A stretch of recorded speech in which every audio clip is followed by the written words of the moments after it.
Kimchi Cat showed promise and major improvement in her stakes win at Saratoga. Can she take another step forward in her 3-year-old debut? The older horse division is loaded this year. Can Kinetic prove he's ready to jump in with the big boys with a win in today's Grade 3 Essex from Oaklawn? All that, plus a strong Saturday card from here at Aqueduct, all ahead on this Saturday edition of America's Day at the Races. Good to have you with us for this Saturday action. Good weather here and in Hot Springs as we get set for 2 terrific cards coming up. Hello, everyone. I am Greg Wolf. Good to have you with us this afternoon. In today's Purple Martin, which we just previewed briefly at the top of the show in here, a New York bred filly with a perfect record for the winningest trainer in North American history, getting set to make her 3-year-old return. We'll see if she can win as she travels outside the state of New York for the first time in her career, coming up in that Purple Martin in race 7 today from Oaklawn Park. We'll get to that in just a little bit. Here's what's ahead, presented by Claiborne Farm. Fast conditions in New York and in Arkansas. We'll bring you races 3 through 10. Race 5 is going to start that dollar pick 6 today. Oaklawn races 2 through 11. In addition to the Purple Martin, good group will line up in that Grade 3 Essex handicap. We will see Kinetic 4 for 6 lifetime for one of the top trainers in the sport in Brad Cox. With me, New York Racing Association handicapper Andy Serling. Good to see you. And that Purple Martin, looks like 2 fillies both making their 3-year-old return are going to dominate the wagering. Yeah, I would think so. I don't want to completely dismiss Glee, who I think has some talent as well. And obviously Accelerating is pretty good. She was in such a non-competitive race second time out. It's hard to really judge her, but she's running high 70 buyers early in her 2-year-old career, which means she could run 85 to 90 here. But then again, Kimchi Cat, I know, it was an off-the-turf 5.5 furlong race, but she really improved off her maiden win to run a big figure as well. And I think it's an interesting matchup. Now, Accelerating is a New York bred. But I get why Steve has her. I mean, he isn't based in New York anymore anyway. He's only really going to be with us during Saratoga. And while I expect that he'd like to see if she's good enough to tackle open company, she'll be looking to take advantage races like the Bowery and races for New York breds. How good is she really? We'll find out. And I think she has a real rival in Kimchi Cat. But also, these are 2 layoff horses, and a horse like Glee at least has some recency. And sometimes the bettors go so hog wild for these layoff horses, they don't really take advantage of horses that have recency that aren't that bad. And sometimes they need a race off a layoff, and a horse with recency can take advantage. Yeah, Glee stablemate, of course, to Accelerating, but certainly recency in her favor. She'll come in from a stakes placing at Sam Houston, a little bit softer circuit track, but she's produced some good performances as well. Yeah, I just don't, you don't want to completely dismiss them. Listen, we're going to root for our guy, Tom Amis. We're hoping Kimchi Cat gets back. And clearly something went wrong in her last race in the Pocahontas. Not just that she ran that badly, but the fact that she's now been on the shelf for 6 months. Something went wrong, and she's run too well in her prior starts to dismiss her off of that effort. Serengeti Empress Connections, owned by Joel Politi. We'll see those familiar silks aboard, probably the best one Tom Amis has ever had in his career. I'm rooting for Joel. I don't even care about Tom. Of course you don't. I want to see Joel do well. Not till summertime when we see him again. You can play all the action by getting signed up started with Naira Bets. Here is the offer. Bet any track, anywhere, anytime. Get that $200 in your account. Deposit match new customer bonus when you punch in that code, match200 at sign up. Again, right there at nairabets.com, and you are ready to roll. Our first live action of this Saturday afternoon will come from Hot Springs, Arkansas, race 2 at Oaklawn. Lower level, $12,000 maiden claiming sprint, so they're all for sale in this race for varying prices. As we take a look at Aloha Baby, who's taking some support here. Let's check in live in Hot Springs for the first time today. The scene set for the afternoon from the MIG, Richard Migliore. Yeah, thanks, guys. Another spectacular day weather-wise here. Got a big, enthusiastic crowd, a lot of young people. We got Quinn and Cash here, 2 new young fans. Got a lot of college-age people, and at least 25,000 people already here, and I'm sure that crowd will continue to swell. The 4-horse, Aloha Baby, who you guys were talking about, this is a horse taking a precipitous drop in class, trying maiden 20 for the first time. Is an Arkansas bred, so they can run for 20. The rest have to run for 12.5. And I just thought that drop in class could be the key here. A horse that has run figures that would be good enough. I will say, guys, I was here early, and they had kind of bladed out the track from the inside. The first race was won in gate-to-wire fashion. Something to keep an eye on, because it just looked like they might have worked that track a little bit that way. The 5 horse, who's not taking any money whatsoever, first-time starter, is out of a mare that's produced 6 winners and 3 debut winners. And you guys know I like to see that precocity in a pedigree. The Grand Am is a sharp cat, a spectacular race mare earlier in her career for Wayne Lucas. I wish this horse was taking a bit of money because I was kind of interested in maybe looking at a stranger. I will say from a physical perspective, this horse really checks the boxes for me at a big price. And then the 11 horse, I'm sorry, not the 11, I'm lost here. The 11, Chapter and Verse. Tyler Bacon aboard. This horse has run competitively at this level. I like the outside draw. You guys know 2 turns. I don't want outside posts, but 1 turn here at Oaklawn. Seems like those horses kind of get the run of the race, and they're able to sort themselves out before they get to the far turn. So I thought Chapter and Verse was extremely live here, getting the 5-pound break in the weights with Tyler Bacon, who will be losing his apprentice allowance on Arkansas Derby Day. Well, he's already made quite an impression. He's on this one right here, the 11, the 5-pound apprentice. So a few more days to enjoy that. And this one's had 5 opportunities, Andy. Does make a change, and maybe we'll get a little more out of this filly with blinkers on today. I'm not going to dismiss anybody really in this race. The race changed dramatically when Devilish Gal came out, the one who was clearly the horse to beat and would have been a heavy favorite. I'd be more inclined to look at horses like the 6, Mo Enchanted, second off a layoff, who ran okay last time, but more Union Dame in here as well, who's dropping down precipitously in here. And I think Union Dame is the horse to beat, and I won't be surprised if she's favored by post time. Union Dame, the 7, she drops in class. Ricardo Santana Jr. will be aboard. So post time coming up for that 2nd at Oaklawn, back here in South Ozone Park, New York. Race 3. As we get a look at JD Factor, right now the 2-1 favorite on the board, 50,000 starter allowance, 6.5 furlong sprint coming up. Let's check in downstairs with Maggie Wolfendale.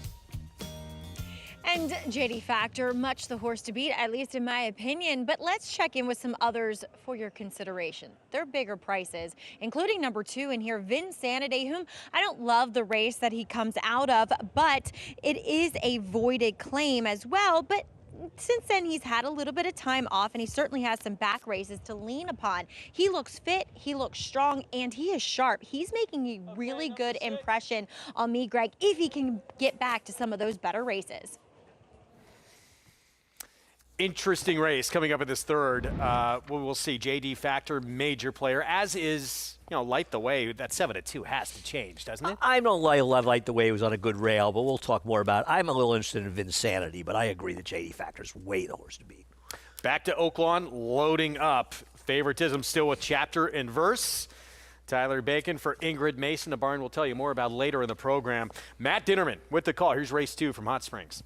Into the outside post, Sydney's Joy to round out the field.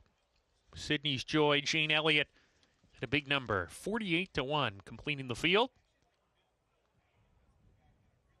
Field of 11 here, sprinting 6 furlongs. Still working with Sydney's Joy to come up to the outside post. Sydney's Joy goes in. We're ready to go. And Laroff, uneventful start. Chapter and Verse gets the first call of the race. Foxy's Honor has early lick. Mo Enchanted between that pair. Foxy's Honor in the white blinkers is a half-length lead now on Mo Enchanted. And Chapter and Verse, who's 3 deep. There's a gap of 4 to Aloha Baby. Sydney's Joy joins her. Then Union Dame in the white jacket. She's 7 or 8 lengths behind. Pushed upon a little bit while diving to the rail with a half mile to go. And then comes Line Runner in the red jacket. Another 2 lengths to the gray. Simple Dreams. Dare to Catch Love, third last, passing Ranch Rebel. And the trailer at the back of the pack is Our Special Gift as they round the 4th turn. Foxy's Honor, the leader by a half length. Chapter and Verse gets a giddy-up reminder to come and challenge that front runner, and these 2 square off as they hit the quarter pole. Aloha Baby's kicking in a gear on the far outside. She's moving into 3rd. At the top of the lane, Mo Enchanted is weakening. They're off the turn. Chapter and Verse, the one to reel in. Foxy's Honor is tired. Aloha Baby down the center of the track continues to plug away, and here comes Aloha Baby. The Arkansas bred has taken a short lead from Chapter and Verse, who's not done on the fence. Aloha Baby, though, she's got the momentum with a 16th to go, narrowly ahead from Chapter and Verse. Union Dame into 3rd. Aloha Baby gets it. Chapter and Verse 2nd, 3rd home Union Dame, and then Foxy's Honor, who is 4th. Arkansas bred 5-year-old mare beating Open Company here at this lower level in career start number 9. And people confuse the Arky breds run for $20,000 tags and the non-Arkansas breds run for $12,500. And this horse had a figure going back at Oaklawn last year of 59 that would win the race. The recent form, however, has been a bit dubious, but showed up today and got it done. Good race by the 11, who ran too well to lose in the air, attending the pace that fell apart. So Aloha Baby, 9th time the charm for that 5-year-old mare. She goes off at 4-1. Post parade race 3 back at Aqueduct. Here's Mazzara coming off a win. Well, he's drifted from 4 to 5-1. He still should be 40-1 in here. I have no idea how anybody thinks he's competitive here. Here is Vinsanity at 6-1. I think Vinsanity is an interesting horse in this race. I thought he was a little against it last time out, and I'm taking him as a mild upsetter. I even thought that 3 had more of a chance than Mazzara. Well, you and I love Lisa Lugovic, but I agree. I think the 3 has a much better chance than 1. Wayne Potts off the claim with the 4.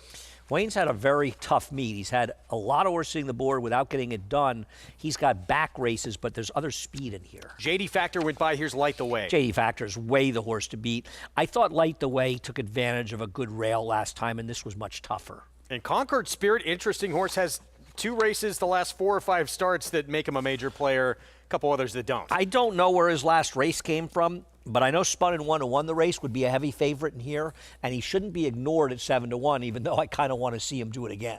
But I'd rather bet him than the 1, who to me has no chance, and he's a speed, but this horse, at least the last race, you could say makes him tough. Well, Vinsanity, I know you like 5-1 here. He's been off since January 19th. And Antonio Arriaga trains as we take a look at your selections. I like Antonio Arriaga. I think he doesn't get to many horses, and he does a good job the ones he has. Last time he ran was the day after we had a big speed bias. If you look at the early races that day, there's an argument that they were sort of collapsing outside flow races, and he was a bit against it, and I still think ran pretty well, and I thought his second 2 back to Iridescent, who came back with a very big performance, would make him good enough to win in this race if he could run back to that race, and he has some others. He didn't stumble badly at the start last time. I thought it was more of a bobble. I'm not making an excuse from that. I think the race flow didn't benefit him last time. Meanwhile, JD Factor has been favored throughout. Manny Franco for Ilkay Cantermachi. Horse who has been in the money in 8 of 14 career starts.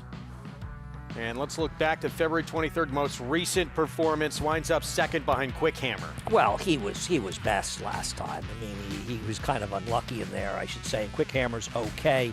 And he was best against Missouri 2 back, and he did improve off the claim. If he can keep it going, he's just the horse to beat. Second off the claim for one of the nicest barns on the grounds, and certainly been doing a very good job, too, taking over for his brother. Yeah, I mean, I think he's just a logical horse if he can get back to his last race, and he has some other races that give him a chance in here. He is 8-5 right now with more. Let's go back down to Maggie. Yeah, and like I said, I do think Vinsanity is a very logical horse. If you don't necessarily like the favorite or just want a better price, he's continued to make a good impression, but I'm going to land on number 5. I like the board, just thought he was much the horse to beat. I wish he made a little bit of a better impression on me physically. He kind of has that like light, wispy, dull type of coat to him, and I wish he carried a bit more conditioning, but I like his disposition. He's very intense in all the prelims leading up to this, very sharp and eager, so at least mentally looking very ready for this start here. But going way off the board here, 24-1, the longest shot on the board, and the rank outsiders, Ragazzo Diabolico, who physically, honestly, if you're blindly picking horses, you'd probably land on him. He looks phenomenal here, and furthermore, he's just built more like a sprinter. He has yet to produce a race that is nearly as good as any of these more logical type of horses, but I just thought that maybe trending in the right direction, and with the cutback, I think makes him just an outsider that I'd give a look to fill your exotics out. Greg? We're all a little intrigued, by this 3. 27-1 now. Huge price with Romero Mirage in those green and white silks of owner-trainer Lisa Lugovic. This one will cut back in distance. Muzzara, pace-wise in here, Muzzara should be in front, would you think? With Light the Way yeah, not the far one's behind. supposed to be in front. I mean, he'll be in front briefly, but he is supposed to be the speed, and it's nice to see Javier Castellano. Maybe he's back in town for good. Another sign of spring. He's like the Robin. Yes, it is. You know, it's like seeing your first Robin. They First brought the Javier good weather sighting. with him here. Former 4 years in a row, Eclipse Award-winning rider. He'll be on the 1, who should be leading the way early on in here. It's 7-1 on the board. Set for race 3, Chris Griffin, the call.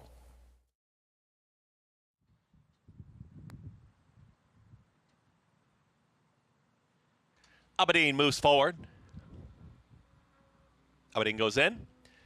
JD Factor. Manny Franco aboard. 2 out. Light the Way. And Concord Spirit to the outside. Concord Spirit goes in. All set. And they're off.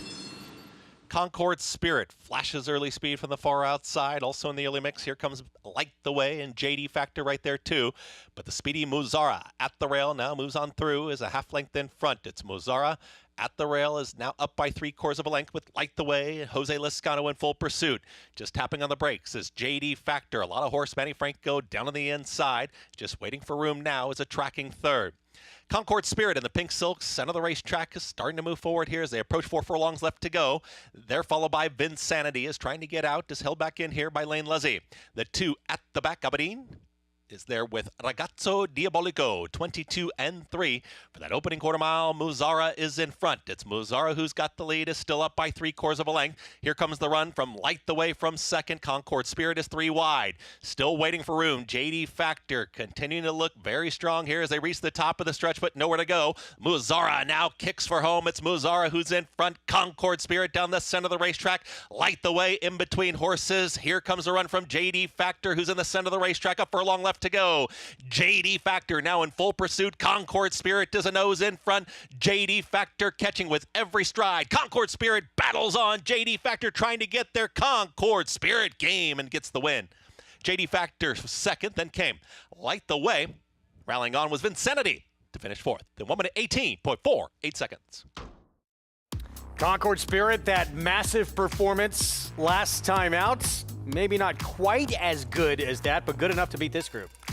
Yeah, you know, he got a very nice ride in this race to get it done from Eric Cancel. He got in good stalking position. Listen, JD Factor and Manny Franco couldn't have gotten a better trip.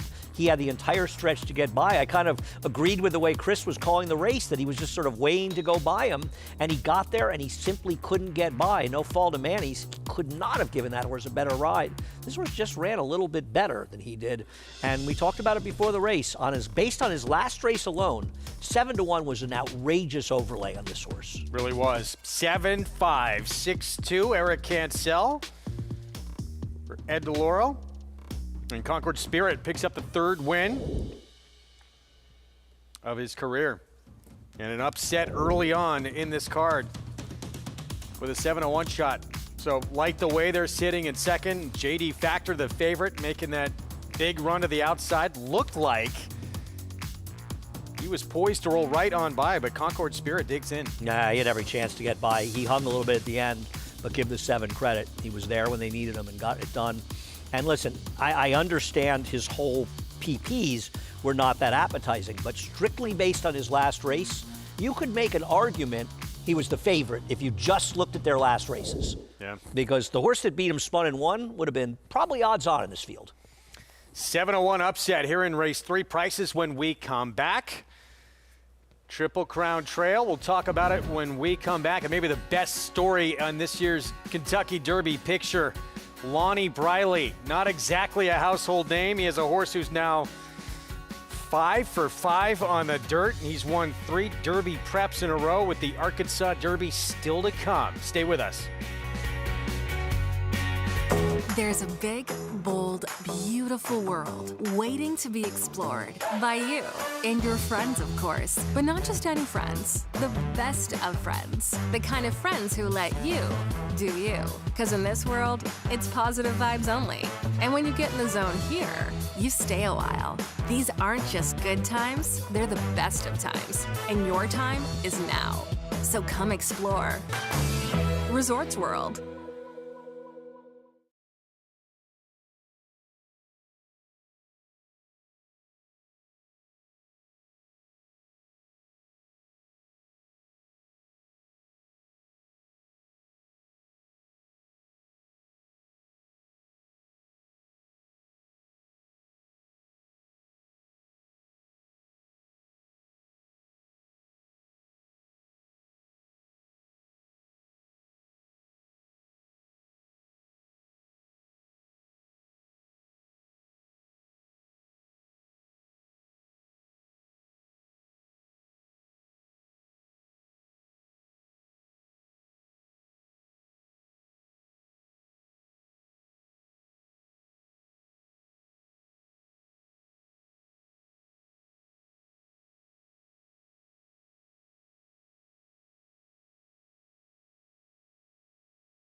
Back in our Saturday coverage on America's Day at the Races. That was not the subway I was on this morning.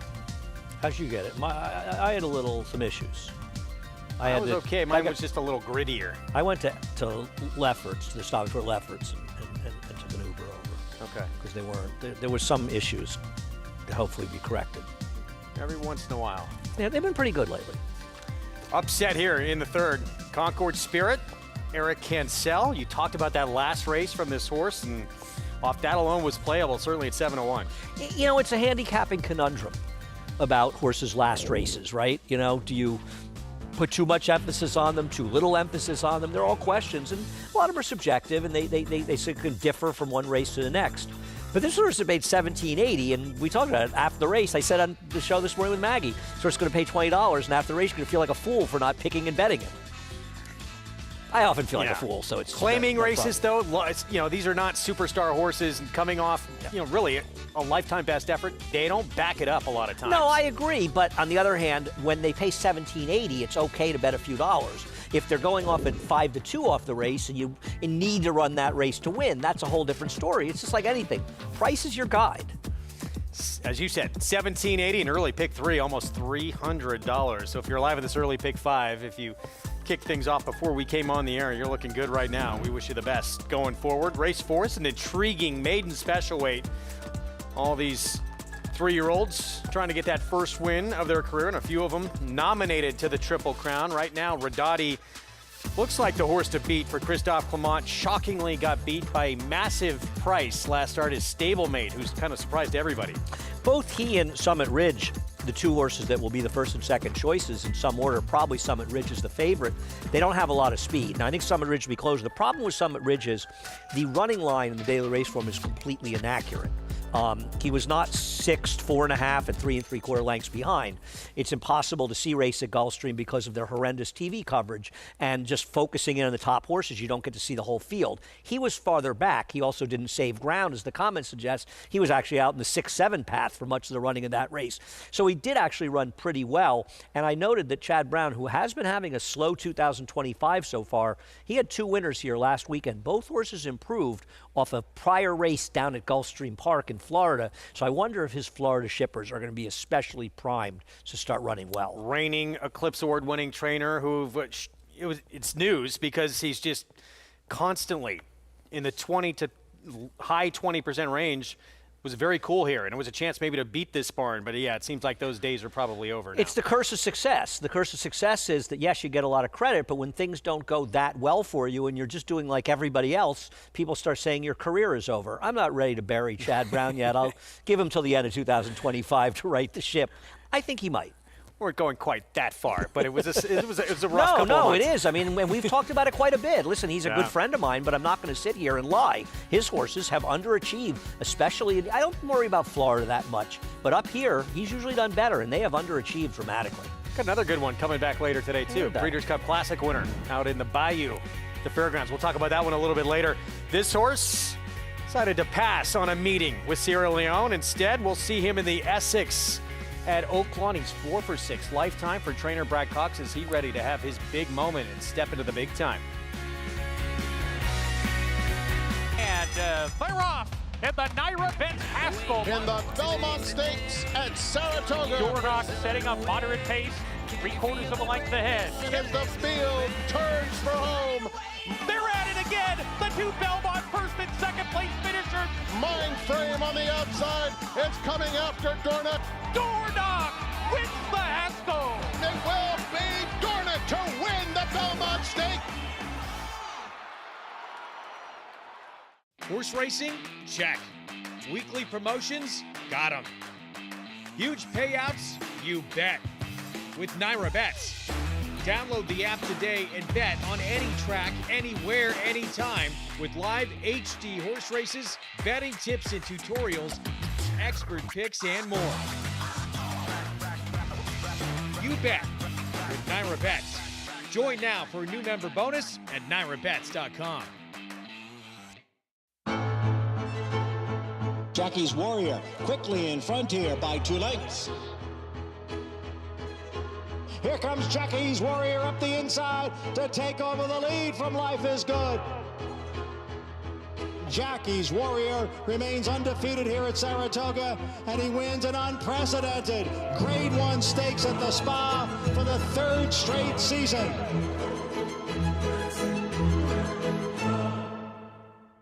Enhance your handicapping with AI Fast Facts, exclusively on Naira Bets. Open your Naira Bets app, click View Runner Details, and a stat-driven fact will appear for all U.S. thoroughbred racehorses. Download the Naira Bets app to start using Fast Facts today.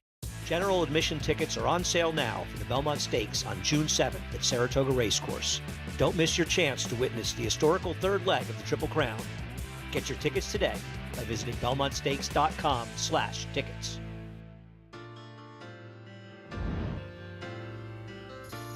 Back at our Saturday coverage here on FS1, you're watching America's Day of the Races, brought to you in part by America's Best Racing. For the love of the race, visit americasbestracing.net today. Our ABR race of the week is in the older horse division, Grade 3 Essex handicap, $500,000 purse on the line, 2 turns, mile and an eighth. When we talk about this race, you have to start with Kinetic, who comes off a stakes win at the meet here at Oaklawn and is 4 for 6 lifetime. Yeah, I mean, his last race worries me a little bit from a speed figure standpoint, a little bit slower than these. Horse who was 3rd, Creative Minister, he's running a claiming race a little bit later, I think, on today's card, right? He is. So I'm not sure how good the last race was. He got a good figure 2 back when he was behind the very talented Saudi Crown.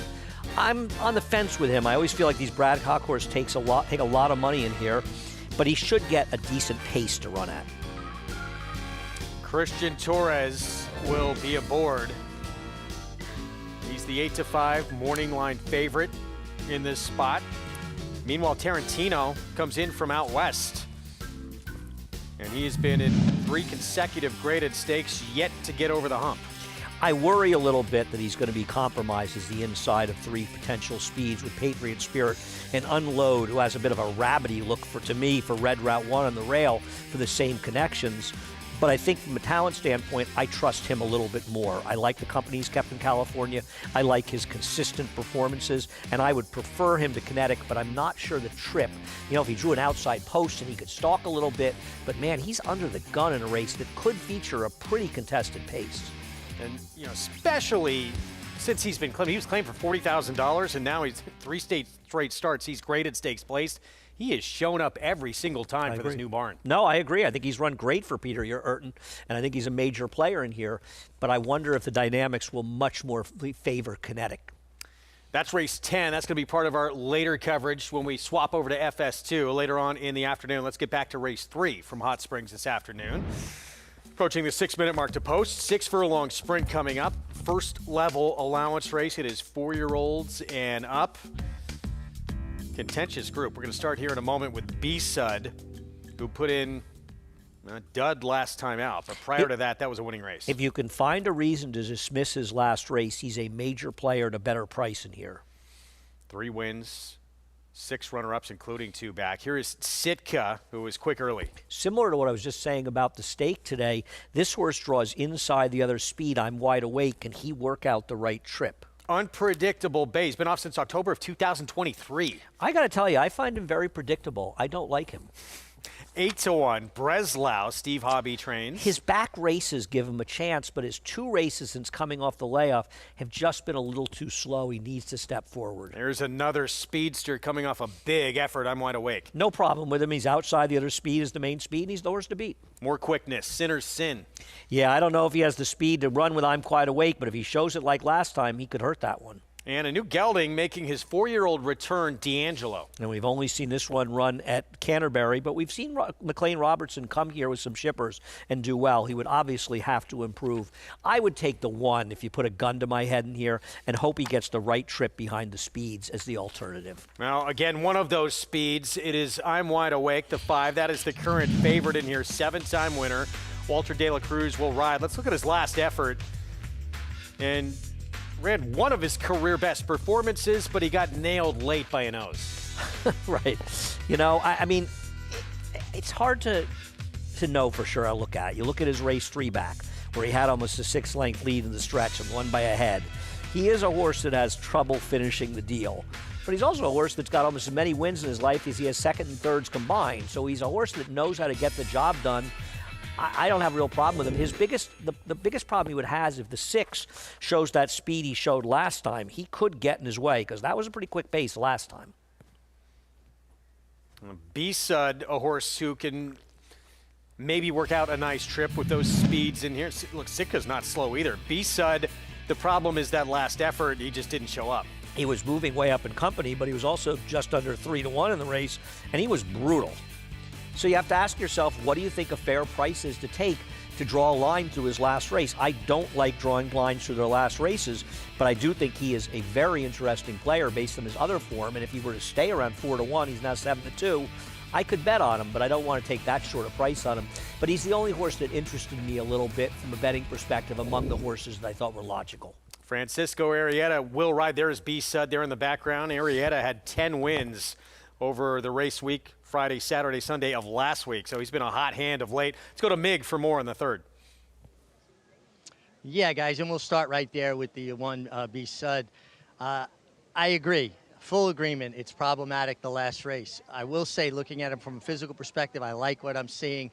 I've become a big fan of Francisco Arrieta. He feels like a guy who can basically go to any jockey colony and fit in. He does everything well. He's not a one-trick pony. He fits his horses. Now, when I handicap races, I still handicap basically like I'm a jockey, and I'm always trying to identify where's the speed coming from, who I would like to ride, if, you know, potentially the way the race is going to shape up. I see a lot of speed sign on here, and B-Sud to me is the most consistent or the best of the horses that should be coming from off the pace. I like what I'm seeing. I'll forgive the last race because I think the race sets up really well for him. The 4 Breslow, this is basically his third start off the layoff. I thought his last race was a little better than it looked. And then if you look at his work tab, his last work coming into this race was a real departure from his normal work tab. 59 and change. You know, Steve Hobby is not a trainer that looks to work his horses fast. He looks sharp, and I think that signifies that this horse is just in, you know, kind of rounded into better form, and I think he's interesting at 7-1. And then I'm Wide Awake, the New York bred. He's fast, he's consistent, he shows up every time, but I think he's going to take a lot of heat up on the front end. So I'm going to go more with the 1 and the 4 and hope that they come back to their better races because I think they have the right style to fit this race. Big thanks. Yeah, the 5 and 6. Watch that battle early on. They look like they are going to throw down, and then the 2 Sitka not going to be far behind either. Yeah, and also it'll be interesting to see how this pace develops, and it'll also be interesting to see if the 1 can get his act back together. That's probably the big question of the race. Yeah, after that dud last time out. Back to New York, there is Summit Ridge for reigning Eclipse Award-winning trainer Chad Brown. Debut came in Florida at Gulfstream, and the New York debut is coming up. And I thought he ran well enough in that race, and he didn't take much money, indicating they didn't really love him going to the race. Now, listen, maybe they don't love him, but he ran a big enough fig to suggest with a little improvement he would be tough to beat. I don't take the 6 lightly. I think that Redoti is good and ran very well in both of his last 2 starts. But watch his race. It's not like it says in the chart. He was much farther back, and he was very wide in there. And I think his effort was better than it looks. And I just feel like these horses that ran down in Florida are going to improve when they come to New York. Well, Maggie, there's the favorite. He debuted in Florida. So your first look at Summit Ridge, what are you seeing from him physically? I do like what I'm seeing from Summit Ridge, but before I get to the 2 Chad Brown horses, just want to mention that we did have a late scratch here of number 3, Griffin's Wharf, who unfortunately pulled his shoe and then stepped down on the exposed nail. So definitely erring on the side of caution there with him. He will be a late scratch as he is already off the board. But getting back to number 4, Summit Ridge in here, I agree with Andy that possibly a little bit of a better run than one would think looking at the race on paper, and that, you know, when you debut going a mile, you probably want even maybe a little bit more than that. Now, honestly, he's very athletic looking, but as I get to both of these Chad Brown horses, they both look just maybe slightly unfinished. like they're going to benefit from racing. They're going to become more athletic. They're going to become more streamlined overall. I really like what I'm seeing from him because there's definitely that athletic frame, but still just a little bit of, a belly, a little bit of a heaviness to him that he could win here. He still might need a race, though, as you're dealing with a horse like Redoughty, who's his main rival, who has more experience, who just looks more finished, like a more developed type of horse. As we'll also check in with the first-time starter, number 7, I'm Ready to Go. Nice pedigree on this son of Liam's Map. The dam was graded stakes place going long. The second dam, Unforgotten, she was a multiple stakes winner going long on the dirt, and she's a 3/4 sister to Audrey's Time, who was pretty good as well. So a lot of talent there in the pedigree, and this is the right spot to debut a Matt, coupled with that pedigree backing him. He looks like a horse that really wants to run long, but again, a little bit more on the unfinished part. Like there's still some growing and developing to do. So we'll see how both these horses perform. Definitely taking a lot of money and support, Greg. Maggie, thank you. We'll get back to that race. They're loading up at Oaklawn. And the favorite remains I'm Wide Awake. Again, keep your eyes on this battle early between the 5 and 6 on the front end. Yeah, well, also the 2 can go. I'm not sure how hard the 6 is going to go against the 5. It's one of the keys of the race. I like the 1, but I'm not betting at 3-1. Matt Dinnerman with the call. Here's race 3, Oaklawn Park. To Angelo, Tyler Bacon to the outside. We're ready to go.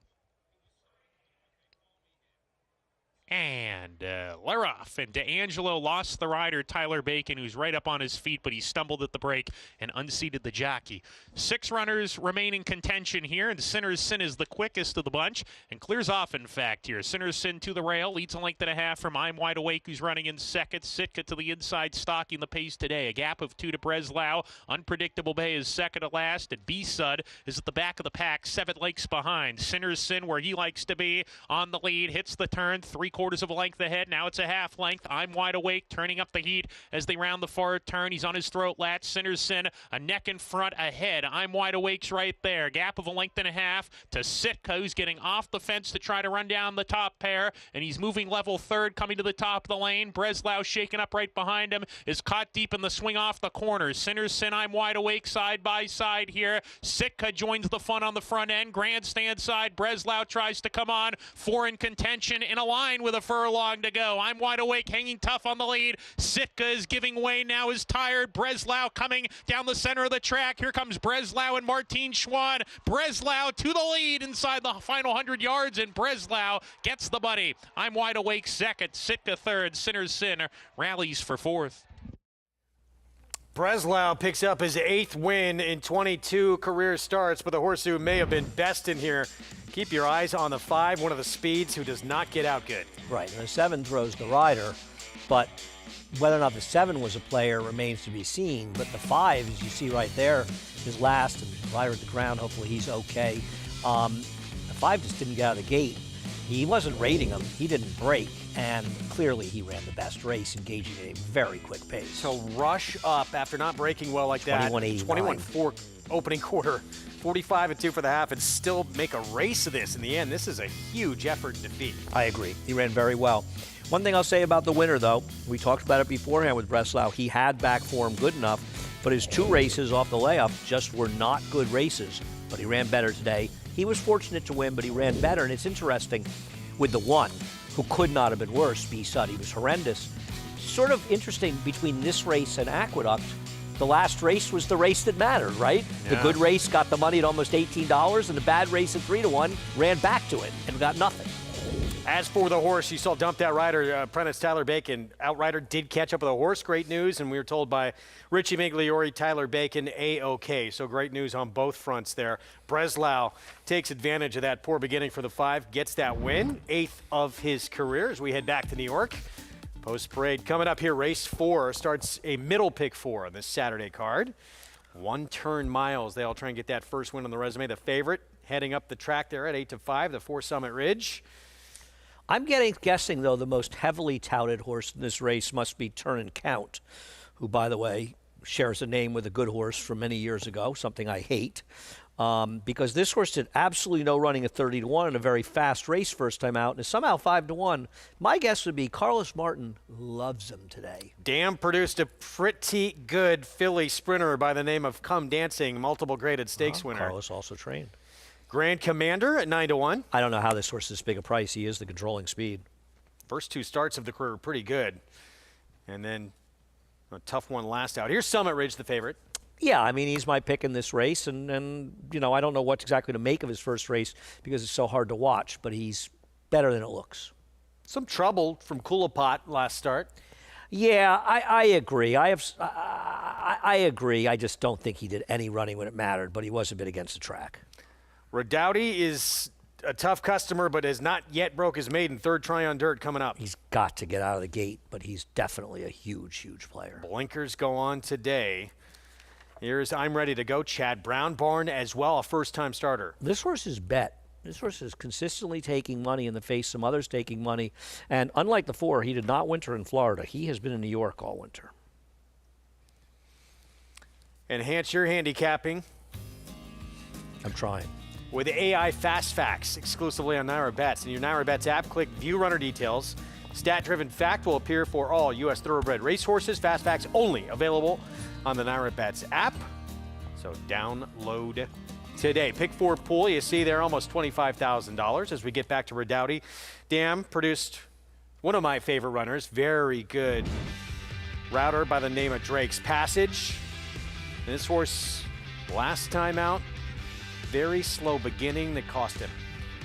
Yeah, you know, he didn't break that badly. He just doesn't know how to get his gears going coming out after the start, because he only broke about a quarter to a half length slow, but he just decelerates coming out of the gate. And I thought he ran very well, especially considering that the winner was forward. Now, the winner was a West Point, other Christophe Clement horse. Might be the biggest priced winner West Point's ever owned. He paid like $76 or something, and he held him off. And the third place finisher came back to win, albeit riding a gold rail, but he did come back with an 82 buyer to win.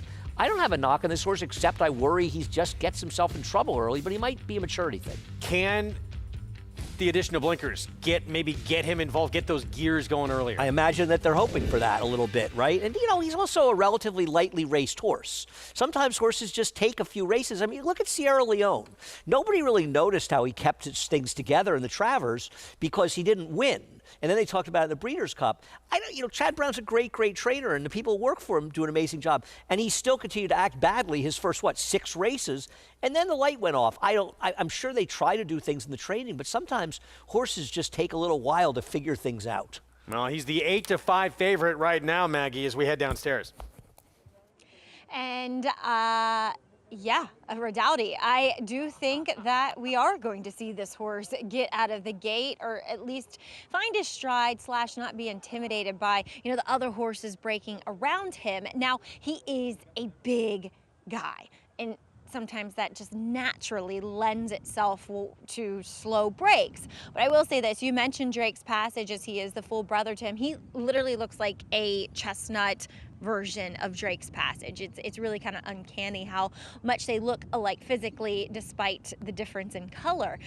But he puts those shortcut cheater blinkers on. He's a much more developed horse, a much stronger and more solid looking frame to him than what he was first time out, which is the only other time I had seen him. And 2, when he hit the track, and Kendrick is known for this, but he was pumped up. Kendrick was actually having a little bit of trouble kind of keeping him under wraps, doing like the snake kind of thing to keep him from really just taking off with him. So I do think we're going to see a horse that is a bit more involved early. Now, down on the rail, number 1, the brother to Come Dancing is Turn and Count. And I know Exit's a race that was very fast, but that race just gave me every impression that they were just going to get a race into him, because there was nothing about him. And I know that Come Dancing, graded stakes winner, grade 1 winner, going short, being a sprinter. But this guy, he wants to go long. Being a son of Curlin, he is so tall, so leggy. Everything about him says the longer the better. Even a 1-turn mile that he gets here might even be on the shorter side, but he has a lot more together second time out here, mentally and physically. As we'll take a look here at number 2, Grand Commander. I don't love the fact that his races have gone the wrong way. But they're going to try to stretch him out here, and the only horse that I thought could go with him was a late scratch in number 3, Griffin's Wharf. So he might have a very pleasurable time out on the front end. Physically, he's not built like a horse that wants to go longer. Yes, he has size, but he's really built downhill with a shorter back. So again, guys, I don't know how far he'll be able to hold this lead, but at least he would likely feel comfortable out there stretching out. I actually have a question if we can get Maggie back on. Sure. The one being live here, Put me and up, guys. you thinking the horse, needed to start, and obviously I'm sure Carlos likes him and stuff. Isn't it possible he shows some speed from down the inside that could get in the 2's way? That was just sort of occurring to me. Just yes, a thought. He's not built that way, Andy. He's so tall, and a horse like that generally has some trouble getting out of the gate. But he was warmed up aggressively, and like you said, the board is indicating that, yes, he could show more speed. I also think we shouldn't ignore the money the 7's taking. The 7 has never stopped taking money. In the face of the 4 and 6 taking so much to play, the 7 is holding steady at the 4-1, 9-2. Now, I know nothing about this horse. Remember last summer, Chad Brown had liked a Liam's Map that he had, but it's a different owner, so it's not this horse. It doesn't mean this horse isn't good, but I remember one he liked that was not this horse. And look, even though it is Chad Brown barn, and he could do just about anything, it's tough to win going a mile first time out. But we'll see what happens, giving up some experience to everybody in this field. We'll see. Keep your eyes, too, on that one in the background, the 6. Redouty, can he get out of the gate a little bit faster and get into that rhythm? It's taken him a while, his first couple of starts on dirt. And how much more is Summit Ridge going to be a horse more engaged? Because he was not 4 lengths out of it. He was more like 8 or 10. 4th from Aqueduct. Let's go to Chris Griffin. I'm ready to go.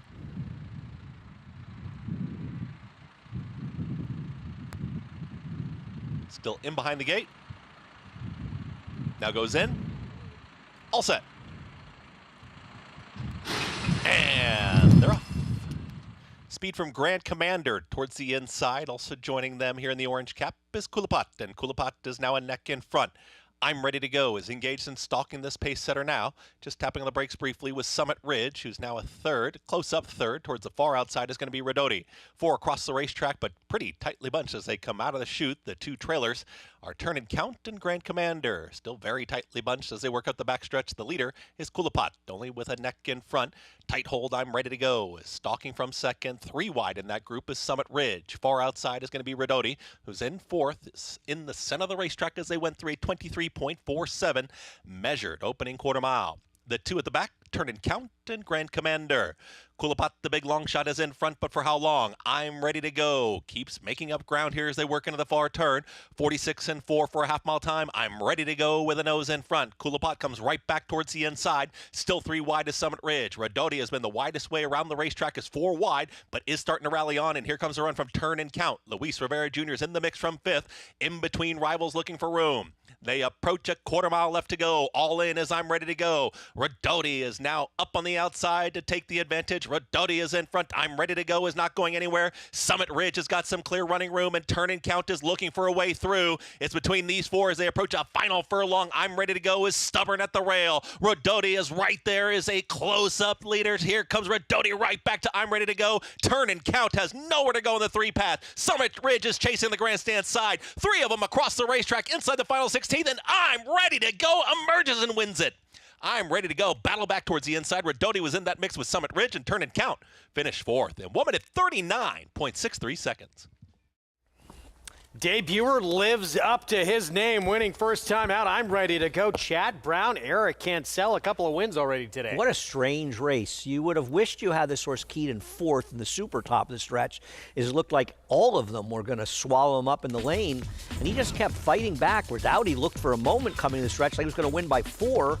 The 4-horse Summit Ridge, who seemed to resent being between horses, kind of dropped off, but then he came again like he might win. The 1 Turn and Count kind of looked like he got hurt for room. Watching here, it feels like the 6 drifts out, and I won't be surprised if there's a bit of a claim here, because he might have drifted out, taken a path away right in here from the number 1, right? Because it feels like for a second at least, maybe not, maybe it was just brief, but the 7 just never stopped running, and this was a good performance by a first-time starter in a very, very competitive race. 7-6-4-1. Yeah, bit of a trip for turn and count. We'll try and get a look at that head on in a moment. First time out, though, not easy to do to win at this mile distance for I'm Ready to Go. Let's take a look here. Head on down the stretch. Yeah, let's see. Now, the 6 is the one in between horses. The 1 is in the full red outfit, the red cap. He's kind of pushing. He's trying to push the 4 out, to be honest. Now, the 6 does come over, but he may have been clear when he did that. It's not clear the 1 was in there. Yeah, that was, I think it was mostly race riding. What do you think? Tough to tell if the 6 was clear that initial time coming out, if there was separation there, if he took that room away. Yeah, it's, or if he really didn't want to go through, because it seemed like, right in there, he is. You could argue a little bit, Louis Rivera's kind of forcing Manny out a little bit to make room before it happens. I'm not saying he's committing a foul or anything, but he's kind of doing that. I don't think anybody committed a foul here, but it was tight. But I just feel like mostly a race riding. Late in the race, did the 4 come in at all on the 1, or is there nothing to that? No, I think if anything that the 1 pushed the 4 out to try to make room, if anything. Let's watch it again. Okay, right now they're in like the 2, 3, and 4 path. Is that about right? Yes. Okay, the 1 is in the 3 behind. No one's doing anything wrong. Right in here, doesn't it seem like he's kind of pushing the 4 out? Just a little, nothing major. And then the 6 comes out. But see, I think the 6 was clear because you never see the 4 stop riding. I mean, I think that it would have been an interesting race if the 1 had gotten a clear path to run at. No question. That might be the problem. I don't know. There's a couple of instances where the 4 did come in a little, but may have been clear late when he did. Maggie, what did you see? I saw 4 young, inexperienced horses getting a little tired and a lot of green down the lane there. As they haven't posted anything, but they are going to talk to Kendrick Carmouche here with what happened with his horse, who seemed to be the one who was all over the place. Redoughty the most of any of the horses in here. And to be fair to him, he had every right to be tired. He was the widest of all, and it was kind of a strange race, Andy. Reflecting on it, nobody really wanted to really assert themselves and go for the lead, in which I thought it was a great ride aboard the 7 by Eric Cancel, because he said, all right, I will go forward with him. My criticism of Eric is that he's a good rider when he's aggressive, and he's not when he's not aggressive. And the aggressive Eric Cancel is a good rider, and I like seeing him be more aggressive. And when you're aggressive, good things happen, as they happened here. And that was, I think Maggie's right. I think it's probably a lot more about inexperience by the horses than anything else. 7-6-4-1. We still have nothing posted in terms of Stewart's inquiry, objection. I'm Ready to Go. First time out, 4-1 for Chad Brown, with Cancel, who has a couple on today's card. Stay with us. It's a domineering display by the ultra-talented McKenzie. McKenzie in a dominant performance. One today, we get to all do 1,200,000. Chancer McPatrick proves best. Chancer McPatrick wins the Champagne impressively. It is going to be all Scottish Lassie. She wins the Frisette easily.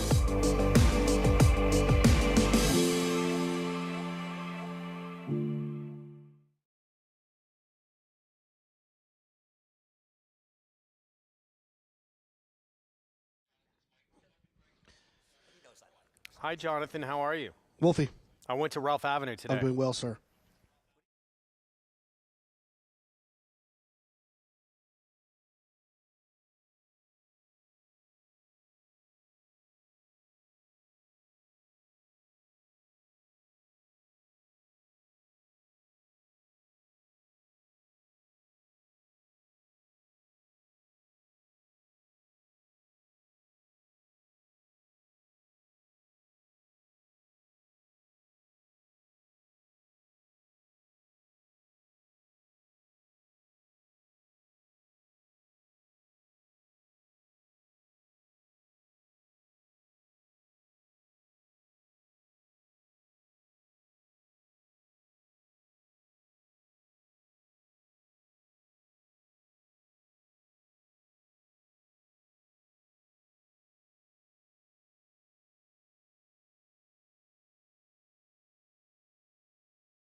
Back with you on Fox Sports 1 on our Saturday coverage. You're watching America's Day at the Races. It's brought to you in part by Hillendale at Alapa.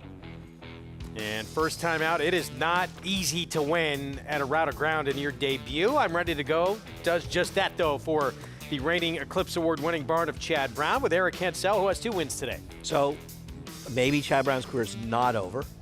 I just texted Matt Dinnerman, and I don't know how he didn't bet I'm ready to go. Track announcer at Oaklawn. Yeah, who starts his calls with, we're ready to go. I think he should have had a little hunch bet there, but you got to give a lot of credit to this horse. He battled out gamely. He really did. I mean, it looked like top of the stretch. He could be swallowed up by everybody here, and he never stopped going forward. He looked to be going well before, looked to be in trouble. 6 got a little hang in him, doesn't he? Does. But, looks come down to try and meet that challenge and put some pressure on the 7. The 7 did not wilt. No, and the 4 hung a little bit as well in here getting it done. He seemed to not like being between horses, but I think a lot of what Maggie said is true. Kind of young horses starting to figure it out in the 1 as well. And Stewart figured the same thing. They just let him play a little bit. Nothing, we never saw anything flashing on the board. Nobody claimed. Yeah. I don't think there's any real reason to claim. I think it's important to show it and talk about it a little bit, but I don't think anybody that's being at all objective could look at that and say there should have been a disqualification of who? 5th race. Are you asking me? No, I'm just saying. Yeah, I like agree. somebody at Oaklawn. Uh-oh. We'll get to that in a minute. 40,000 claiming racehorses who have not won 2 lifetimes, so just that maiden win on the resume. 6.5 furlong sprinting. And Proud Divi is going to take plenty of support. Jamie Nesbarn, Ruben Silvera, right now not the favorite. I like the 3 Amy's Light, who I just think is getting some needed class relief. Blinkers go on. Amy's Light. We'll talk more about that field when we come back from a timeout. Lonnie Briley, maybe the best story on this year's road to that first Saturday in May and the Kentucky Derby, his coal battle.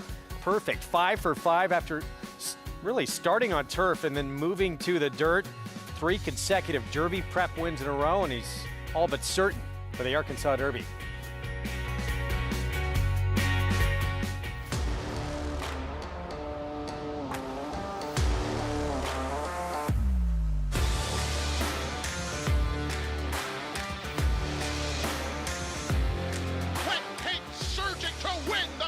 Club American Oaks.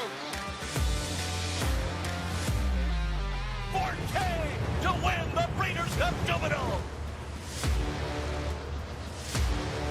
Eclipse champion Blame, standing at Claiborne Farm.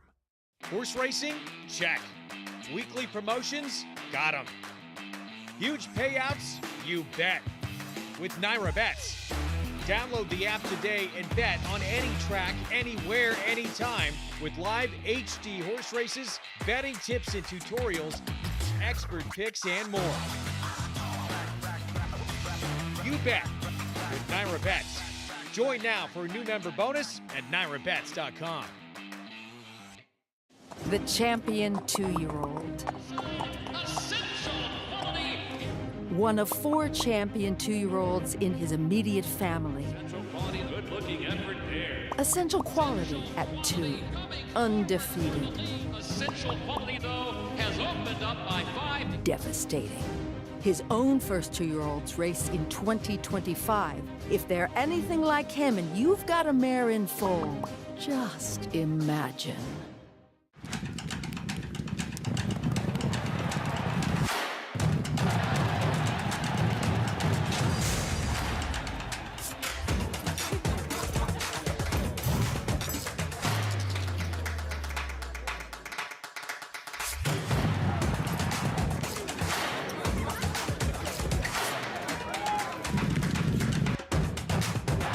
This is my Oaklawn.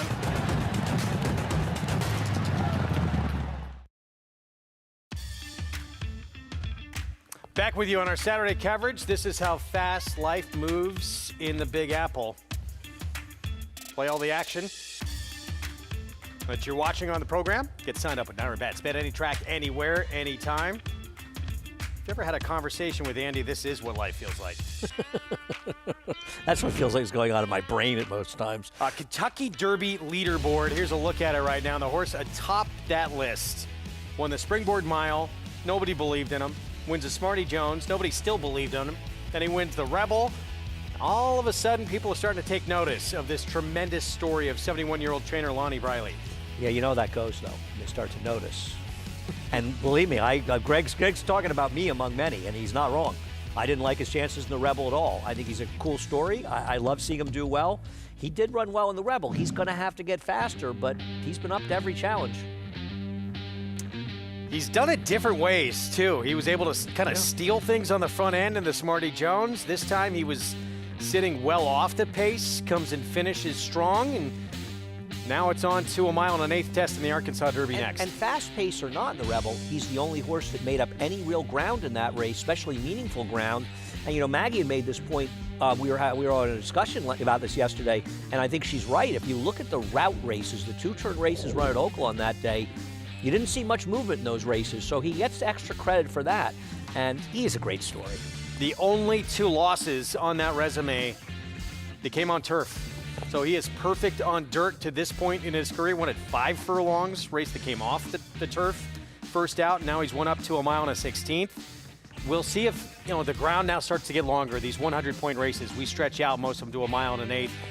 Obviously, Louisiana Derby today, a mile and 3/16. But the distances do get longer. What indication is he given, though, that he's going to have a problem with more distance? You know, I know you're not saying you think he will, and I don't see what says he shouldn't. And the thing about the Triple Crown chases, you're going to have big names, you're going to have big pedigrees, you're going to have expensive horses, but you also get horses like this. And I think it's a gentle reminder every year to people that you can, it doesn't happen all the time, but you can have real success with horses with less sexy pedigrees that cost a lot less money. And every year there are horses like this running in the biggest races. A sire who stands for just $2,000. Of course, costs a little bit more than that, but not much. Oh, Coal front. Yes. Sold for $70,000, which really is very, very little in this sport with some of the big-time pedigrees. But a lot for a $2,000 stallion. Yeah, it is. The stallion who won the Godolphin Mile for Todd Pletcher, and a pretty good horse at that. So the 100-point races, they begin today. Jeff Ruby Stakes and Louisiana Derby kick that off, and then the big ones to come. Arkansas Derby, where Cole Battle has said, Lonnie Briley, 99% he will go to that. How does he not? You got to keep striking while the iron's hot with this horse and doing well. And I mean, how do you not? I may not pick him. I may be rooting against him with my money. But how do you not like a horse like this? He's an incredible story. Almost, impossible not to root for. And we'll have live on-site coverage with this quartet next weekend. It's a nice graphic. It is. It really is. They're better than us. We don't have a graphic like that, do we? No, and they never for them, touch us up when they put us on a graphic. And I could use a lot of touching up.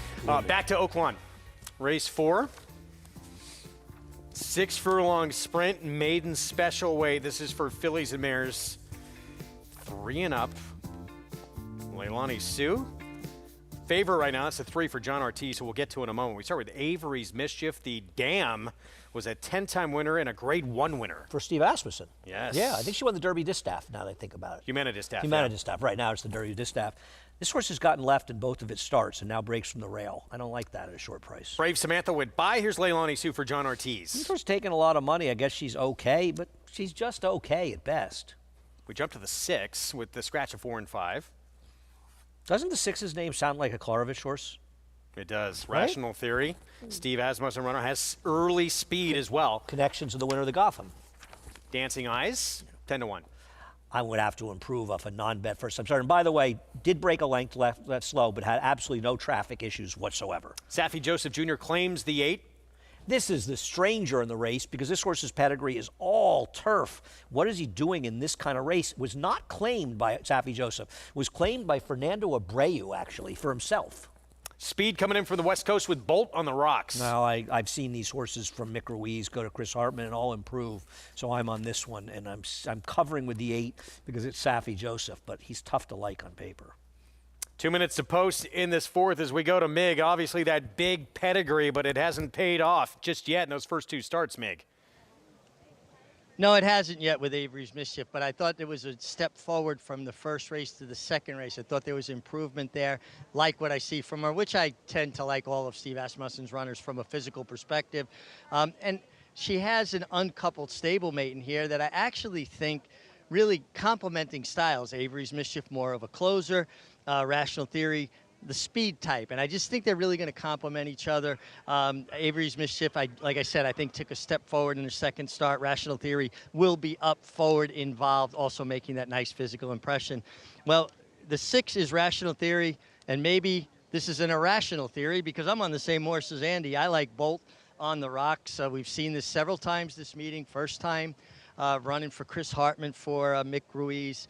The horses have improved. Gets a good outside draw, gets my guy Tyler Bacon, and I landed on the same spot, so maybe it is an irrational theory. She's quick, the 9.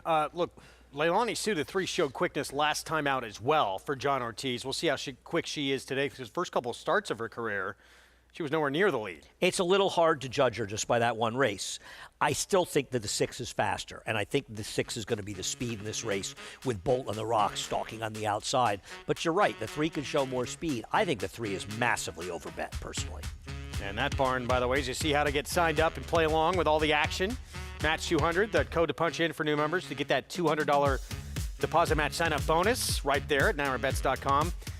Would you say it is John Ortiz who has certainly one of the leading contenders, but is Quiet Side the leading contender right now for the Oaks? No, I think you'd have to probably say it's Brad Cox's undefeated horse that's running today. That's running because she's been so good in her races. And the one thing I'd say about Quiet Side, and I'm a fan, don't get me wrong, the fact that the track was so favorable to forwardly placed horses makes me kind of want to see her do it again in a fair race. And I'm not trying to knock her because I think she's very, very good. But I also think so is Brad's horse. But to be fair, I'm not that familiar with the California horses. And doesn't Baffert have a relatively quick filly out there? Oh, Good Cheer running today, Fairgrounds in that Oaks Prep. 5 for 5 in her comeback race.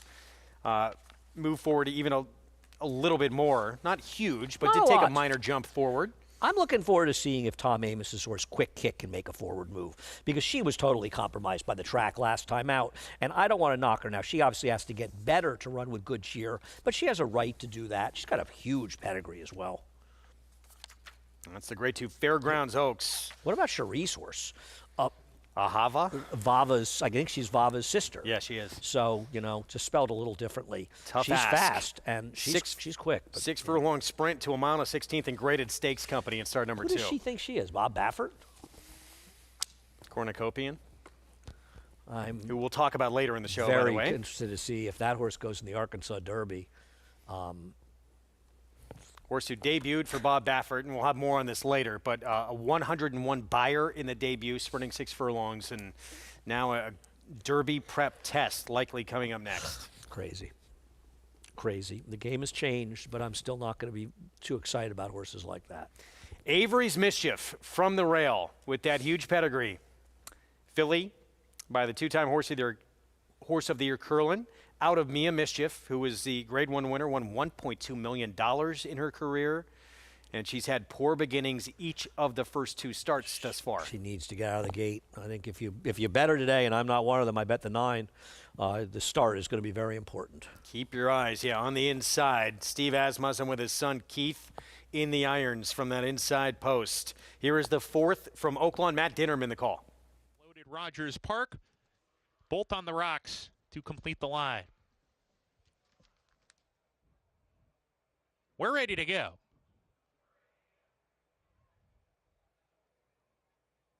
And we're off. An eventful beginning. Rational Theory on the lead with Leilani Sue. Bolt on the Rocks not far off. Moves up level with that party. There's 3 across the track down the backstretch run. A length and a half to Avery's Mischief. Settling off the pace. Rogers Park right behind her. Dancing Eyes finds herself between horses. And Brave Samantha drops to the back. Just 3 lengths from first to last. A compact group has a half mile to go. Leilani Sue on the inside of Rational Theory. Bolt on the Rocks is 3 wide with them as they charge into the far turn. Bolt on the Rocks comes looking for the lead and grabs it with 3 furlongs to go. Rational Theory trying to play catch-up now as a half length back in second. Leilani Sue swishes the tail, is left behind in third, losing position with Avery's Mischief coming to the top of the lane. Bolt on the Rocks still the leader. Rational Theory not going away at this point, and these 2 are going at it. It's still Bolt on the Rocks with a narrow lead. Rational Theory to the inside game. Bolt on the Rocks asks for her best. Rational Theory still right there. These 2 are head and head. Avery's Mischief trying to pick them him up from third. 16th to go. Bolt on the rocks. Rational Theory. Avery's Mischief. Can she get there? She's closing. Bolt on the rocks with the lead, shaking off Avery's Mischief, and it's Bolt on the rocks to win it. Bolt on the rocks. Avery's Mischief second best. Then Rational Theory, and Brave Samantha from far out of it gets fourth. Bolt on the rocks wins at 3-1. Tyler Bacon for the Chris Hartman barn, holding off that late charge from Avery's Mischief. I think Tyler sensed they didn't want to be that aggressive up front. He sent up there and got it done. It felt like the 6 might come back for a second, but she was able to gut it out. Trainer change worked here for Chris Hartman. Went down to 3-1. No excuse for Avery's Mischief, who actually broke well today, got some pace in front of her. Just a little bit sort of pace challenged, isn't she? Seems that way. Yeah, she just kind of lost her way, and while she ran at the end, the 9 ran a better race, because at least the 9 did all the work towards the front end. Bolt on the rocks. Chris Hartman, Tyler Bacon, Ruiz Racing. 6th career start, gets that first win of her career, and does so here at 3-1. 9-1-6 finish. Here in the 4th from Oaklawn. All the prices when we come back. We'll get you back to New York. And this one, Proud Divi, she might be the one to beat. Jamie Nesbarn, Ruben Silvera just missed by a neck. Last time out in her Aqueduct debut. Can she break through this afternoon? She's the current favorite.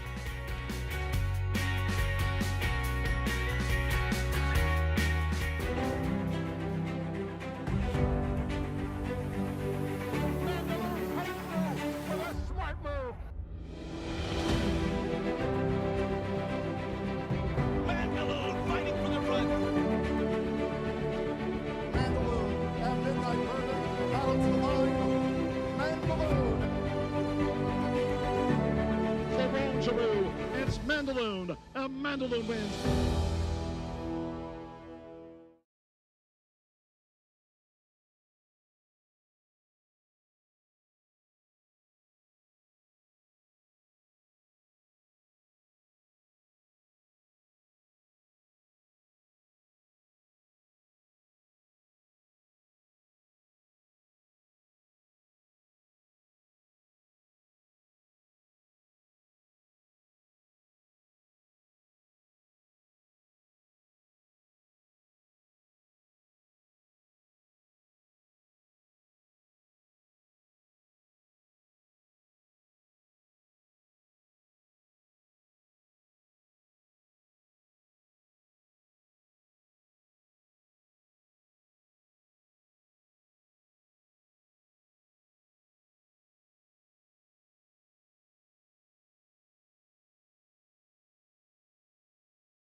You're watching America's Day at the Races Saturday coverage here on Fox Sports 1. It's brought to you in part by legendary Claiborne Farm. 100 years of doing the usual unusually well. Pick 6, a little bit of a carryover beginning in this 5th race coming up, a 6.5 furlong sprint. Horses who have not won 2 lifetime, they're all up for sale for $40,000. Carryover was just over $14,600 and an additional nearly $60,000 into that pool here already. As we take a look at Proud Divi for Jamie Ness. Who are the leans in this pick 6? Proud Divi may win this race, by the way. But a couple of things.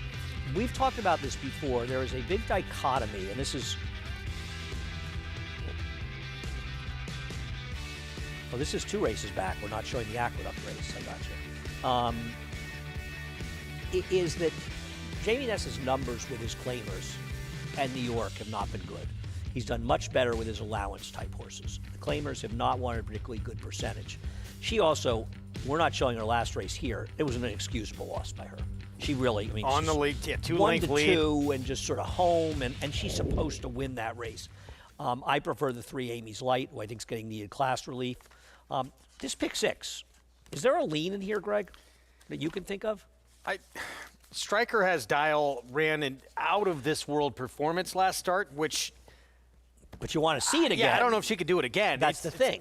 And a filly who had beat her, she's going to match up with again fairly recently. That might be one. I guess Liberté de Bayou in the 9th is going to be a pretty heavy lean. He is, and he is way the horse to beat. I'm going to try to beat him with global perspective, but he is. And the last race, there's quite a few in there that could win. It's not a overly complicated, but it's not easy. Never is. Despo's Dreamlander Rice drops in class. Yeah, hopefully the class drop will get this horse to run better. This has not been one of Linda's good claims in Kentucky. Blinkers on Amy's Light. Yeah, I can make a lot of excuses for this horse who's had some trips in her races, and I think she's just making a big drop. Here's the one we showed you in that runner-up finish, and the last start, another runner-up finish, but it was bad. Listen, she may win here. She may wire the field, but I can't forgive her loss. Still think she's moving forward, though, with 2 strong figures. Here's Blenheim Baby. Outside look, maybe, no? Yeah, I don't know. It's just a claim from Linda Rice for a barn that's not winning. Not my cup of tea. Saucy 6 is taking a lot of money right now. Gets a positive rider change to Carol Cedeno. Not impossible in here. And why is Dat Dares Right taking all this money? Well, she's not. She's 9-1. You mean she's supposed to be 29-1? It's early. She'll be going up. I understand there was a scratch. She was 15-1 morning line. Well, yeah, but you got 2 horses going to take money, so she probably was closer to 10-1 morning line without those, right? 3 minutes to post. As we take a look at the one you have gone to in here, Blinkers on, Christopher Elliott, Amy's Light for Ed Pringle. Yeah, I think the connections are making this horse a bigger price. And you look at the last race, that was just a much better field she faced in there. And, well, she did have a pretty good trip in there. I thought that was a day that speed was pretty good, so she was a bit compromised. The time before that, running against much better horses, going a mile, and not exactly a terrific rider on the board. She consistently runs her figures that make her very much a player in this race. And I think she's getting some class relief, and I like the cutback in distance. And I got that Maggie, on my coattails here. Yeah, look out, Maggie. Teaming up with Andy here. What does that mean? It means, per usual, the horse has no shot. No, I'm just kidding. But Amy's Light, look, she's one of those fillies that her heart is 3 times bigger than what she actually is physically.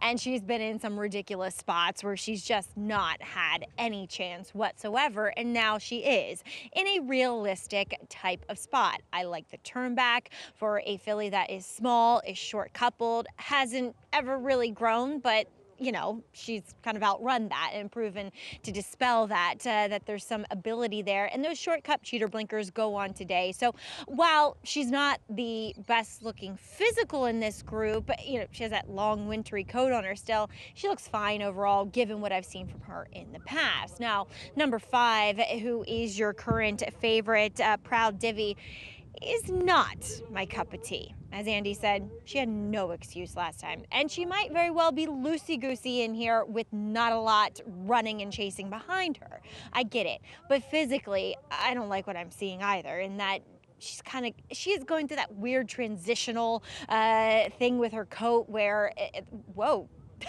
The pony just freaked out. Sorry, I'm watching the simulcast feed, and the pony just reared up on the racetrack. But Proud Divvy, she just has shown that she's not the bravest, not, willing to kind of seal the deal, and that's evident with what I see from her physically, too. Now, the horse that was a standout by far in the paddock was number 1, Despo's Dream, and I get what Andy's saying. She has not shown much for Linda, and Linda said that to me. She said, wow, I didn't necessarily like my filly going into this race, but looking at everything in the paddock, like her a bit more. And I could not agree more with her. So again, a filly in a more realistic spot that physically, at least, Greg, looks as though she's doing very well. Positive sign. Thank you, Maggie. 6-5 favorite, though, remains one that both Andy and Maggie are against in here. Proud Divvy, Jamie Nesbarn, even money right now. And hard to get, truly inspired by, yes, getting run down with the lead against a softer group, actually stepping up in class here. I agree. I don't like her. I'm not saying I scratched in her as my second choice, but she is not a horse I like. It's why I like the 3 to bet against her. I can't forgive her last race. I just can't. Once again, she could win this race, but not a horse I other would bet. figures, by the way, which I look at, that race 2-back had that significantly faster than the 47. Yes. Yes, and it seems looking at this horse that it probably was a faster fig. Having said that, I can't get past the last loss. I just can't get past it. And to me, the 3 is the kind of horse that I like in races. A horse that's better than she looks on paper. And she's just getting needed class relief. She's very logical. And because it's Christopher Elliott and Eddie Pringle, she's not going to be a short price in here. And I understand that, but I don't worry about those things. Eddie Pringle wins when he wins races like this. Would you say, as we shift to Despo's Dream, the one, she potentially has 2 of the fastest races of anyone in here, the way she ended last year? Or did you not have them that fast? They're competitive. Okay. She's competitive. The problem with her is she's run back, and once again, she's not impossible in here, is that she hasn't run well for Linda. And one thing I look at is that she was in Joe Sharp's barn. Joe Sharp is a tough guy to claim from. He's just a tough guy to claim from. But if you don't like the 5, you have to consider her a contender in here. There she is, Linda Rice, Jose Lezcano, and yet it's rare that we see her claim a horse and not have success with it. And it's been one of these rare occasions with Despo's Dream. So now the drop in class for the 1. We'll see if that can get this one back to some of her better efforts. 5-2 right now. She is the second choice on the board. She is getting bet. Favorite, though, throughout, it has been Proud Divvy, Jamie Nesbarn, as we get set for this pick 6 carryover. Let's go to Chris Griffin for the call to get us started. Proud Divvy.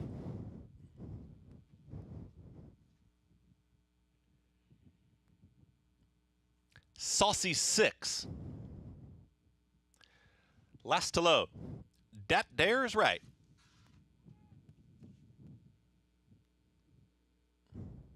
Goes in.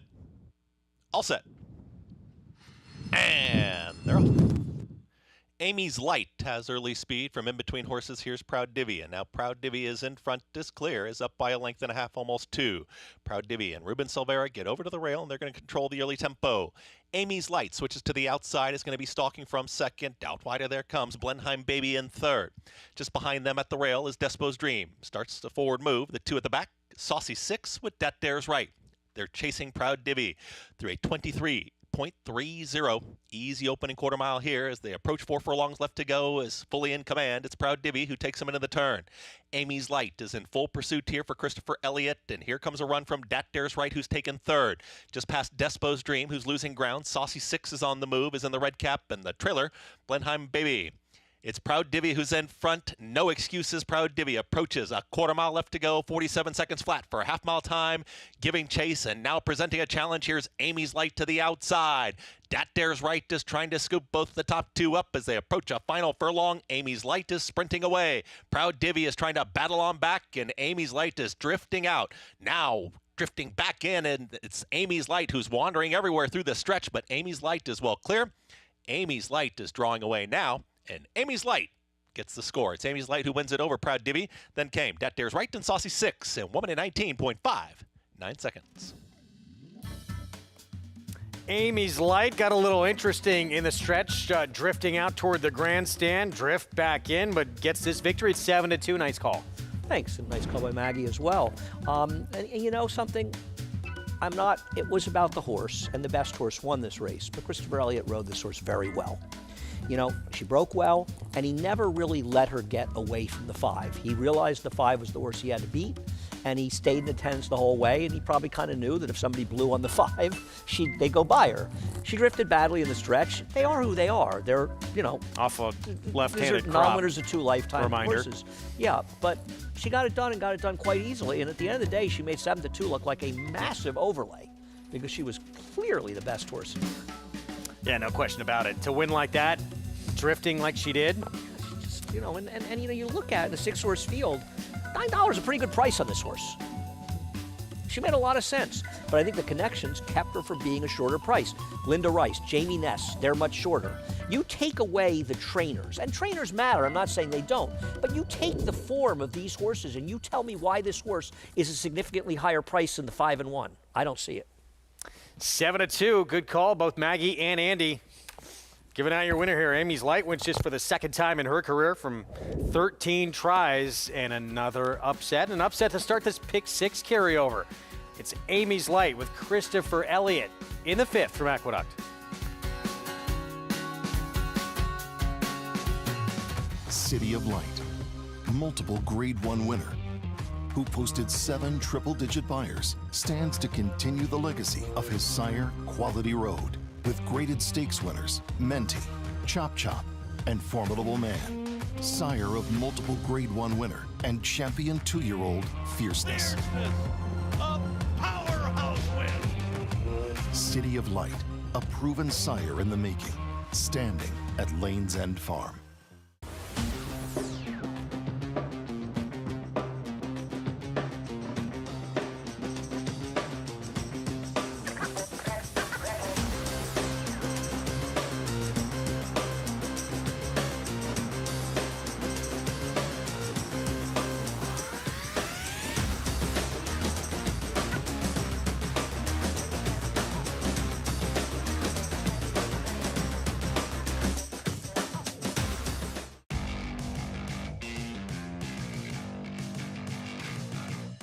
Charge, it is pouring it on, winning the Dwyer by the length of the stretch.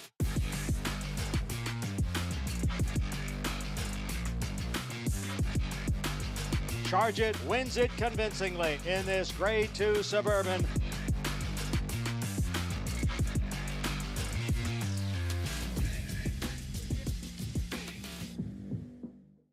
Racetrack Television Network brings you every race, from every track, on every screen, every day. With monthly packages starting as low as $5, RTN gives you great value and access to more live HD streaming and race replays than anyone. Visit RTN.tv today to sign up and watch on almost any device, including Roku and Amazon Fire. RTN has packages that start at $5 per month.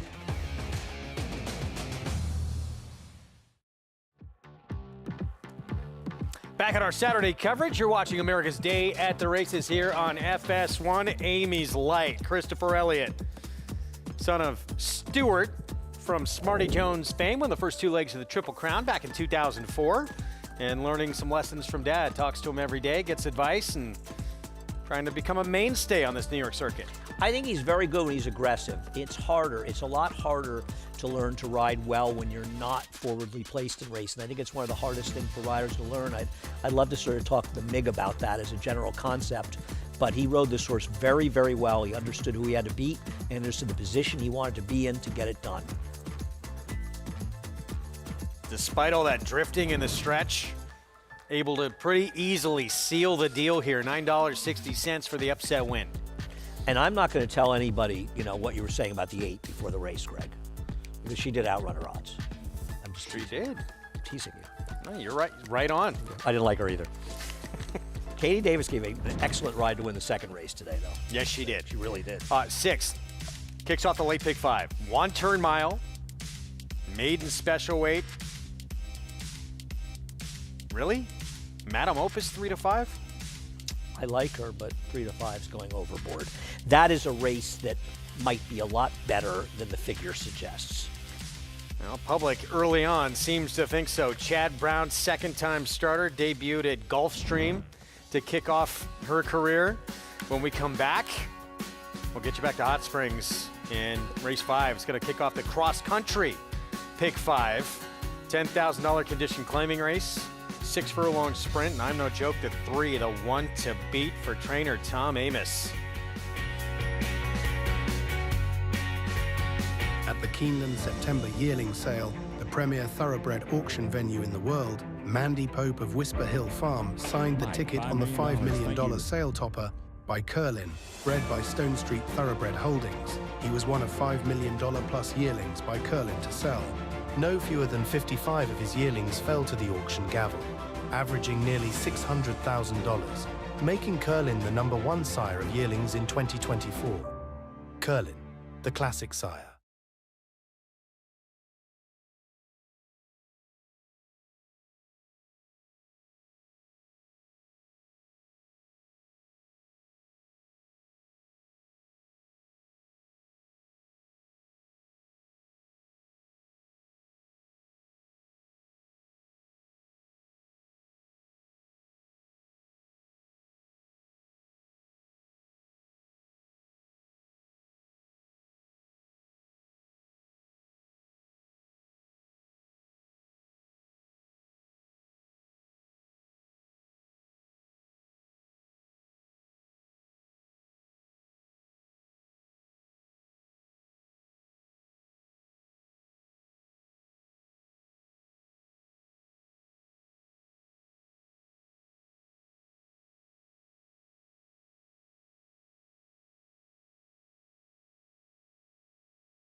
Back with you on America's Day at the Races, and this is coming up. Just 5 minutes to get your tickets together. You can do so on Naira Bets. Cross Country Pick 5, combining Oaklawn and Aqueduct. Races 5, 6, and 7 from Hot Springs, and races 7 and 8 from Aqueduct. Good luck. It kicks off here. We'll get a look at this field quickly. Looks like this one to start it off. Several that could win. The 3, maybe the 4, the 5. Oaklawn? Certainly. The 13, don't forget, who gets in and off the also eligible. This race is very much epitomizes a lot of the racing at Gulfstream. I mean, at Gulfstream, at Oaklawn. Huge competitive fields. Cooler King went by, might be a stretch. Little hard to make. Here's Tim Tao. Well, is a substantial drop off an 8-month layoff. Not taking any money, but has a races that can win. Here's the favorite, just claimed by Tom Amis. Part of a lot of speed. Tom's numbers dropping precipitously as this one is off the claim are pretty good. Not as good at Oaklawn. Vulcan for a strong barn at the meet, Greg Compton. Another horse who can be forward as well, dropping just slightly off the claim. Major player here. Brighter Days Ahead drops in class. I agree, but aren't the 3, 4, and 5 all potentially forwardly placed? The one thing about this one is at least he's outside the other speeds. 41-1 on Colosi, 10-time winner. He's a little tough to make. Johnny Up. You like this horse a little bit, and I'll say one thing. I don't really like him, but he is a horse that has a pretty good record, and he's going to get pace to run into. Second off a short layoff as well. Gambler Rocket, 36-1. He's a ways away from his good races. Michael Hewitt Barnes sending out Hello Hot Rod. He's a horse that has just not run particularly well since the claim, and he's actually kind of moving up in class, oddly. There's another 10-year-old in the field, the Queen's Jewels. I think this horse used to run for Chris Englehart in New York. I always liked this horse. I don't think he's impossible at all. Good price. Southern Sunset moving to the Ron Moquette barn. Yeah, I don't know what to make of this horse. He was in Chris Hartman's barn. Not my kind, but he is a price if you like him. And a big drop, too. And then this one, major player, Dr. Soulfire, in from the also eligible list. I don't disagree. The problem I have is you have all these drop downs, and this one's moving up, but maybe moving up off the claim is pretty good. The horse I would say is an overlay here is the 11.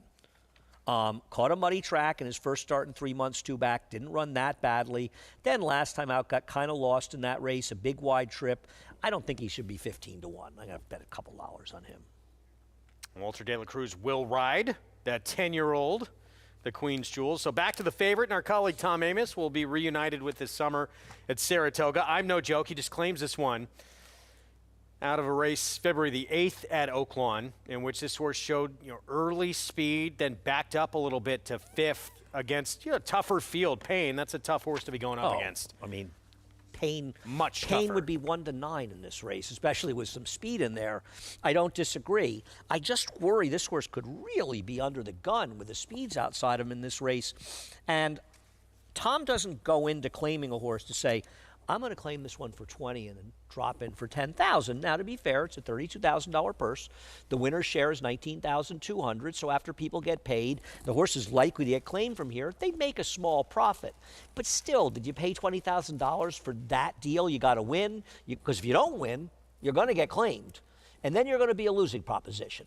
So it's still a negative. I don't care what anybody says, and I'm not saying the horse can't win, but a severe drop down off the claim is a negative. And Tom is a sharp guy. He knows all the math. He knows everything. He still knows he better win because he's getting claimed. Otherwise, they will lose. So we will see what we get from I'm No Joke here first off the claim for historically, Tom, very good first off the claim as well. Let's go to Tim Tal next door. 10 to 1 currently, and this horse has been off for a while. Haven't seen him since July 15th. Well, this is the kind of horse after the race that he wins and pays $20. You say, I don't understand. He was under 3 to 1 his last 2 starts at a higher claiming price in Kentucky. He did run terribly last time. He had a voided claim in July. He runs terribly. The claim is voided, and now it takes him 8 months to get back, and he's in for $10,000. All of those things add up to a negative. Having said that, his race 2 back makes him very tough in here, and he's 10 to 1 if you like him. So while I don't particularly like him, I'm not going to argue with somebody who would bet on him at this price. 10 to 1 right now on Tim Tal. Francisco Arrieta rides. So we get a look at the horse who gets in off the also eligible list here. So for the winningest trainer in North American history, Steve Asmussen, he claims this one, owns him as well. Puts son Eric aboard, your reigning Eclipse Award winning apprentice, as we take a look at the trainer standings. And just by sheer volume, Steve Asmussen is on top of that list. The thing I like most about Steve Asmussen is he is one of the greatest action junkies in this game. You know, if Steve Asmussen wasn't a trainer, he'd be in the grandstand betting with all the degenerates, you know, and I'm not saying he's a bettor at all. I have no idea whether he bets or not. I'm saying he loves the action. You know, to be at the top of the sport the way he is, but still be claiming horses for $5,000, and he's got so much action, and he clearly keeps incredible track of it. I admire that. My problem with this horse, Greg, is I think this is the 3rd surface that he runs on and he runs well on, but I think he's worst on this surface. I think he's better on turf and he's better on dirt. And I don't think 7 to 2 from an outside post with Eric Asmussen is doing you any favors. But having said all that, he can win. He has, talking about his trainer. Yeah, he's pretty good. He has sent out nearly 300 horses already this year. I'm telling you, he's my favorite action junkie in gaming. And by the way, that's a compliment. When I call somebody an action junkie, I mean that as the greatest compliment. You know, I mean, this is somebody who loves the game. You know, the same way that Mig, who, you know, bets a little bit now, but was never really a bettor. Richie loves the game. And I think Steve is a guy that just loves the action. And it's showing in his 2 young sons, because I think Eric and Keith, who he's giving, you know, most of his mounts to, their enthusiasm for I have not seen two young riders with so much enthusiasm for this sport in a long time. It's incredible how much they love this game. And there's no doubt in my mind that their dad is tough on them. Yeah. Because Steve could be a little tough at times, you know? I mean, if you're going to be successful, you've got to be tough at times. Out of love. But yeah, I don't mean it in a bad way. I think, you know, I mean, Steve's tough on everybody. But you also get along well with Steve a lot of the time as well, so it's fine. But as somebody like myself, and you too, but we love the game. You know, this is, to me, my life. The game is a lot of my life. I can respect how much Steve just loves the game. And you can be a bettor, you can be a trainer, you can be in all sorts of aspects of the game. But if you're going to really thrive in this game, you got to love it. Well, him, his entire family, they have given their life to it. His brother is a great rider. Here we go. 5th from Oaklawn. Starts his cross country. Pick 5. Let's go to Matt Dinnerman. And 2 back to round out the field, Colosi and Dr. Soulfire. Here's Dr. Soulfire to round out the field. We're ready to go. And we're off. Southern Sunset on the far outside. Alert out of the gate isn't quick enough to go to the front. Volcan has the most speed today from Brighter Days Ahead, who's the presser. I'm No Joke settles into stride third. Southern Sunset alongside of him with the Queen's Jewels, who's firing forward to be a joint third down the backstretch run. Hello Hot Rod in the black jacket is next, a length clear of Tim Tao. Another length to cooler came the long shot with Dr. Soulfire. There's 6 lengths clear of Gambler Rocket. Colosi second to last, and Johnny Up has been out sprinted as they go into the far turn. Volcan the leader with 3 furlongs to go. A neck in front. Brighter Days Ahead right there to the outside. A length and a half to a line. I'm No Joke in a pocket down on the rail. Appears to have a lot of run here. I'm No Joke searching for racing room at the top of the lane. Far outside is Southern Sunset. Dr. Soulfire has horse as well. Dr. Soulfire catching the eye behind the leaders as they come down the lane. The leader, Brighter Days Ahead, putting away Volcan. I'm No Joke has a clear path to come on down the center of the track. He's gotten outside. Dr. Soulfire is charging 2. Those 2 trying to catch Brighter Days Ahead, who has a 16th left to go and has opened up 3 lengths. Dr. Soulfire, I'm No Joke, flattening out in third. It's Brighter Days Ahead. Brighter Days Ahead to score. Dr. Soulfire's second. Then She's No Joke, or rather that's I'm Not a Joke, and Volcan, who is 4th. Brighter Days Ahead, drop in class, and now 6 wins from 16 starts. And had the benefit of being the outside of the speeds, you know, where the 3 just kind of got shuffled a little towards the inside. I'm not saying that Tom's horse had a major excuse. This horse had that clean run on the outside, and while the pace was contentious in here, was able to stay clear. Eric Asmussen got in a little bit of trouble with the 13, but he gave this horse a very good ride from that post to get towards the inside. And while he got in a little trouble, I'd rather get that little bit of trouble and get the kind of ride he got. Overall, a good ride and a good trip, just second best. Christian Torres for the Ernie Witt Barn. Brighter Days Ahead at 4-1 to start that cross-country pick 5.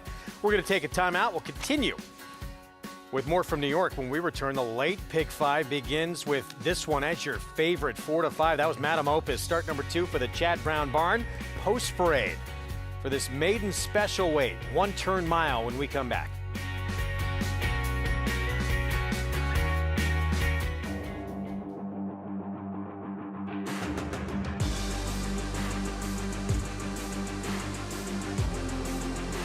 Bright future indeed. Bright future, the son of Curlin to win by 4. Bright future, Proxy, here's the line. Photo finish, Bright future. Bright future, look at that. Bright future, the class prevails. Bright future, standing at Claiborne Farm. Spine tingling. Jaw dropping. Awe-inspiring. Secretariat-like.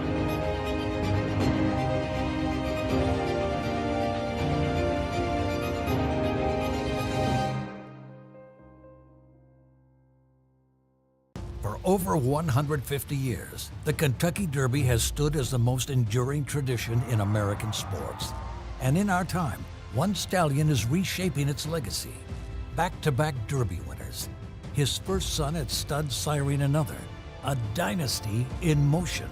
A motion that again has forward momentum toward Louisville, with another elite crop of 3-year-olds bearing his genes. Spendthrift Farm, home of Into Mischief. Horse racing? Check.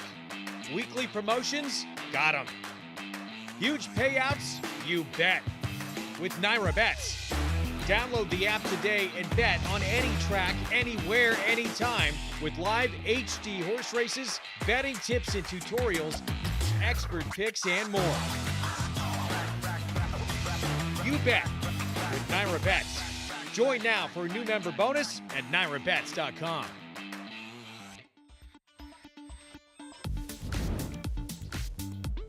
Welcome back to the program here on FS1. It's America's Day at the Races, and we have another main special weight on tap for you. This one, though, for the fillies traveling a mile. And yet again, though, we see a second-time starter from the Chad Brown barn by way of Gulfstream Park as your favorite. She is number 6, Madam Opus, in here. And, you know, she wasn't that quick away. She kind of circled up around the turn. She may have hung just slightly in the last eighth of a mile, though she did lose a considerable amount of ground. Now, it might be, too, a race that's a little bit better than what it looks based upon that figure. For instance, the first place finisher, albeit coming back and running third, did improve significantly on the Beyer speed scale, running a 78 that day. Now, she did take a lot of money, too, for Chad Brown in that debut, which took place on January 12th.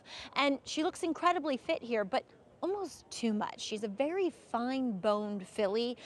They're not necessarily the horses that I'm going to be attracted to when analyzing them physically. I wish she just carried a bit more conditioning, to be fair. So we'll see what she does here. I think, though, she could step up and run a bit better, at least a faster race than what she did first time out. Now, her main rival comes by way of number 4, More Than Grace, who has struggled to get back to the races, and her second start wasn't nearly as good as her first one. And she was a scratch going back to about a month ago, but she comes and she shows up here. She was a bit against the track, I will say that. Back on January 10th, it was a day you wanted to be inside, and she was chasing 3 wide throughout. Now, in her debut, I thought that she actually would want to go longer. And she looks like that physically. She acts like that in her demeanor. She's very laid back, very quiet. But you look at her races, and that it kind of makes you question it, because she seems like a filly that has trouble finishing those sprint races. And furthermore, she has gotten a lot more fit. She's a lot stronger than what she was going back to that debut and even her second start. So maybe she's back on track here. We'll see. Hopefully they go for the lead and how far she can take them. Greg?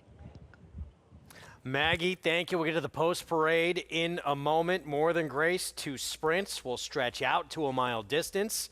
We'll get the blinkers on, and a filly who certainly, coming out of those sprints could be forward. Oh, I agree. I think the concern is whether or not she can get the mile. But I think she's extremely dangerous in the front end, and we have a track that seems to be playing fairly.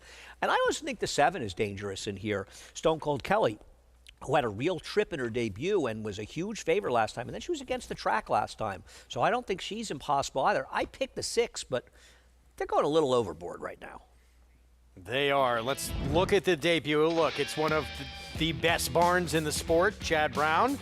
It was a filly who was favored first time out. Here is the debut.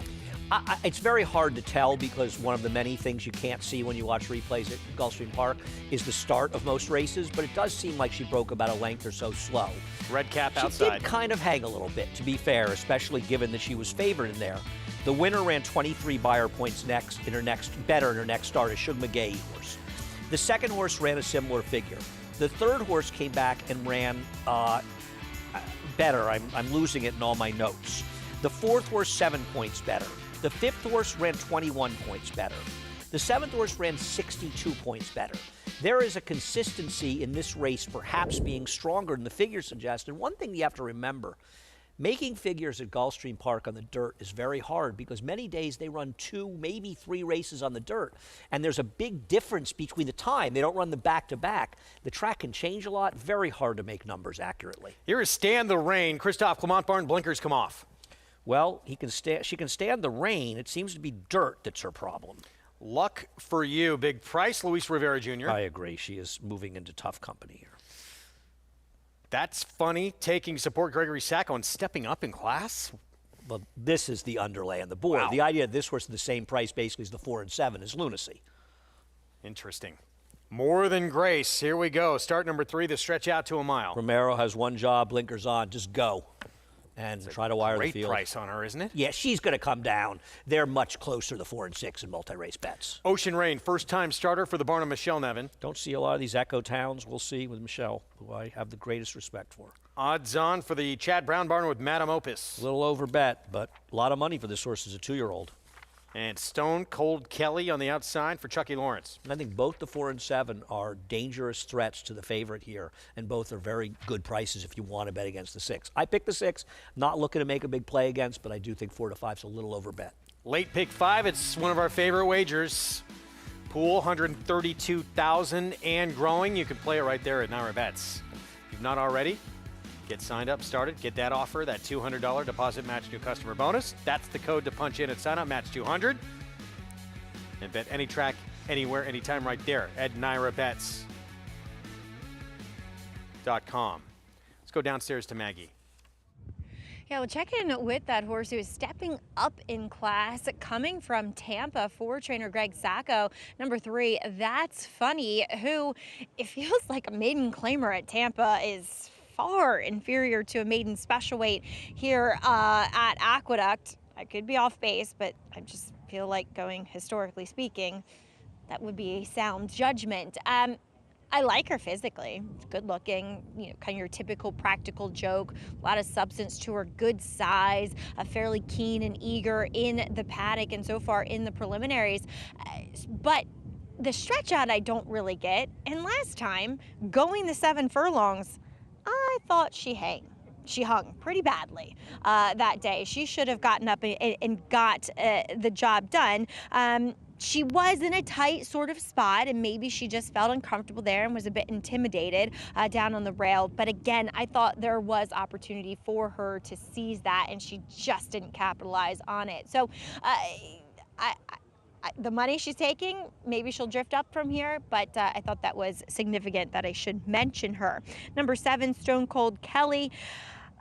The problem with her, though, is I thought she looked like so much the horse to beat in the paddock, on paper, the whole 9 yards. She was a very short price that day.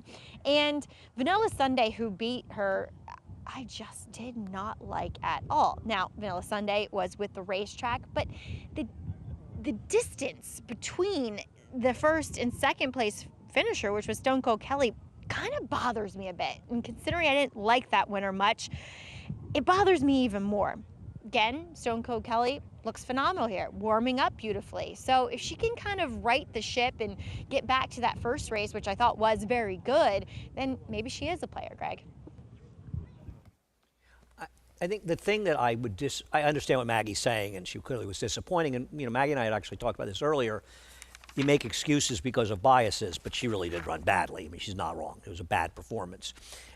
But she was chasing wide against a very strong inside bias that day. And a lot of times what happens is that's why you get exaggerated performances, margins. Because not only does the winner greatly benefit from being with the bias, but horses that are chasing on the outside, they'll lose by a lot more than they normally should have. So I do think it's possible she would have run, a figure in the low 60s if she wasn't against the track. Having said that, does that make her the horse you want in here? Well, I don't know. She gets a good outside post. She's been towards the inside in her races, and I think she's a perfectly viable alternative. And she's also 5-1. Price has to be something you consider in how you evaluate them. So I think that she's a better bet at 5-1. The 6 is even money. I think the 6 is a more likely winner, but at 5-1, you're getting more than compensated. I picked the race 6, 7, 4. I bet some big 5s. I singled the 6 on one ticket, and I used 4, 6, 7 on the other ticket. And your belief with the 6 is that race was a lot faster than what that figure shows. I believe that that's a figure that probably, I don't think the figure's wrong. I think those figures are very hard to make, but subsequent races and prior races by horses in there suggest that it's a figure that could be 65 to 70, which does make the horse a lot more likely to win. And we've seen these horses from Chad Brown come up from Florida, and they're running better. So I think she probably improves the second time out, and I think she's the likeliest winner here. And we talked about it too. Look, he had a first-time starter, Chad Brown, win earlier, and we talked. It's not easy to do to win at a mile in the debut. She was trying to do that same thing as well, first time out at a track that can play a little bit more favorably to horses on the front end when she's trying to come from way off the pace. No argument about that. I don't disagree with all of those things. And she's 4 to 5. There shouldn't be this big a price discrepancy between her and the 4 and her and the 7. I agree completely.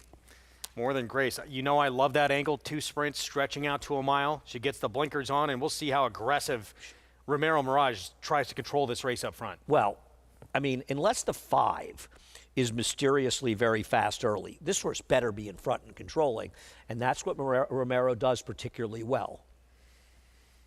Here we go. Odds on. Madame Opus, start number 2, the 6. Manny Franco for Chad Brown. There she is in her New York debut. Start of this late pick 5. Chris Griffin with the call. To the outside. Goes in. All set. And they're off. More Than Grace flew out of the gate from in between horses and right out to the front. It's More Than Grace who's going to control the early tempo. They're bunched up in behind as More Than Grace gets over to the rail. Just took an awkward step, and that caused a lot of problems there. It was More Than Grace who ducked in. Stand the Rain caught the worst of it, and Stand the Rain might be being pulled up out of the race. Had to check heels badly up the chute, and now here comes More Than Grace, who rushes on through. So took that awkward step in the opening quarter, went 23-4 was the posted opening quarter. More Than Grace is in front, is up by 3. There in second is Luck for You. Then tracking to the outside is Madame Opus, is now a shared second. Takes that second position away. Back to third. That's Luck for You. Out wider, Stone Cold Kelly is out in the center of the racetrack. In behind them, That's Funny. Further back in the field, that'll be Ocean Rain. And again, pulled up out of the race. Looks to be okay. Going to get unsettled there is the 1 Stand the Rain. Eric Cancel is with the assistant starters. They're in the far turn, 47.25 for half-mile time. More Than Grace is confronted by Madame Opus, who now puts a nose in front. More Than Grace is trying to battle on back towards the inside. Then Stone Cold Kelly is ranging up 3 wide. Chasing them, Luck for You is also right there with That's Funny. Far back is Ocean Rain. They reach the top of the stretch. Madame Opus and More Than Grace. More Than Grace continues to battle on towards the inside, but is back to second as Madame Opus has clearly taken the lead, and Madame Opus is opening up the margin. Stone Cold Kelly is pursuing inside the final furlong. Madame Opus, Stone Cold Kelly. More Than Grace is back to third. It's Madame Opus who's in front. Stone Cold Kelly still trying to run this rival down. Madame Opus will do enough. It's Madame Opus to win it. Then came Stone Cold Kelly. That's Funny and Luck for You finished fourth in 1:40.61. Strangely run race, and we'll go back to that drama early on in a moment. Madame Opus with the win. Let's go back to the beginning in here, and we'll keep our eyes on More Than Grace, the 4. These are the times I really miss having Richie here. So the 4 breaks very well. Romero kind of took her a little in hand. I don't know what happened. He came in here, and I mean, it seems like at this point, swerves in, spooked by something on the track? Something happened. That horse swerved. Something must have spooked him. You can see, we can watch the pan also. And fortunately, the one who seemed to clip heels briefly didn't go down, and Eric was able to stay on. But that was a dicey moment there. And I'm not blaming. I'm not Romero. Something spooked this horse, right? You want to watch the pan just to see? Yeah. Again, white cap. Keep your eyes on the 4. Who should have been the clear-cut leader, does get out. He was. Just keep going. But then it seems like he takes back a little. Right. There's always this sort of feeling of taking him in hand, but something spooks her right there. Ooh. Oh, man, I'm glad nothing bad happened there. Very lucky. Good job by Eric Cancel, staying aboard, was able to too. stay on, Stand the Rain. Dangerous situation. Wow. One more look at it here from the head-on. By the way, finishes 6-7, 3-2, by the way, your 3-5 favorite, your winner. Maggie, we'll throw it down to you, but that's a very scary situation. Yeah, so as I typically do, I watch this race with trainer Ray Handel, who does condition More Than Grace. As he was saying, she has been training so much better with those blinkers on, but that she can be a little bit goofy. And he said, look, watch her. And it was before she did that move. Her ears are going back and forth, and boom, when those horses came up on the outside of her, because it's the first time she's in a race that she's worn the blinkers, I don't think she saw them, and when she did see them out of those blinkers, she spooked drastically and bolted down to the inside, unfortunately cutting off number 1, Stand the Rain. Richie, as we do have an inquiry posted on the board, I think you do have to show that the stewards are looking at this. Yeah, and honestly, this should warrant a disqualification. It was nobody's fault. but it was one of those dramatic moves that she made towards the inside. I think you make a very valid point that maybe when she caught sight of the horses outside of that blinker cup, it took her by surprise. Also, looking at the head-on, it appeared that maybe there were some hoof prints or tracks across the track at that point. She had all that empty space to her inside, and she just reacted dramatically. Incredible job by Eric Cancel to stay aboard, but this is one of those things where it was all the horse and you can't blame the rider. I think it was a confluence of things, though. I think very good point about horses rushing up outside of her. I think some tracks that, from horses warming up, maybe she spotted them, and that all that empty space to her inside. Well, look, we can't say this, too. She was the quick of the quick in here, and she had an opportunity to be well in front where no one was coming up outside of her. I agree. I agree. I don't like to be critical of Romero, and I'm not trying to pin this on him, but it seemed like if you just kept going forward, as Richie likes to say, going forward, I don't know. But whatever the case, I'm glad nobody got hurt. 6-7, 3-2 in the end. More Than Grace does finish out of the top 4 in here. Madam Opus, your winner at odds on. And great job by Eric Cancel. Athletic move to stay aboard, stand the rain. Good for him. He's had a 2-win day already, and luckily nothing happens here. That's the most important thing. Everybody's okay. And keep in mind, the stewards are looking because you got to look. They got to make sure that nobody, the 6 or 7 particularly, did anything that sort of caused the 4 to go off. They're well aware that the 4 was the horse who caused the situation. That horse finished 5th, so it doesn't affect any of the wagering. But they have to look at it just to say, hey, we're looking and just crossing the T's and dotting the I's. So Madam Opus, your winner. Odds on victory here. Start number 2, Chad Brownbarn in her New York debut. Manny Franco, there he is. Aboard for the victory. He's got a big Derby prep mount coming up in the wood pretty soon. We'll be back. Of the legendary Arrowgate and the speed and stamina of the sire of sires, Uncle Mo. Introducing Petulante, the first son of Arrowgate to stand in New York after winning handily at first asking. Petulante! He's got a kick here, and he's going to prove much the best. He won or placed in all 7 of his lifetime starts, including the Grade 3 Salvatore Mile. Petulante, Nimbus class, Petulante! Petulante, now standing in New York. For information, visit ihdvstallions.com today.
Picture time for this 3-year-old filly here at career start number 2, Madam Opus, Chad Brown Barn. Owned in part by William Lawrence and Manny Franco aboard for the win. I should have known when somebody who's usually wrong on Twitter today did a whole thing about how Chad Brown's career is over because he's only winning at 12%. I should have known that things would change. It's 2 wins today and got some live ones at Fairgrounds as well. They're short prices, but he got it done. She got it done in this race, and I think she did improve. And I think what we said about that race justifies it's a better race than that 52 suggests. Holds off Stone Cold Kelly, made a bit of a run at her, but never really in question here. And on to bigger and better things. After breaking her maiden here in career start number 2 to start off the late Big 5, very formful with a 3-5 favorite. 7th race. Looks a little more wide open. That cross-country Big 5 with all the short prices yesterday paying almost 4 times the parlay. Short prices are not your enemy in multi-race bets. 6.5 furlong sprint here in the 7th. New York Reds $30,000 maiden claiming group. And who's going to step up in this race? Lower level maiden claiming group. You have 9 and 4 dropping in class. I am singled here. I had to take a stand. Okay. And the 8 is a first through is taking some money. Second choice looking at doubles. But the number 2 will be a fairly substantial favorite, probably 5-2 or so by post time. For my money, the number 2, 9 and 4. Obviously, things didn't work out last time. He was in a much, much tougher spot last time out.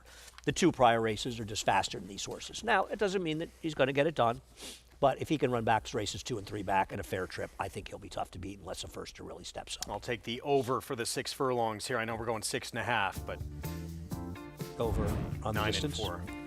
Oh, 109 and 4? What am I missing here? You're making fun of me, and I'm just not exactly sure how. I don't think they're going to go 9 and 4 for the 6 furlongs. Did I say that? That's a horse's name. Oh, okay. I am. Catch up, Andy. Okay. Race 6 back to Oaklawn, 5 minutes away. They do, and if this horse goes 9 and 4, I like his chances. Even for the fraction, even for the 6 furlong fraction. Here's 45 lengths in front. Ken McPeak, Julian Lepre with Mendelssohn's March went by. Well, he's just not really a dirt horse, this horse. Favorite for Brad Cox, double barrel.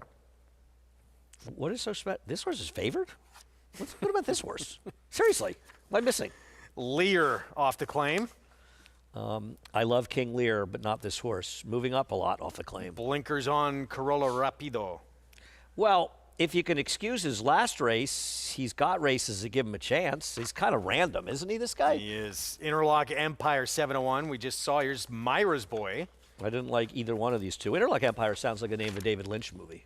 And a horse coming out of a graded stake, Creative Minister. There were high expectations at one time. Kenny McPeak does not have good numbers first time in a claiming race. This was my Belmont Stakes pick 3 years ago. He did not hit the board. Just okay. It was one of my many great picks in the Profit Crown races. Gamekeeper, David Jacobson, 21-1.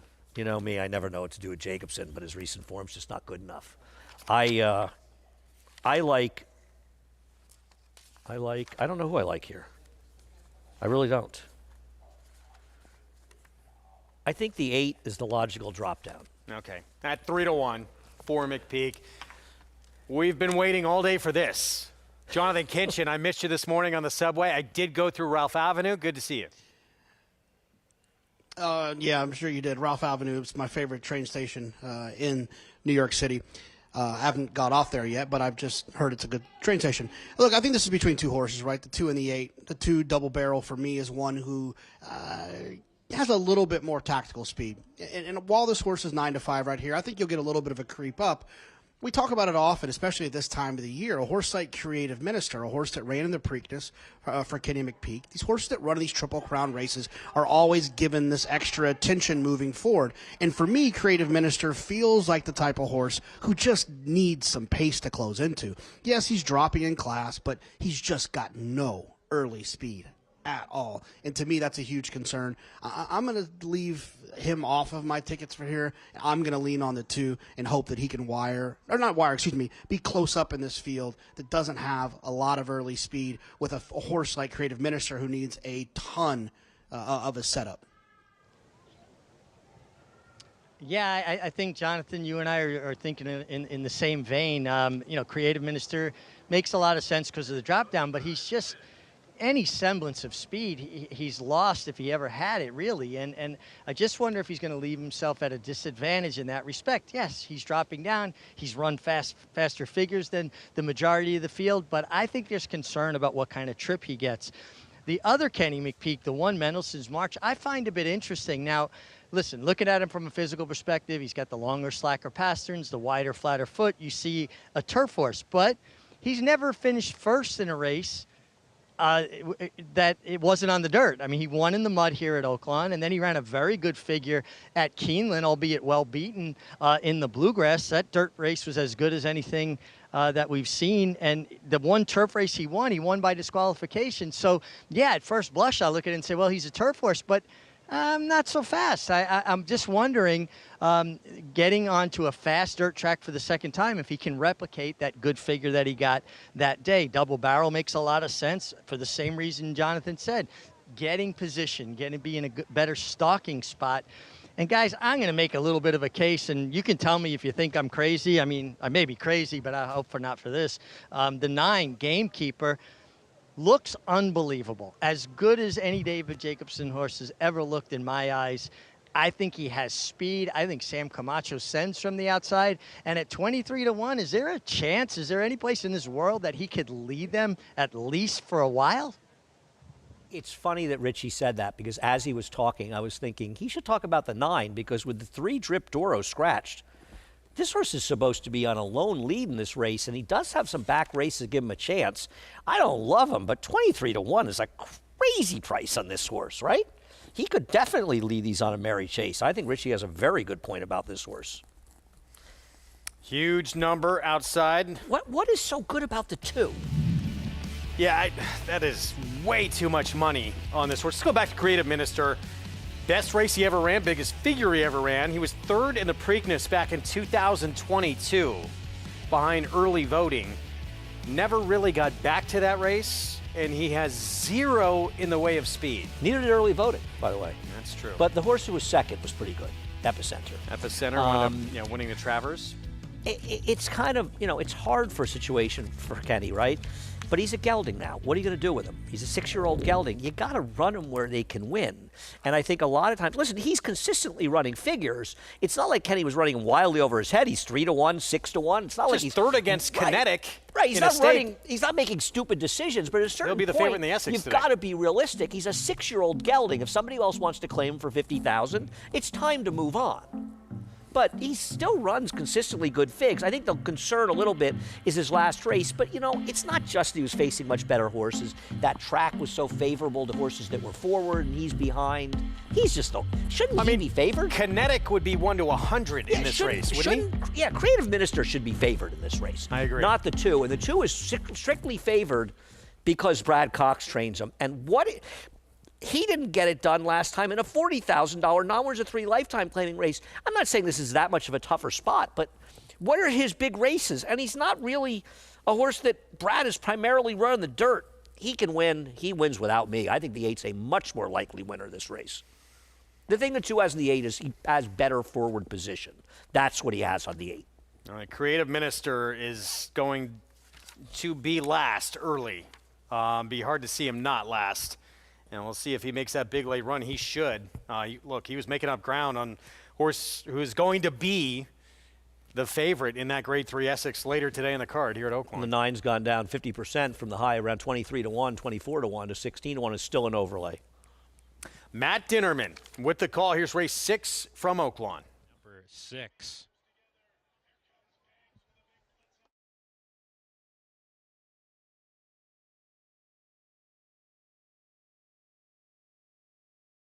Lear has gone into the gate. Most of them have loaded. Just 2 more runners to load. Carolo Rapido to post position number 5. And to the outside post, Gamekeeper. We kick off the middle, pick 4 here, and we are ready to go. And Laroff. An eventful start. Lear put into play with the gray Interlock Empire. Gamekeeper outside of that pair. These three across the track as they approach the first turn run. Myra's Boy right behind them, about 3 back, running in the 4th spot, passing Creative Minister, and Double Barrel, who's down on the inside, scraping Paint. Gap of another 4 to Mendelssohn's March at the back with Carollo Rapido. They will attempt to do their best running later, but they have a fast and contentious tempo to chase here. 3 across as they approach the backstretch run. Lear, the big long shot, at 30-1 as ahead in front of Interlock Empire, and Gamekeeper, who backs away in 3rd. He's trying to get a breather while kept on the outside by Sammy Camacho Jr. Gap of 5 back to Myra's Boy racing alone. He's 2.5 clear of Double Barrel, now a little more off the rail. Then comes Creative Minister. Mendelssohn's March is stablemate right behind him, and that leaves Carollo Rapido to trail the field with a half mile to go. Lear went quick, the half in 46-4, which confirms that speedy tempo as they go into the turn. Lear's still there. Gamekeeper got that breather on the backstretch, comes on again, is a half length back. Interlock Empire loses the 2nd spot in 3rd, attempts to re-rally as they round the turn. Here comes Creative Minister with a run. Creative Minister's coming, so is Myra's Boy on the rail. Interlock Empire's giving way, and after the fast pace, the early leaders are being swarmed by the closers. Let's see who has the best kick here as they come down the lane. Creative Minister with the lead. Myra's Boy has run a big one. And then Double Barrel in the meantime. He's dropping back. Not his day today. 2-horse battle on the lead between Creative Minister and Myra's Boy. Creative Minister, Myra's Boy, head and head. Myra's Boy on the inside with a narrow edge. Creative Minister right there coming back. Creative Minister won it. Creative Minister and Manny Esquivel over Myra's Boy and Keith Asmussen. Mendelssohn's March 3rd across the line, and then Carollo Rapido. That back class edging forward in the final strides. Creative Minister does not go off your favorite. 5-2 second choice, gets the 3rd win of his career. I know it was narrow, and he almost lost to a long shot, who frankly was a little hard to make on paper, but how this horse wasn't favored over the 2 is like one of the great mysteries in horse racing. This was one where they were strictly betting Brad Cox, and they were ignoring a horse that was taking the needed class drop, and yeah, he got a good trip in here, but he should never have not been favored in this race. We said it before the race, and we say it after. Stakes place just 2 starts ago, coming out of a grade 3.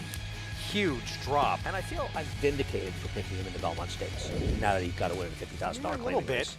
No, not at all. It was a horrendous pick, and I'm not. By the way. Took 3 years. This is his first win. He has not won a race since that Belmont, by the way. Wow. Wow. Ken McPeak, Manny Esquivel with the victory. 7th coming up next. This one, Tarple and current favorite, a first-time starter for the Brittany Russell barn. Manny Franco will look to go back-to-back. This one trying to win at 6.5 furlongs in the debut of the post parade next.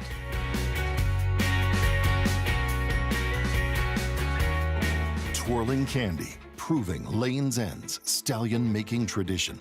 Twirling Candy has seen success on the track and in the sales ring, siring multiple Grade 1 winners and millionaires including Exalted, Ice Cream U-Screen, AG Bullet, and Walkathon, and reaching 7-figure yearling and 2-year-old sales. Twirling Candy, a leader of his generation. These New York bred foals represent many sires: War Dancer, Salamini, Honest Mischief, Central Banker. But they all have one thing in common. Starting in 2026, they'll be running for the same purse money as Open Company 2-year-olds at NYRA tracks. That's nearly 20% more than they run for now. Learn more about it at nybreds.com. The sun shines bright on Caraconte. His first crops of racing age are showing brilliance on the racetrack with a high percentage of stakes winners. His versatility is evidenced by winners on all surfaces across the globe. Spandarella could not have been more impressive. She feels more than pretty. She feels fantastic. It is all she feels pretty. The sun shines bright on this value sire. Caraconte, standing at Gainesway. Racetrack Television Network brings you every race, from every track, on every screen, every day. With monthly packages starting as low as $5, RTN gives you great value and access to more live HD streaming and race replays than anyone. Visit RTN.tv today to sign up and watch on almost any device, including Roku and Amazon Fire. RTN has packages that start at $5 per month.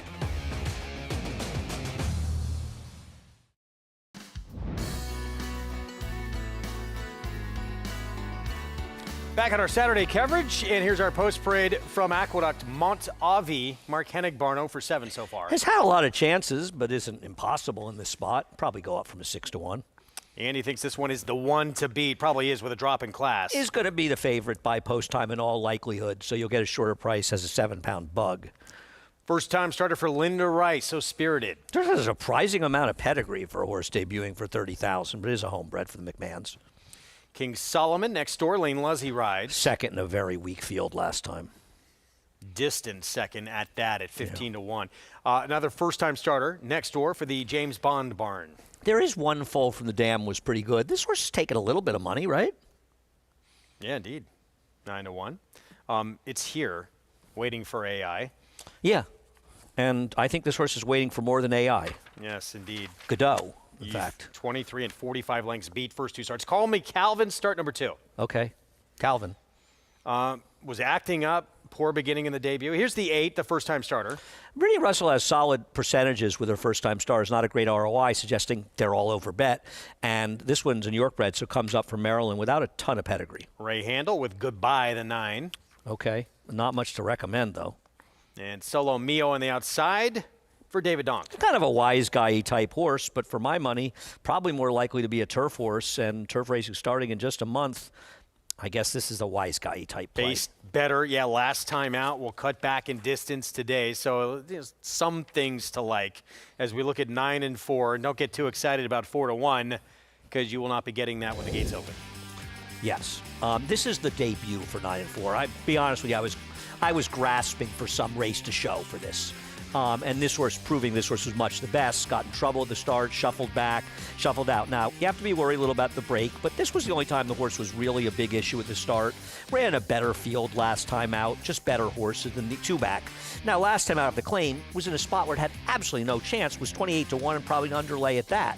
It's just making a realistic drop, and I felt like it's just a very logical horse. He runs back to his last 2. I singled him in a bit 5 play because otherwise I'd have to use a bunch in here, and I didn't want to put that much money into it. Well, 9 and 4 is going to be one of, if not the favorites, Maggie, when the gates open, coming out of a race where they went 14 flat last start, and he was nowhere near that winner.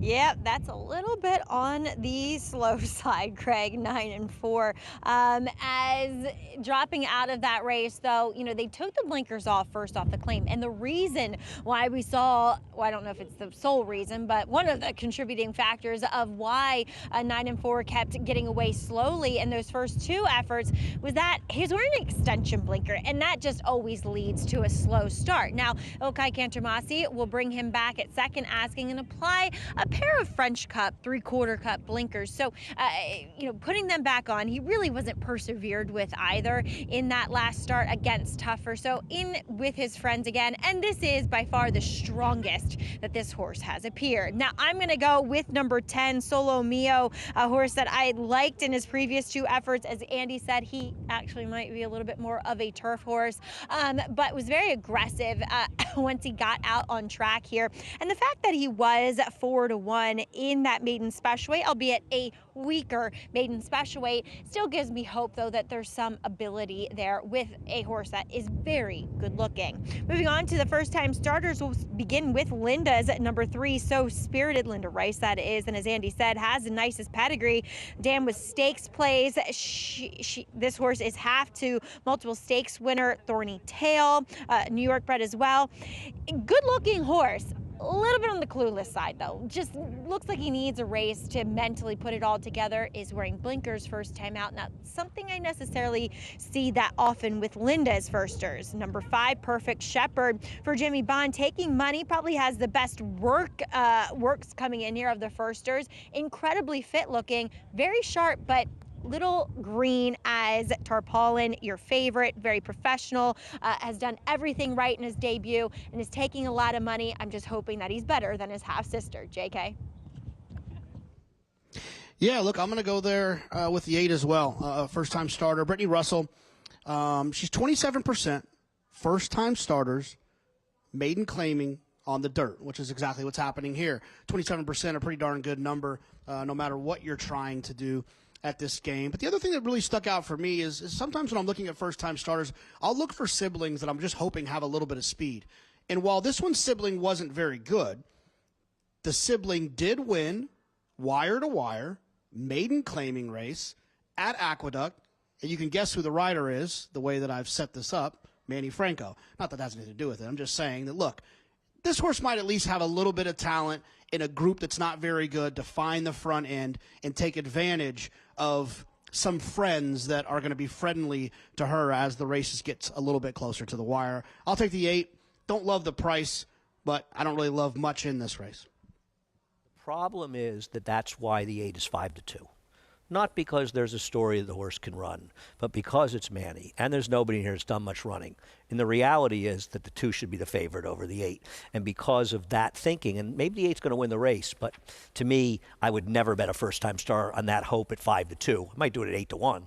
Yeah, Barn, that's good first time out too, but yeah, your hope usually with better $1.40 ROI, stock. 24%, $1.40 ROI. So they're 9-5 to 2-1 shots, and they're not getting it done at a high enough percentage, which fits this horse like a glove, frankly. Pick 4 starts here. Chris Griffin, the call. All set. And they're off. Stumble at the start there for Monteavi. It was a very awkward beginning for So Spirited. Broken a tangle and then had to check is at the back end of the field. 3 across the racetrack. Monteavi down towards the inside, has early speed. Perfect Shepherd is in between horses, now emerges with the front. And towards the outside of them is Solo Mio. It's these 3 across the racetrack. Just behind them, Goodbye is a close-up 4th. Now moving forward as Tarpaulin is in the pink cap, is now taking the 5th spot. Is to the outside here of 9 and 4. Big gap, 8 lengths. Back to Call Me Calvin is having trouble keeping up here with that leading group. Then comes King Solomon, and far back So Spirited with Waiting for AI. 22 and 4 for the opening quarter mile. Solomio's in front. Goodbye is ready to challenge. Dropping out of it was Perfect Shepherd, starts to lose ground, and here comes a 4 wide, now 3 wide run from Tarpaulin. Tarpaulin is on the move, is to the outside of Goodbye, who's encouraged to keep that advantage as they approach a quarter mile left to go. 9 and 4 is right in behind that group. They're 3 across the racetrack. They reach the top of the stretch. Tarpaulin is in front, and Tarpaulin now sprints for home. Down towards the inside is Solomio. Goodbye starts to drop out of it. 9 and 4 is wandering around. Tarpaulin just keeps on going inside the final furlong and is opening up this margin. It's Tarpaulin now striding away. Tarpaulin has a 16th left to go, and Tarpaulin, Manny Franco, they're going to win this one impressively. It's all Tarpaulin to win it. Solomio is going to be second. Then came 9 and 4, and Monteavi re-rallies to get 4th in 1 minute 20 seconds flat.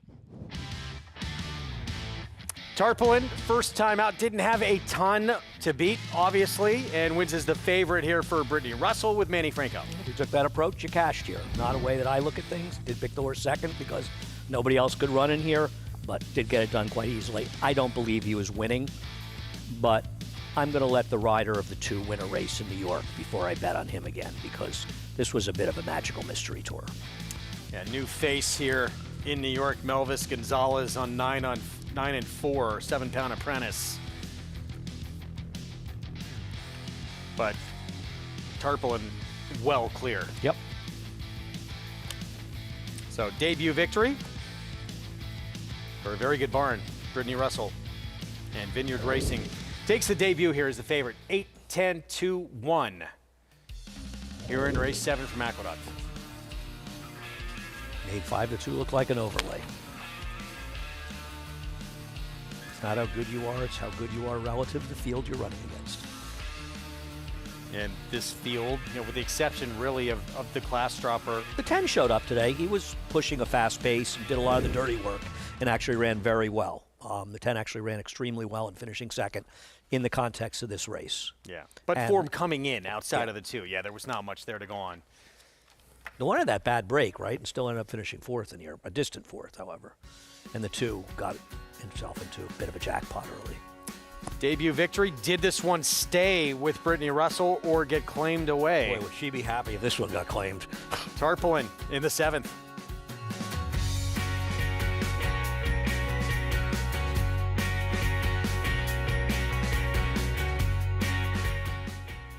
And they're off in the Naira Betts Haskell. In the Belmont Stakes at Saratoga. Dornock setting a moderate pace, 3/4 of a length ahead. As the field turns for home.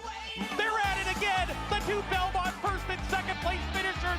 Mind frame on the outside. It's coming after Dornock. Dornock wins the Haskell. It will be Dornock to win the Belmont Stake.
Back with you on our Saturday action on America's Day at the Races, brought to you in part where you can play it all. Go to NairaBets.com, get signed up and started.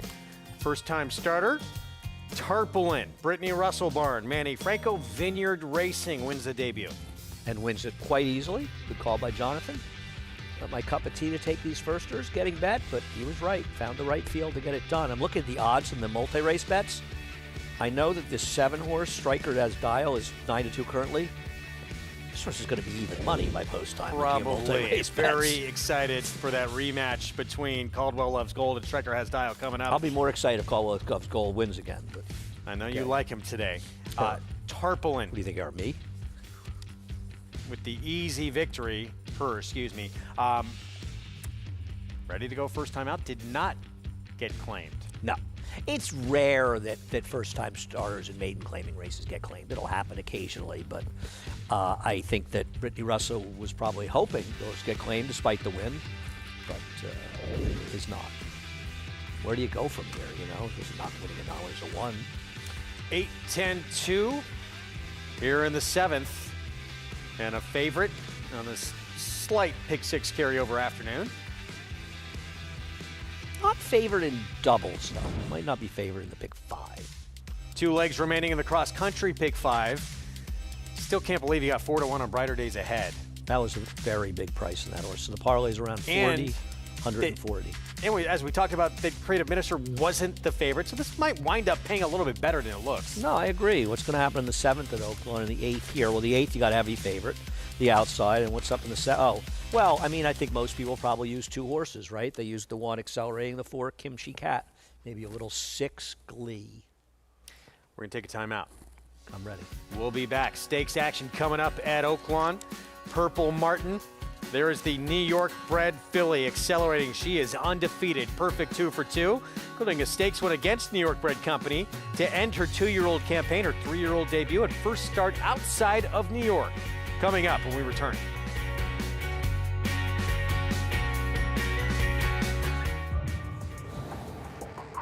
And here's Tama in the final stages.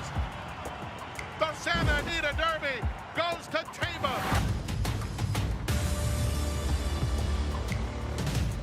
It's Tama, absolutely terrific, winning Malibu by 4 widening lengths.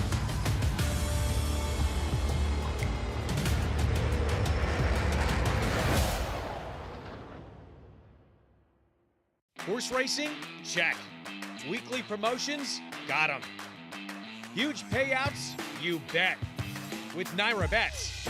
Download the app today and bet on any track, anywhere, anytime with live HD horse races, betting tips and tutorials, expert picks, and more. You bet with Naira Bets. Join now for a new member bonus at NairaBets.com. Hall of Fame trainer Steve Asmussen said, "Gun Pilot is an absolute beast. He has a lot of gun runners' great traits. He is a bigger and stronger version and was extremely talented. His easy Grade 1 win in the 7-furlong Churchill Downs Stakes proved everything I knew." The gold, but it's Gun Pilot. Gun Pilot and Christian Torres. Gun Pilot is Gun Runner's only son to retire to stud this year. New to 3 Chimneys. RaceLens is the most in-depth product in horse racing, with unique features found nowhere else. True odds, predictive analysis, and pace projection. RaceLens. It will change the way you follow horse racing and take your game to the next level.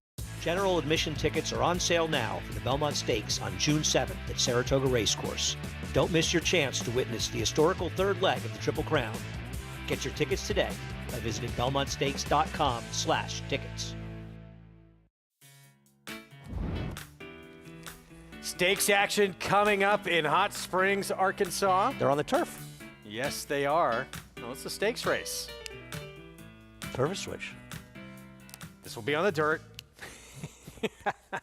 For those who don't follow often. There is no turf course at Oaklawn. There you go. 3-year-old filly, 6 furlongs here in this Purple Martin coming up, and we're going to see Accelerating undefeated. The New York bred filly for Steve Asmussen, the inside runner, has the rail, 6-5 favorite right now. I feel like we just saw a big swing in odds. I feel like I looked at it was 9-5, 2-1, and now it's 6-5, 5-2. Yeah, it has swapped. It was Kimchi Cat favorite. Let's look at that stakes twin seeking the ante at Saratoga. It was an uncompetitive race, as you see her at 2-5. Now, she beat Carmen's Candy Jar, who's been fairly consistent, and the race, certainly the number seems to be backed up. This is a talented horse, and she's got an awful lot of speed, and she's faster than Kimchi Cat. I think it's a very interesting matchup between two horses that we saw both run well at Saratoga last summer. I'm really looking forward to this race. And I'm rooting for Tom, sorry. Yeah, our colleague Tom Amos will be on the set with us all summer long when we head upstate with the 4, Kimchi Cat. And look, she ran very good until he tried to stretch her out and get her on the Oaks Trail in the Pocahontas. She took that big move forward in the Bolton Landing. Race meant for the grass, but came off. It was run on dirt, 84 Beyer in a dominant win. And I'm going to argue with the chart call. I thought she lost by 73 1/4 lengths, not 72 3/4 lengths. When they're eased, can't they just ride eased? Something went wrong in that race, and she ran huge here. This was a very big win. Now, I'm always a little bit circumspect of 5.5 furlong off the turf race in a big figure, but it was a fast race. I'm not going to argue it. It's not like she didn't run a reasonable race breaking her maiden. It's an interesting matchup between these two. The speed of the one probably gives her the advantage, but I wouldn't take a big position. And I'll tell you what, at even money in 5-2, isn't the 4 a better bet? Yes, I would agree with that. Here is Accelerating. So perfect record on the line here for the 3-year-old debut coming up. And those Kaleem Shah Silks. Remember Bayern? When I see that horse, I always think of them, and she's obviously pretty good. We'll see how good she is as the year progresses. Keith Asmussen riding for Dad Steve, winningest trainer in North American history with this New York bred filly. 6-5 favorite from the inside post, and she is quick early. Battle Shipper, Martine Schwann rides. Thought she ran very well last time out, but she's going to have to run even better in order likelihood to win here. Chris Hartman Barn, this will be a cut back in distance for Kentucky Smoke Show. I like the turn back. Chris Hartman's numbers are okay with turn backs, and I like that cut back. A little interesting as an oddball. Our colleague, Tom Amos, Kimchi Cat, 3-year-old debut coming up. I'm not going to lie. I'm rooting for Tom. I hate to say it. She's good, too. And I don't think she should be that big a second choice behind the 1. Gunite Max, It's one for the Travis Murphy barn. She's got that big fig 2 back, and she's cutting back off a no-shot spot in the Honeybee. I mean, a race 2 back is good enough to give her a chance here.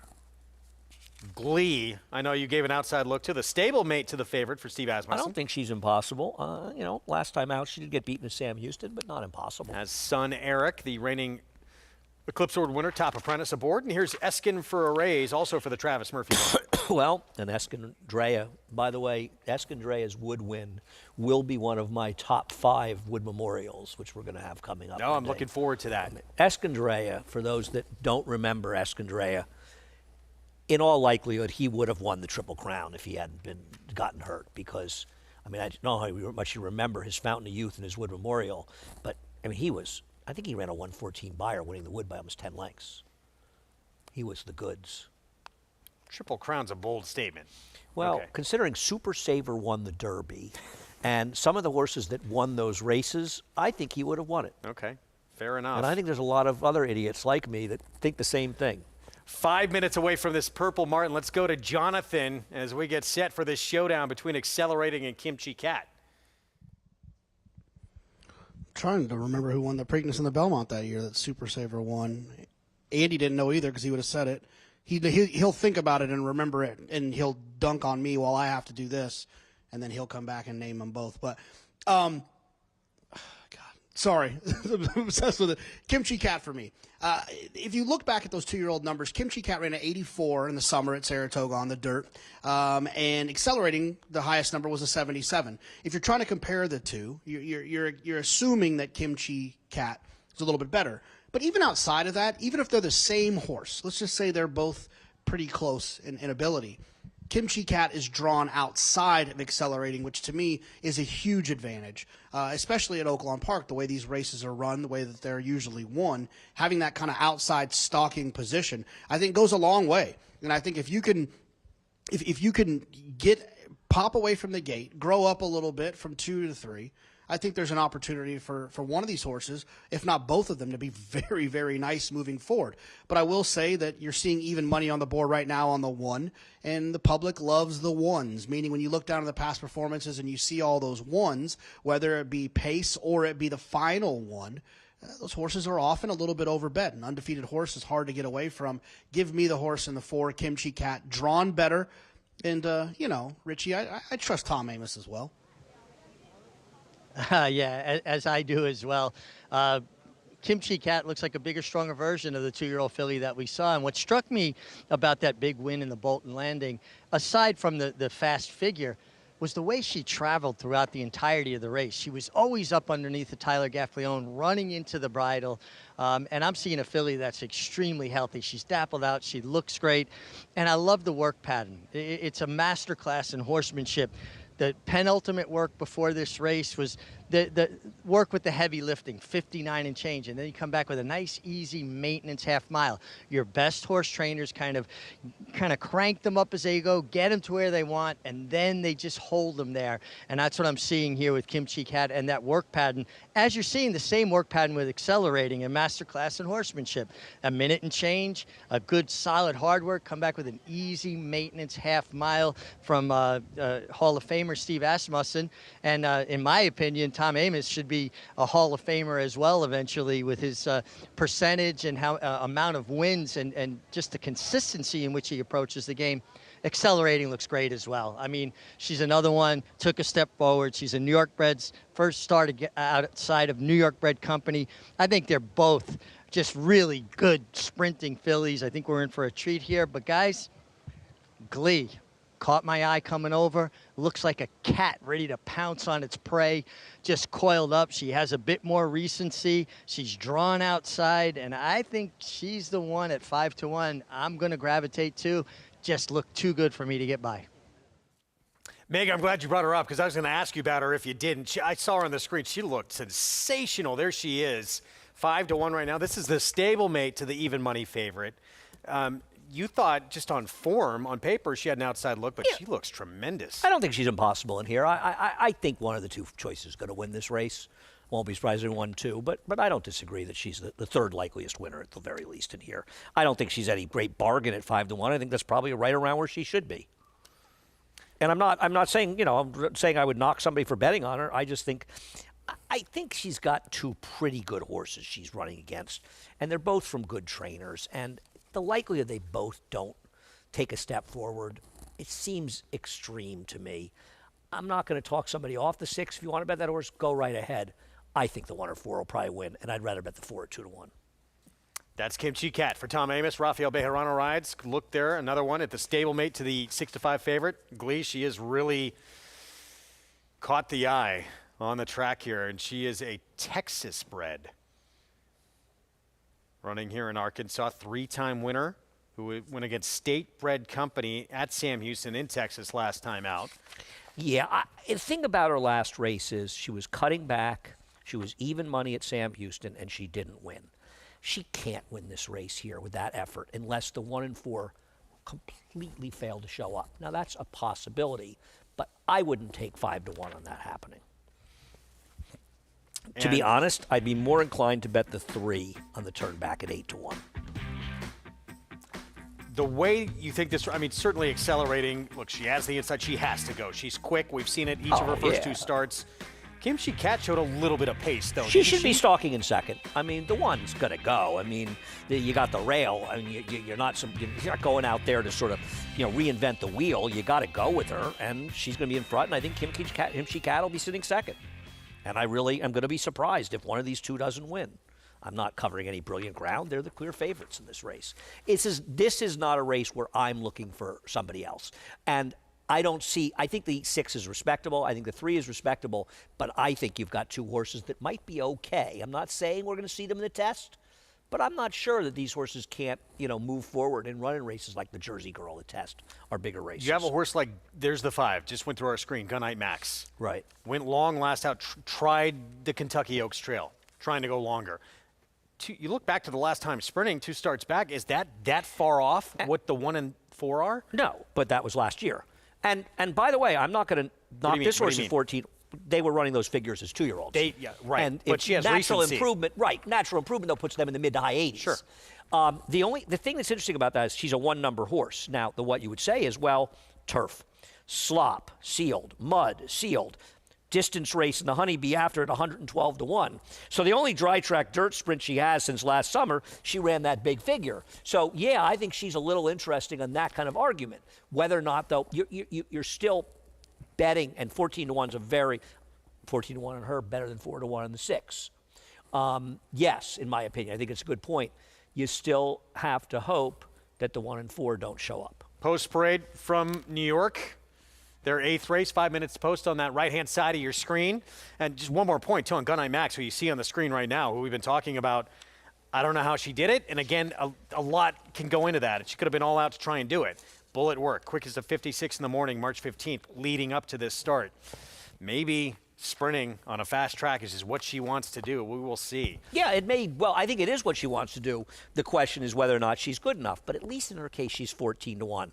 I don't need 9-2 to try to beat these 2 horses. Right-hand side of your screen, there is Caldwell Loves Gold. Brad Cox, Barn, Manny Franco. She beat Stryker Has Dial when they met December 13th. She's my top choice, but she was hurt when the 3 scratched because that horse had speed, and that would have helped her chances as she's a closer. We'll get back to it. Stryker Has Dial, though, she became a completely different filly the start after that matchup with Caldwell Loves Gold. Can she put in that kind of performance again? We will see. Purple Martin from Oaklawn, favorite accelerating from the rail. She's 2 for 2 for Steve Asmussen. Let's go to Matt Ditterman for the call. 1 back. Asking for a raise to the outside post. We're ready to go in the Purple Martin. And Larough. Accelerating from the inside, put into play early. Kimchi Cat has speed. Battle Shipper between the 2 favorites. Battle Shipper, the gray, the long shot, has a head in front of Kimchi Cat and accelerating in a tight spot there. Tried to move forward, but had to tap on the brakes. Battle Shipper, the leader by a neck from Kimchi Cat on a hold second. A length to Kentucky Smoke Show. She's keen to get after the leaders 3 deep. Glee is following her move, accelerating with not a good go in the first furlong. Got shuffled back to 5th. She's only 2 behind, but stalking the pace. She's never seen speed like this. this before accelerating. Going into the turn, gets shuffled to the back of the pack. In fact, Asking for a Raise just past her. Stablemate Gunite Max at the rear with accelerating, who needs to turn it around. Around the far turn, Kimchi Cat is ahead in front of Battle Shipper. Kentucky Smoke Show right there as they line up on the lead. Asking for a Raise caught deep with Gunite Max in the swing off the corner. Accelerating still at the back as they come down the lane. Kimchi Cat, Kentucky Smoke Show, first and second. Battle Shipper gives way. Kimchi Cat has plenty for the final furlong and opens up the lead now. Kimchi Cat waving goodbye to the competition. 4 lengths clear coming to the finish. Kimchi Cat, Rafael Bejarano, the champions of the Purple Martin Stakes. Kentucky Smoke Show second over Asking for a Raise, and Battle Shipper was fourth across the finish. Silks of a former Kentucky Oaks winner, Joel Politti and Serengeti Empress, they campaigned, and the biggest win of trainer Tom Amos's career. Kimchi Cat comes back successful in her 3-year-old debut. Well, once the one, we'll get into it later, got the trip that she got, this horse had to win. She was ready to go. I'm not going to say the one wasn't ready to go. I don't know why Keith didn't come out firing hard and make sure he got the lead. He did not. He ended up getting completely steadied out of the race. And I wouldn't want to be him talking to his father after the race. But this horse really ran today. And whether or not the one could have beaten her the way she ran is a real question. 4-3-7 in this Purple Martin Kimchi Cat. Tom Amos, Rafael Bejarano, and Joel Politti are winning connections. Let's go to Mig. Yeah, thanks, Greg. And Joel, this was a big effort off the bench. She had to be real happy the way she was traveling again today. Yeah, she sat and she was sitting real good, top of the stretch. He let her go. You never know what's going to happen at that point, but she really just took off again, and you know, that was super fun to watch. Now, I know you let Tom make those decisions, Tom Amos, her conditioner, but do you think you keep her sprinting at this stage? Yeah, we talked about it. She's not the biggest filly. She's beautiful. She's a really good mover. She looks like a sprinter. She does look like a sprinter. Now, you've scaled the mountaintop with Serengeti Empress. Right. What's it like to have another good filly like this? You know, every year Tom and I go to the sales. We pick out horses. That whole part of it is really fun and rewarding, and to get one to this point right here, I mean, that's why we do it. Congratulations. Well done. Go get your picture taken. Thank you. Thank you. Guys, very happy owner right there, Joel Politti. Been on an incredible ride with Tom Amos with that super filly. They campaigned Serengeti Empress, not just that Kentucky Oaks win, that brilliant ballerina performance as well at Saratoga. Joel's an easy owner to root for. He trusts in his trainer, Tom Amos, and he's a good guy, and I'm glad to see them get the win. This horse got the right trip. I'm not giving up on accelerating. That horse needs a different kind of ride. 4-3-7-2. It's Kimchi Cat and the Purple Martin. Congrats to those connections. Back to New York. Race 8 coming up. Even money favorite as you predicted. Striker Has Dial got beat by Caldwell Loves Gold when they met December 13th, and then just an out-of-this-world performance in the follow-up. That was a crazy fast race, and this is a horse that showed us last summer in that race in the Wilton that she had some talent. We were kind of waiting for her to show it. Well, she did last time. Will she run back to it? I'm going to try to beat her with Caldwell Loves Gold, who is hurt by the scratch of... Who's the scratch? Well, I don't have to worry about that anymore. She's scratched. I like Striker Has Dial now. Yeah, wow. Rematch will not happen between these two. So being told Caldwell Loves Gold comes out of the race, not taken off the board yet. Let's go down to Maggie. I think it's safe to say Caldwell Loves Gold is a scratch here, as we do hear Chris Griffin announcing it. She is unsaddled, and she was a scratch upon advice of the veterinarian here, as we'll check in with Striker Has Dial. And this is a filly that I have been willing into this type of scenario. I never really understood why they tried to go along with her. She's a sprinter. She showed that last time. She's actually, weirdly, the first time she ever went 6 furlongs on the dirt, and she delivered. Also, she just felt as though she needed to mature a bit, mentally more than anything. She would get herself a bit hot, a bit washy, a bit nervous at times. But today she was so relaxed. She's also filled out quite a bit. She is a deserved favorite in here, and she gets my vote of confidence. As number 4, you could make the argument that consistently throughout her career, Cupid's Heart has proven to be possibly the best mare in here. But it's another layoff. And if she didn't have her last race looking at you, which was, after another long layoff, then I'd be a little bit more leery. She is a robust type. She carries a lot of weight and conditioning. So when you first look at her, you're like, ooh, she's going to need one. But she's proven that she doesn't necessarily. So I am scared of her. And then a horse who's a big price, Greg, is number 2, Proudfoot, whom I don't really like on paper, but this is the best I've ever seen her look physically for Rick Dutrow. Interesting. So 8-1 on the 2. Thank you, Maggie. There's Proudfoot. Jose Lezcano for the Dutrow barn. Well, my opinion in this race is I'm not trying to beat the 7 anymore. I would take the 1 as the alternative, but 7-2 is no great shakes. I think one of the keys to this race is how does that gray horse with the pink silk get out of the gate? Because she broke well last time, but she had the outside post. She's a mung horse today, and one of her biggest issues, besides not being able to stay on the track, is getting out of the gate. It's a shame because she is a very talented horse. She is talented. We haven't seen her good. since June of last year, though, so off the long layoff and her gate problems, the question, Striker has dial. What will we get? There she is. Can she perform like she did last time out, where she just took her game to a new level? If she's that kind of filly, this race is probably already over. Chris Griffin, the call. Here's the 8th from Aqueduct. And they're off. Speed to the inside from Everyone Loves Linda is hard pressed towards the outside from Striker Has Dial. They're the top 2. Just off of them is going to be Kara's Time, is a well-settled 3rd. Then at the rail is going to be Proudfoot, who's tracking in 4th in the trailer. Cupid's Heart. They work up the backstretch and no easy lead. Striker Has Dial with a neck advantage in front of Everyone Loves Linda. Wants to hold that rail position and continues to apply pressure to the inside. These two speed into the far turn together through a 22-4 opening quarter mile. Kara's Time is right in behind them.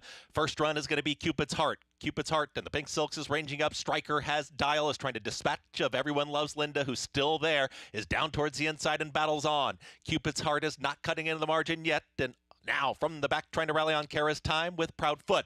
Striker Has Dial has a quarter mile left to go. Everyone Loves Linda, stubborn foe towards the inside, but now Striker Has Dial gets the cue and kicks away nicely. Striker Has Dial is up by 2, approaching a final furlong. Cupid's Heart is starting to rally on. Striker Has Dial has got a bit of a cushion. Cupid's Heart going to try one final time, is drifting out. It's Striker Has Dial will get the victory. Striker Has Dial over Cupid's Heart. Everyone Loves Linda and Proudfoot. In 1 minute, 11 seconds flat. Striker Has Dial does it again. Back-to-back wins now, and Kendra Carmouche on the best horse in the race. Took advantage, aggressive early, and she wins with a commanding performance. Up next on FS1 IndyCar Racing from the Twin Palms Thermal Club in Thermal, California. We're next on FS2, so we'll see you over there. It was I'm Ready to Go, winning the debut in the 4th, and how about Kimchi Cat in that performance in her 3-year-old return for trainer Tom Amos. Kinetic still to come on our FS2 coverage. We'll see him and the Essex handicap. We'll see you over on FS2 next.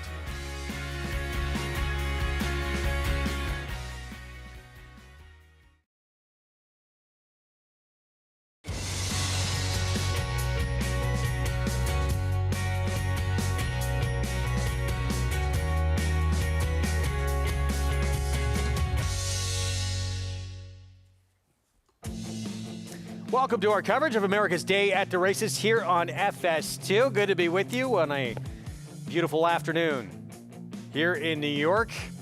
8th in the books. More to come and a feature still to come out in Hot Springs, Arkansas with the Essex handicap, where Kinetic 4 for 6 in his career for trainer Brad Cox looks to be the one to beat. Can he step up into the big leagues with a big performance against that group?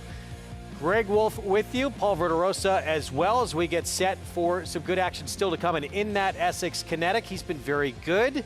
Is he much the horse to beat in that field? We're going to find out. He's a little problematic for his riders, though, if you think about it, Greg, because he's kind of that type of horse that he gets to lean in a little bit. Sometimes he gets on that wrong lead. He's going to be probably a solid favorite in here, but I guess you have to ask yourself, is he going to behave himself and just get the job done? I mean, when you take a look at the race that he ran, last time out. Listen, he got the job done, but here's what I mean. He gets to kind of lean in a little bit on the horse inside of him. He gets a little goofy on the inside lead at times. He's a little bit of a head case, but he jumps back on the lead. He gets his focus back. He gets the job done. He'll make his riders get gray hairs quicker, but he's probably the horse to beat. Well, yeah, with those antics, a rider who will be, at least in the afternoon, hopping aboard him for the first time in Christian Torres. So we'll see how he deals with that. Talent-wise, though, to this point, he has been the best of the bunch, and that's why he is the 8-5 morning line favorite. Oh, for sure. There's no doubt that you cannot, question his talent. He just needs to be a little bit more focused, because if he ever focuses 100%, he will be a bad horse. Patriot Spirit, that could be a real rival, though, to his inside here for trainer Michael Campbell, and he's a horse who likes to be forward.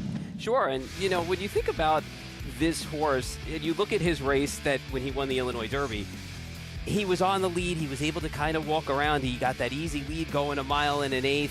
Listen, last time out, he was forward in that race. That's what you want to be, going 1 mile with the shorter finish line, the second finish line at Oaklawn. And the Wine Steward ran really well. It's not like he was losing to any kind of bum of a horse. He's going to be forward in here. He's got run his best figure of his career last time out. He's going to be tough in here if he can shake loose on a lead. Yeah, little assist with Maycock's Bay coming out, some of the other speed. Tarantino, is he going to try and pressure? We'll see how quick he is with Edwin Maldonado. So that'll be one of the storylines of that Essex handicap. We look forward to that coming up race 10 later on this afternoon here on our FS2 coverage. Here's what's ahead, presented by Claiborne Farm. Races 9 and 10 from here in South Ozone Park. We are fast in New York, fast in Hot Springs as well, with races 8 through 11 still to come, including that 10th, which is that Grade 3 Essex and Kinetic.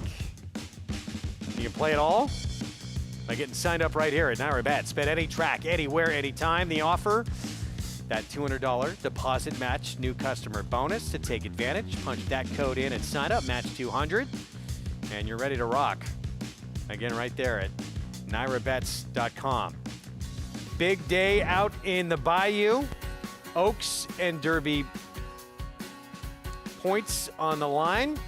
Not to mention a Breeders' Cup Classic winner coming back as well. We'll tell you what's happening when we return on our FS2 coverage right after this. Stay with us.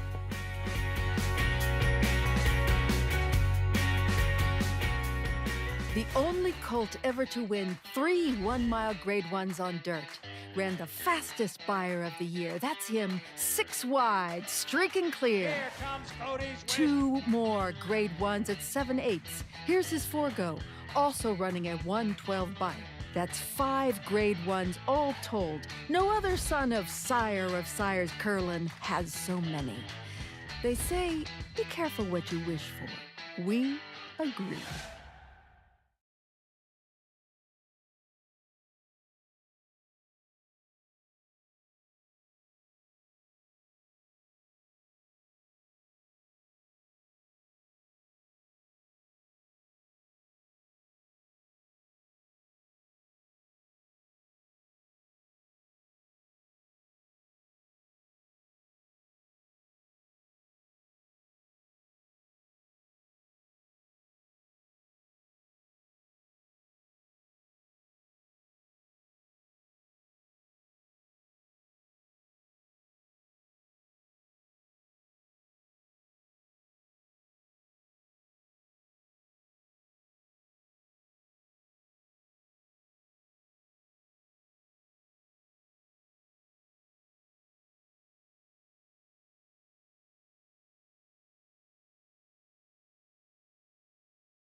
Back on our Saturday coverage here on Fox Sports 2. It's brought to you in part where you can play it all at Naira Bets. Bet any track, anywhere, anytime.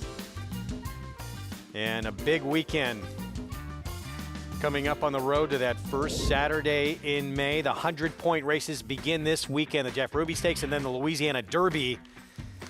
Mile and 3/16. And John Hancock for Brad Cox coming in undefeated. Paul, it is not easy to win your debut at 6 furlongs and then start number 2, stretch out to 2 turns, mile and a 16th in a graded stake Derby prep and win. You know, Greg, the good news is, at least from my perspective, he likes to fight, and he's put his nose down on the wire and won because he got into a dog fight here. That being said, he's got a break running today from the rail on the inside. It'll probably help his cause. This is probably his most important start of the year by far because he's got to step it up. I know he's run well and he's undefeated, but he's going to take money and be a favorite. He just hasn't run that fast race yet. Now, maybe it's only because he's run twice. Maybe we'll get some more improvement third time out, but he's going to have to get a little bit faster. I don't like him as a favorite today, man. I think he's got a lot to prove still before he's with some of the others that we see even in this field. It's a little bit of a questionable morning. Look, he's a modest 7-2 morning line favorite, but still, there's several in here, to your point, who have run faster. I would even argue his stablemate, Instant Replay, for Brad Cox in this spot. There's a lot of ways to go. We'll see if he can step it up. Meanwhile, Tiztastic, he's battle-tested on this Triple Crown trail, but he's yet to break through with a win. Yeah, you know, last time out, he was kind of just stuck in that low gear in the Rebel and just never really got moving again. I mean, he ran a better race in the race we're looking at in the Southwest, where he was able to close a little bit, got into a little bit of traffic, and then was able to get up for third with the trouble that he had, which was a good effort. But he still hasn't won on dirt yet. That bothers me a little bit. I know he's run well and he's run some decent figures, but it's been behind the eventual winners and a couple of lengths off them. Right, a huge excuse in the Southwest. Yes. We'll see. Maybe he puts it all together. Career start number 8 coming up for him, and maybe getting a little bit more ground. That starts to be the separator a little bit. Yeah, this is the longest prep for that these horses have seen too. There's a couple of interesting other horses in here too. I mean, I think Vasmo's not bad for Todd Pletcher too, going in the right direction here and found a second gear last time out and really kicked it up again and kicked it up a notch when this horse looked like it was stalling last time out too. Got an 89 buyer last time out too, so puts this horse right in the mix at a price too. If you can catch your rod at a price, it's never a bad thing. D. Wayne Lucas already into the Kentucky Derby. Always got to give American Promise another Derby prep. It sounds like in Lexington, but Caldera, another one who ran a huge effort in the Sunland Park Derby last start. We'll see if that horse can punch his ticket as well. As you take a look at the upcoming road to the Derby, these are the big ones. These 100-point races to the winner that will guarantee you a starting spot in that starting gate for Saturday in May. They kick off today, of course, here in New York. The final stop on the road to the Derby, the Wood Memorial, April 5th, and that's where we will see Captain Cook for the Rick Dutrow Jr. barn with Manny Franco. Yeah, ran well, too, at last time. I'm looking forward to seeing that horse come back, too, and see if they can put it together and punch their trip to the Derby. You just got to get there. You got to be in the starting gate, and then that gets you the opportunity to dream big. Meanwhile, Fairgrounds Oaks precedes the Derby for the boys, and Brad Cox, with no question, the filly to beat. Good cheer. She comes in undefeated, perfect 5 for 5, including a graded stakes win in her 3-year-old debut. I love the way that this horse is just able to sit, and she tells you where she wants to go, and that's where she stays until you push the button on her, and she just rolls home, and she's done it so easily in all of her starts. And I don't care how short of a price she's going to be today, how it looks, how she can't possibly lose here on paper. This is always the pressure time, right? This is the big dance. You got to get this job done today. And there's a real argument, Greg, that if she wins this race and she does it well, she's going to roll into the Kentucky Oaks favorite even over Tenma, I would think. Yeah, it could be. Look, she moved forward a little bit in that 3-year-old debut. A little bit of it. She's not gotten a lot. She's been very fast. She's been very good. She's better than everyone she's faced, obviously, but she's not progressed and gotten a lot quicker, really, in any of her starts. I guess. I mean, she came back. She ran the 89 figure. There's probably room for improvement there. If she could punch 90s today, I mean, it makes her a factor. And everybody loves seeing the undefeated line as well when they go into these big races. So I think that would probably make her a favorite in there. We'll see. See if she can get it done today and keep that perfect record intact in that Fairgrounds Oaks. That's race 11 this afternoon, so 2 important races on the road to that first Friday and Saturday in May. Not to mention, coming back later today, they're the reigning Breeders' Cup Classic winner, and be excited to see what Sierra Leone does in his return. Yeah, you know, it's funny when you take a look at that race, too, and how many horses were cross-entered between that race and the Essex as everybody was trying to duck everybody. You don't see that too often with the older horses, and Sierra Leone now only has to beat 4 in there, so we'll see if he can get his campaign started off on a winning note. Such an exciting year in that older horse division with all these big names coming back, and certainly he's one of those monster runners that's giving us so much intrigue in that older horse division. Race 8 at Oaklawn, 6 furlongs in this $20,000 claiming race ahead here for 4-year-olds and up, as we hear the call to post in the background. 5-2 favorite to the outside Martini Blue for the Mac Robertson barn. That's a horse coming off a victory last time out. 7-year-old with Tyler Bacon, the apprentice, in the irons. Yeah, good to see Tyler okay, too, because I know that at the gate earlier today that he got dropped, so it's good to see him back on and riding well. Now, Espionage taking some support, a horse who wants to be forward early in here. We talked about Martini Blue, the 9 business model. Most of the contention, it looks like the 8, 9, 10 here to the outside. Yeah, I think the scratch of the 3 without objection certainly helped Espionage in here, because without objection seemed to be the horse that wanted to be in front in here. Approaching the 6-minute mark to post. For this one coming up, we're going to see Alpine Thunder to kick things off, who the comeback race and really the last few starts is not shown much in the way of pace and is going to be pretty far out of it early. Yeah, and we've seen him around here. We saw him back here in November. He ran into a couple of good horses in that race, and Mariachi got good as well during that start. So second start off of the layoff, drops in class in here today. I know got into a little bit of trouble last time out, but really it made no real consequence at the end of the day because this horse just had nothing.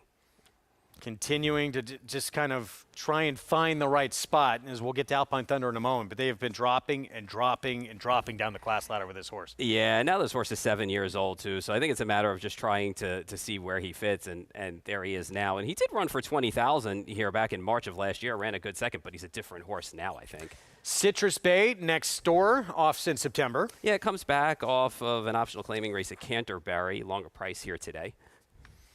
Here's Vale at 10-1. Drops in class off an effort, got a little bit of trouble early on in there. Third off a short layoff, this is Rowdy Rascal. This horse kind of interests me a little bit because this horse was first up into that duel last time out, just didn't fire though. Productive comeback race off a long time away from Mean Jakey. Yeah, came from off the pace in there and is in for the waiver again for a second time. Steve Asmussen's son Keith rides with the 6. The 7, Ian Glass. Yeah, dropping in class out of some starter races and ran well 2 starts back, but was well beaten. Here's the current favorite, Espionage. You know, I think he was the one that hung around on that pace last time out and actually was only beaten 2 lengths, so figures in here now with the scratch of the 3. Martini Blue beat him a couple starts back. We'll see in a moment. Here's Business Model. You know, familiar with him here in New York. We've seen him run a couple of times. We'll see what we get out of him today from an outside draw. Cut back in distance. And wow, this horse looks good today. Martini Blue. So here he is. He beat Espionage last time out when they met February 17th. On his toes today, looks good in the post parade. And he got a fast pace to run into last time to get the job done. But he's just run the most consistent figs in the field. Let's get back to New York. Race 9. 13 minutes away, 1 turn mile here in this first level allowance race. We talked about it way earlier before this Pick 6 started when Andy was sitting in your seat and talked about, is there a horse who's going to be a lean, really, in the sequence? Probably this horse. Liberté de Bayou, thought was probably going to be the shortest price favorite in the sequence. What do you think of his chances today? I like this horse on top today. I really do. Listen, last time out, that was a fast race, too. That was running a fast time, and the track was fast. And I know that speed was good throughout the day, but this horse really ran well the start before that, and even 3 starts back. This horse has progressively been getting better, really didn't lose any fitness or any form going from Linda Rice to Jamie Ness. So I think today, without Emirates Road in here, he's going to be tough, whether on or just off the pace. There's also, though, a lightly raced horse with some serious upside, Maggie, from one of the top barns in the game. With more on that, let's head downstairs.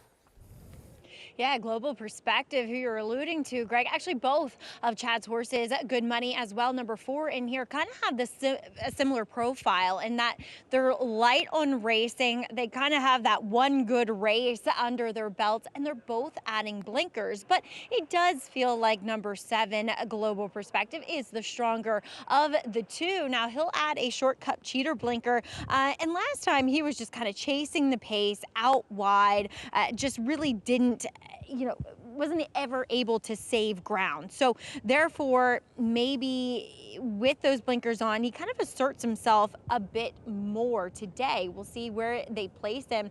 He's also a horse that, with those lines in his form, I'm wondering if has ever really had the opportunity to become as fit as he needs to be. And we saw, at least in his second start, with that when he was able to pair races back to back, it resulted in a win. So he's finally getting to do that since his maiden breaking score. I do like Global Perspective. Honestly, good money, looks great too, but he's a little more untrustworthy based upon form. Now, horse that's a big price right now for Linda Rice. Oh, really quick, I do want to send out a stat there with Chad Brown when it comes to adding blinkers in dirt routes, excluding first-time starters, 20 for 60 with a 259 ROI.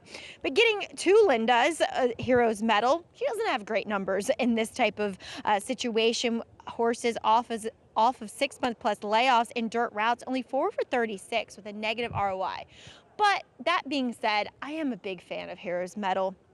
I have been throughout, and he's faced some tough company prior to that layoff. He is one that is coming, like I said, off of that layoff, so we might need a start coming back. He's a little bit on the heavier side overall. One I really want to watch with some interest, Greg, because I feel as though there has been talent shown in his past performances. Yeah, I can't believe he's 11-1 right now. He's the 9 Heroes Medal. Major extra credit for this horse in terms of the company kept. Yeah, when you look at the running lines in the races before, and you look at who he's ran against, Factually Correct, and is it Drake's Passage and Van Dog. I mean, these horses are so much better than this group. I just wonder if they think that he's going to need a race off of the layoff. But he ran okay in his one start back in January off of a layoff. We'll get back for the post parade in a moment. We return to Oaklawn. Minute to post here in this 8th, and a look. Now, one of the major players here, Mig Espionage, this horse coming off a runner-up finish last time out. Him, Martini Blue, Business Model. Is it just those 3? It feels like it's just a total outside flow to this race, the 8, 9, and the 10. The 8 Espionage was aided greatly by the scratch of the 3 without objection, because it looks like he's going to get loose on the lead here, and that's always a good thing, particularly in dirt sprints. I just don't see anybody that can really entertain him early. The 9 Business Model looks great for David Jacobson, Ricardo Santana. He's turning back in distance. To me, that is a little bit of a concern because he might get outfooted somewhat, but you get Ricardo Santana, and Ricardo is a very aggressive rider, and he's given this horse a very aggressive warm-up. And then the 10-horse Martini Blue makes a lot of sense. He's stepping back up in company off of a big win with Tyler Bacon, but he gets that outside position and should get the really good stalking trip, but they're all going to have to reel in the 8 Espionage, who I think gets loose on the lead here. It looks like his speed is a serious weapon in this spot. Do you see anyone who can try and stay with him early? Early on, I mean, looking through the field, 1 doesn't really have any speed anymore. The 2 had some speed at Canterbury. I don't know really how that's going to translate here. It didn't really show much speed in some of the races early on last year. The 4, not so much. Maybe the 5 with a little bit of speed early. We'll see what Keith Asmussen does with the 6. I'm not sure how that ride's going to go. But for me, Espionage, I mean, just based on the last race too, Greg, this horse was the survivor of the pace duel last time among 3 horses and managed to be second that day and held on pretty well, only gave way very, very late in the race. So I think for me, at 3-1, I think that this horse is actually decent value now, probably being loose on the lead. Back to that 1, Alpine Thunder, who we don't expect to be anywhere near the front end early on. Here, second off a short layoff here, a former 6-time winner.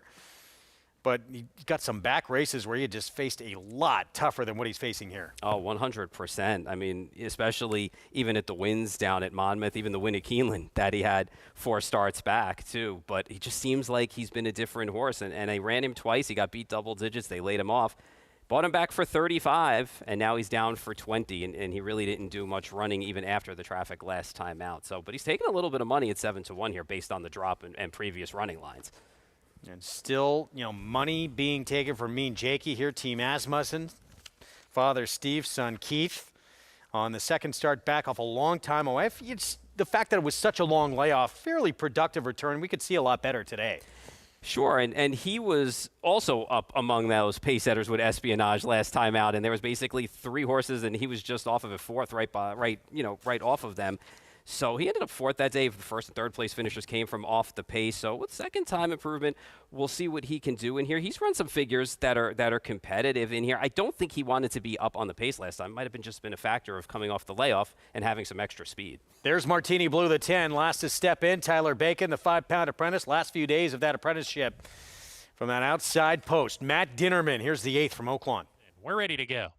Start of the late pick 4 here. And Laroff. Vale popped out of the gate the best, is showing speed today with Rowdy Rascal. These two are together. Mean Jakey makes it a party of 3 across the track, and Glass off of them in the 4th spot with Martini Blue and Espionage, who's between that duo. There's a gap of just a length to Alpine Thunder in the 3rd last spot. Citrus Bay right behind him in a space of 3.5 to Business Model, who's at the back of the field. Approaching the far turn, Vale gets in a good stride now, has the ears pricked up, and hits the far turn with a narrow edge on Mean Jakey there on the outside to apply the heat. Rowdy Rascal has given way to 5th, been passed by both Martini Blue and Espionage. There together. Rowdy Rascal trying to come on again down on the fence. He's 2.5 lengths behind. Another 2 to Ian Glass. He's lost position under pressure. Alpine Thunder is still plotting in place with Citrus Bay, and Business Model has yet to pass a runner as they come off the turn. Mean Jakey, Vale side by side. Mean Jakey going to the front now. Espionage trying to reel him in. Vale trying hard but is back in 3rd. Espionage drifting to the center of the track. He's passing Mean Jakey as they hit the 16th pole, and it's Espionage pulling away down the center of the course under Alberto Puzak to win by 2.5. Mean Jakey holds 2nd. Vale was 3rd. Business Model gets 4th. Espionage, much the best. This is not the way we expected him to win this race. Rewind that video. I said he was going to sit 6th, just come from off the pace, and hail the leaders and draw off. Just how I dreamed it up. Either way, he got the job done. I have no idea how he was not on top in here. It looked like he broke 5, but Alberto Puzak took him back, and evidently it was the right move at the end of the day. 9th win, go along with 11 runner-ups in 33 career starts. Very consistent horse, and proving he's not a one-trick pony. Does not need to be forward to win.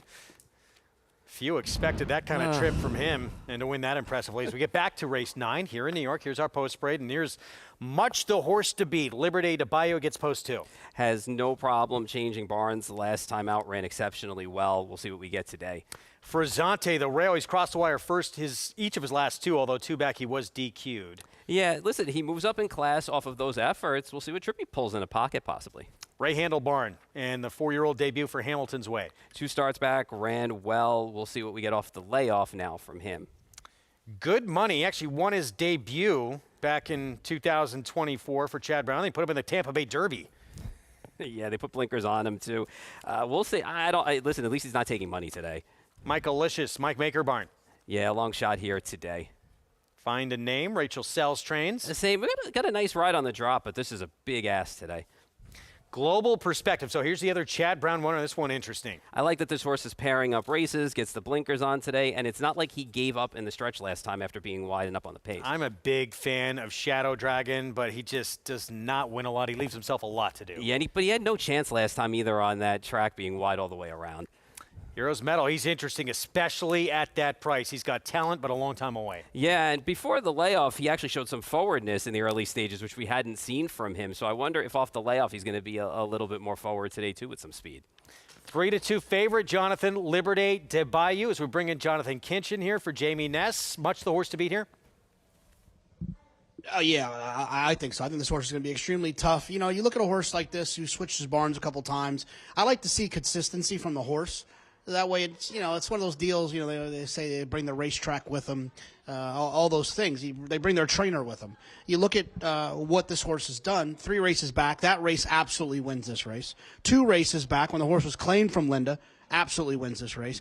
And then the first race for Jamie Ness absolutely wins this race. And I understand that, there's a couple of Chad Brown runners in here, and if we could if there's a couple of Chad Brown runners in here, if we could teleport up to Saratoga and it was the summer and it mattered a lot more than it does in situations like this, absolutely. I can understand why people would kind of gravitate blindly.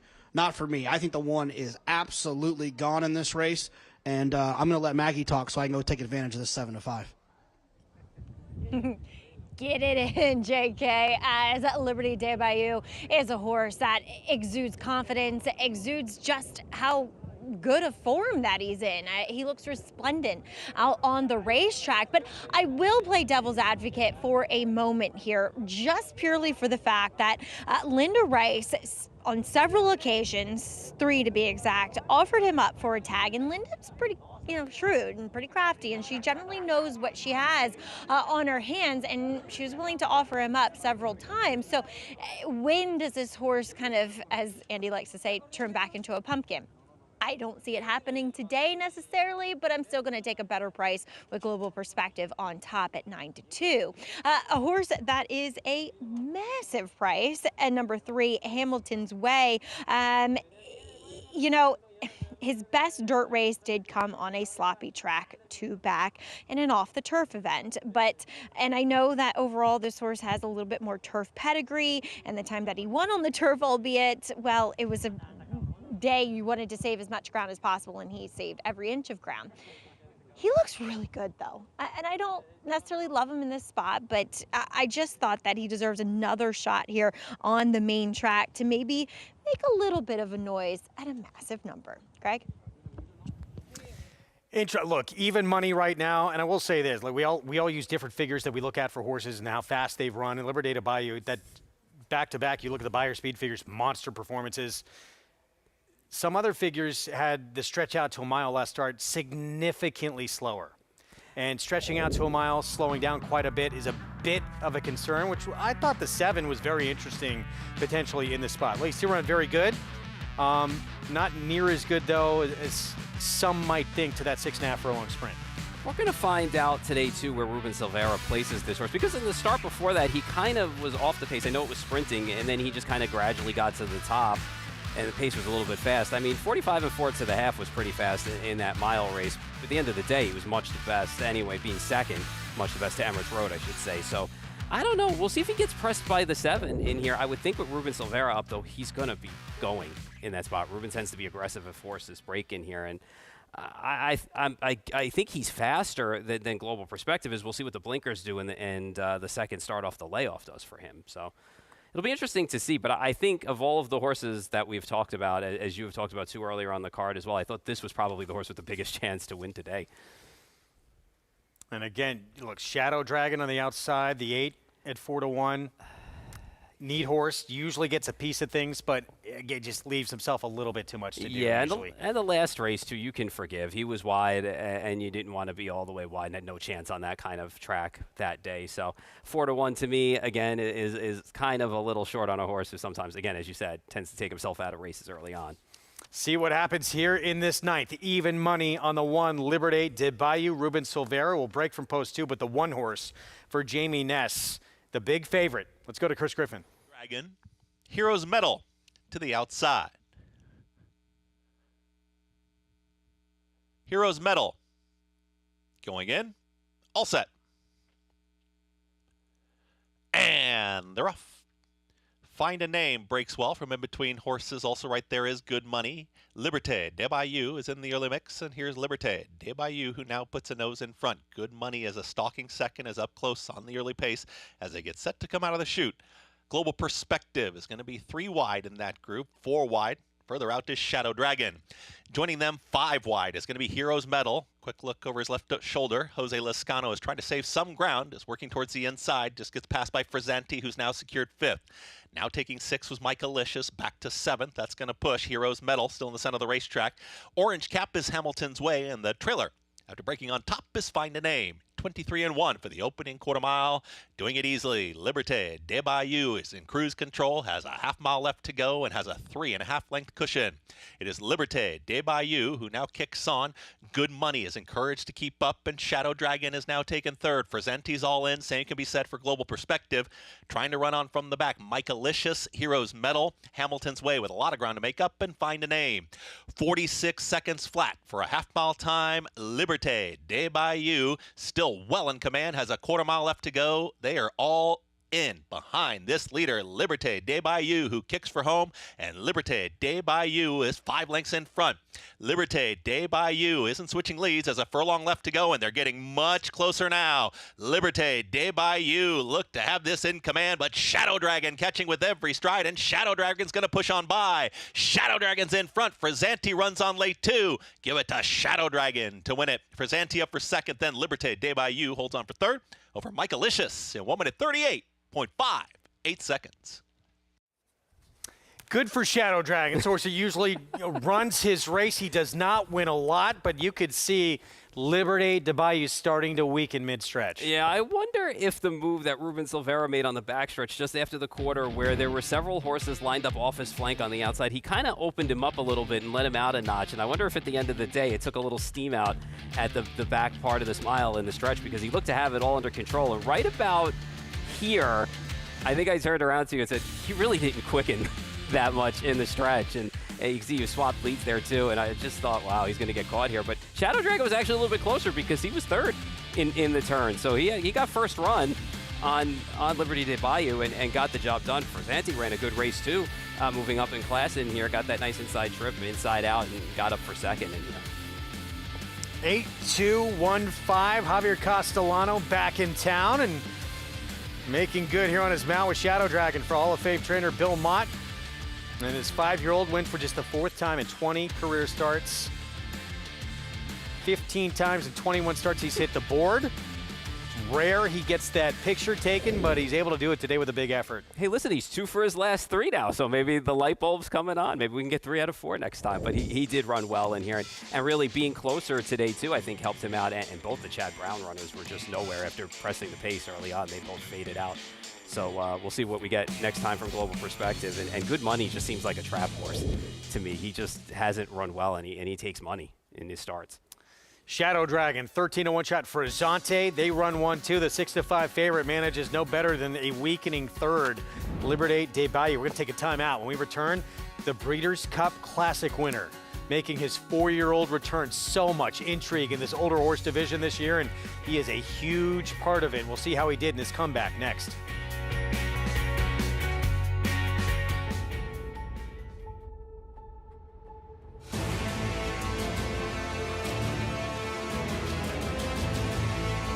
They come on for the finish in the Pilgrim Stakes. Annapolis by a head. It is Annapolis in front. It is Annapolis to win the Coolmore Turf Mile.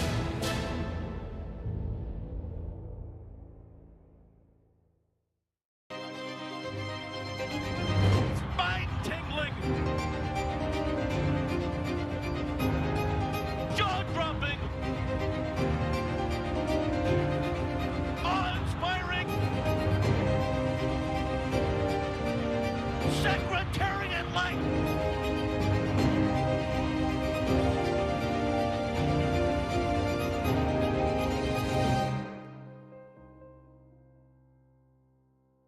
Introducing Peace and Justice, new to New York in 2025. A proven sire with over 200 wins, 16% wins per starts, and one of only 2 New York-based stallions to have a graded stakes winner at Saratoga in 2024. Now, with 3 different racing surfaces coming to New York, and with New York breds running for equal purses as open company, Peace and Justice is the sure choice for 2025. Peace and Justice, now standing at Irish Hill and Duchess View Stallions in New York.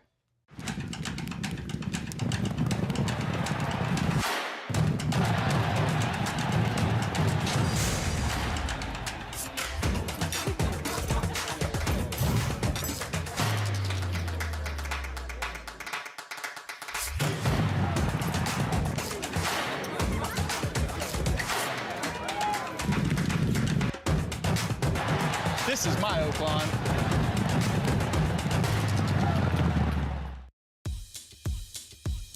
Back on our Saturday coverage on Fox Sports 2, you're watching America's Day at the Races, brought to you in part by Hillendale at Alapa. Race 9 in the books at Aqueduct, and a big favorite that might have been the biggest lean for most in the pick 6 and pick 5 today. Defeated, it's Shadow Dragon, Javier Castellano for Belmont, who pick up the victory. Let's go downstairs to Maggie. Here with Javier Castellano, and he was gonna. It almost sounded like Kendrick won, Javi. The fans really enjoying you in the winner's circle. Yeah, very lucky, very fortunate to be part of the fan to New York and being here for 20-something years. I think it's very welcome when people they root for you, and they're so happy when I win the race. Well, we got to know what brings you back on this Saturday, still in March, to the Big A. I like New York. I have a couple horses to ride New York bred races. Try to keep the momentum to go all year round. And that's I have a commitment already. My agent with the part of the honest and the couple trainer, and I pick a couple horses. There you go, I'm here. Well, I have to say, you fit Shadow Dragon perfectly, because his biggest problem, Javi, seems to be getting out of the gate and getting that forward position. 2 back, he was close. Today, he was close too. Absolutely, Maggie. I watched a replay. I studied a little bit. I spoke to Mr. Map and Payson Park last week, and we talked about the horse. And I think it seemed to me it's a tricky horse. You don't want to be too far apart, but you don't want to be too close. You lose the kick. I think you have to time it perfect. I think I work out great. Time it perfect. Get it done. Well, that's why you're the Hall of Famer that you are. Javi, it's so nice to have you here, and hopefully you'll get more cheers as well. I'm looking forward. As always, so nice to catch up. We have Javier Castellano, the New York bred Shadow Dragon. Gets it done. Greg? Popular rider, and he is hard not to root for. Such a good guy. Javi, at one point in his career, won 4 straight Eclipse Awards as outstanding rider, and still producing. Yeah, 100%. And we've seen him even as recent as last year and the year before have great years. He's such a great guy on and off the track, and New York loves him, so why not have him here all the time? $10 for the win for Shadow Dragon. As we move on to the nightcap, 6.5 furlongs to close out the Saturday card here in South Ozone Park, New York. $30,000 maiden claiming race for New York bred company. Wide open race. Right now it's King of the Castle for Melanie Giddings, dropping in class, but has never been on dirt before. The favorite. Yeah, and this is the horse that I actually like this afternoon, too. You know, not surprised to see this horse take money. I'm hoping for a little better price as we go along. But honestly, this horse had no shot in the 2 races prior. You know, now cuts back in distance, gets the drop in class, and also gets to be with New York breds for the first time today. So I think all of that combined is going to make for a better effort from this horse. We have not had this kind of buzz for the older horse division in a long time, with all the stars coming back. That fierceness returning. He's not yet. Horse of the year, obviously, Torpedo Anna coming back. The Breeders' Cup Classic winner making his return today, Sierra Leone, who was probably the most consistent, really, of any 3-year-old all of last year, and then finally had that big breakthrough win in the Classic. Things did not go his way today in the comeback in his 4-year-old return. No, and this is honestly a disappointing effort from this horse, because it's not like he hasn't closed into slow-paced races before. Now, I know that Touch Upon a Star was uncontested on the front end for the most part, and Touch Upon a Star is not a bum, a 14-time winner. I know the majority of that work was against Louisiana breds, but this horse ran second in this race last year. It's a Red Route 1, but that's Sierra Leone in third, yeah, in third right now, and not making up that much ground in this spot. So I think it's a disappointing effort, but I mean, I'm not ready to give up on him yet based off of one effort coming off of a layoff. Look, we haven't seen him since November 2nd. His Breeders' Cup Classic win, as good and as consistent as he's been. I would expect, certainly better going forward. And say what you want. Yeah, there was a Louisiana bred who'd been facing Louisiana bred company. This is a very good horse. Yeah. And I think we'll see better going forward, and they'll tweak some things with Sierra Leone. I would think so, too. Disappointing for today. Long-term game, I don't think will be that disappointing. Still, huge upset. Yes, no matter which way you We're going to take a timeout. We'll be back. We got more coming up. 9 from Oaklawn next. Ingrid Mason Barn with a major chance in the next race with the veteran 10-year-old Payne, the 10-year-old with 11 career wins. We'll tell you about her barn when we come back.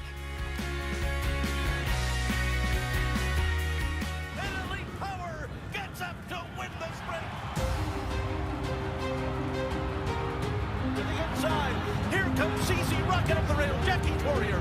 Elite Power on the far outside. And Elite Power gets up to win the sprint. CC Rocket was second. Jackie's Warrior settles for third today.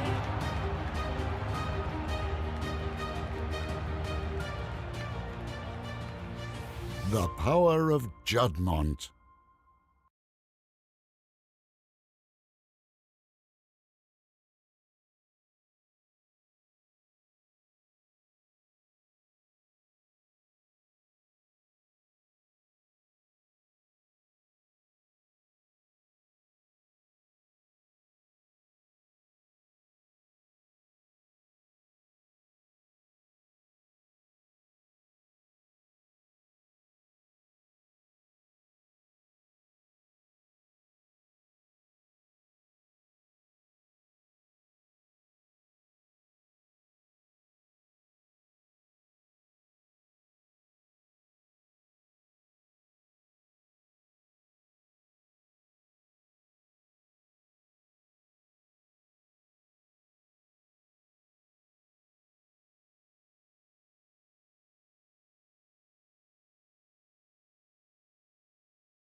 Shoot, when I was 2 years old, my mom took me on a horseback ride. It was all over.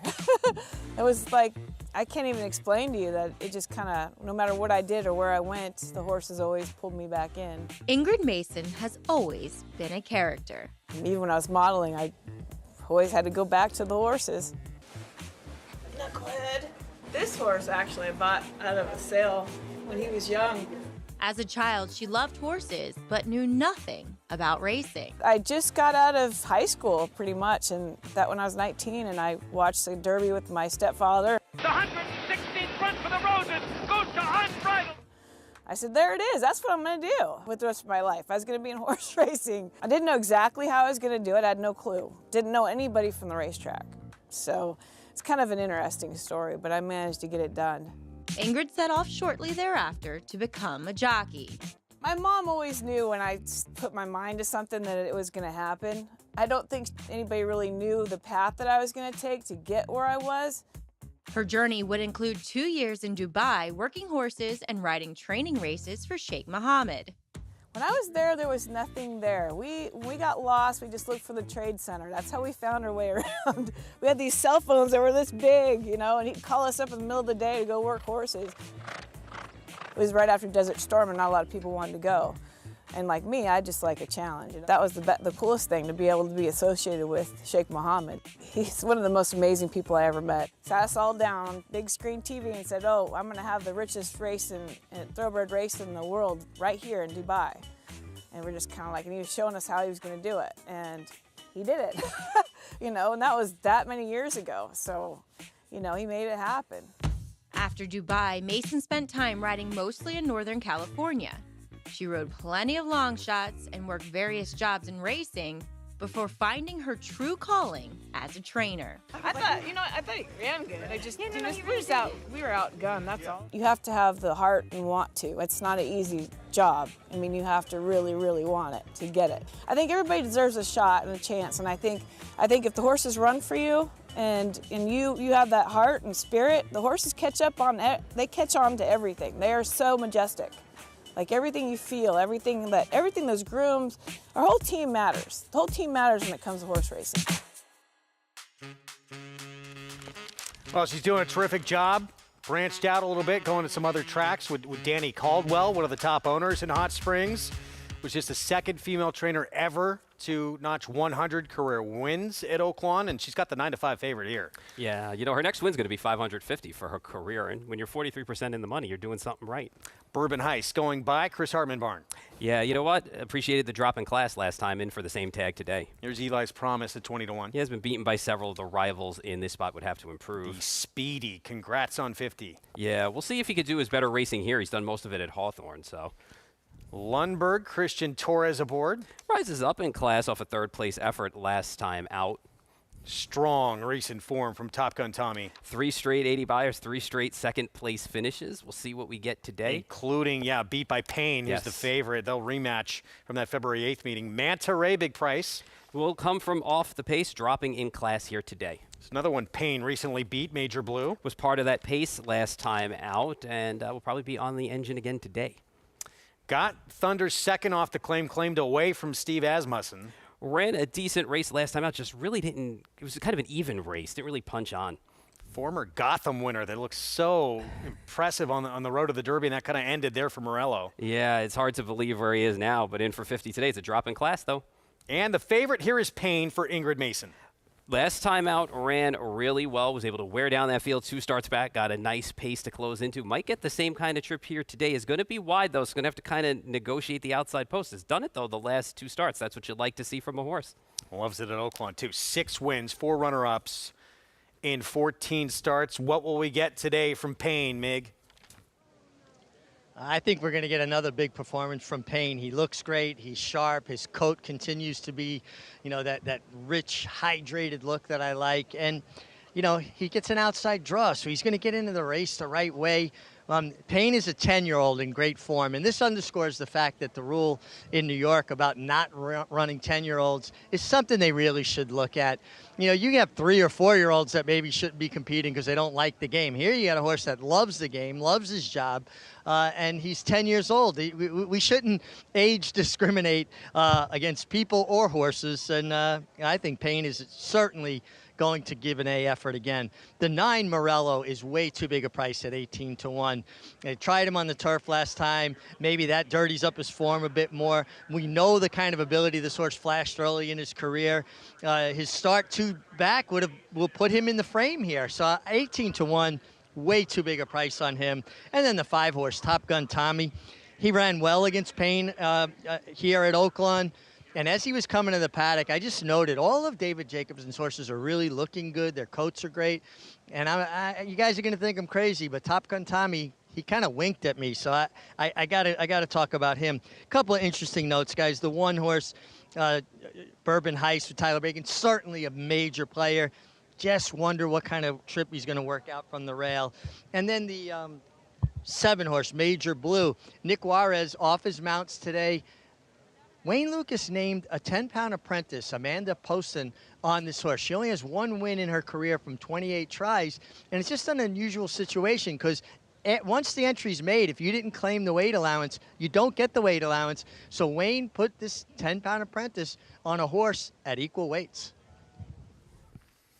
Interesting, giving this young man some big opportunities. Woman, Amanda Poston. Excuse me.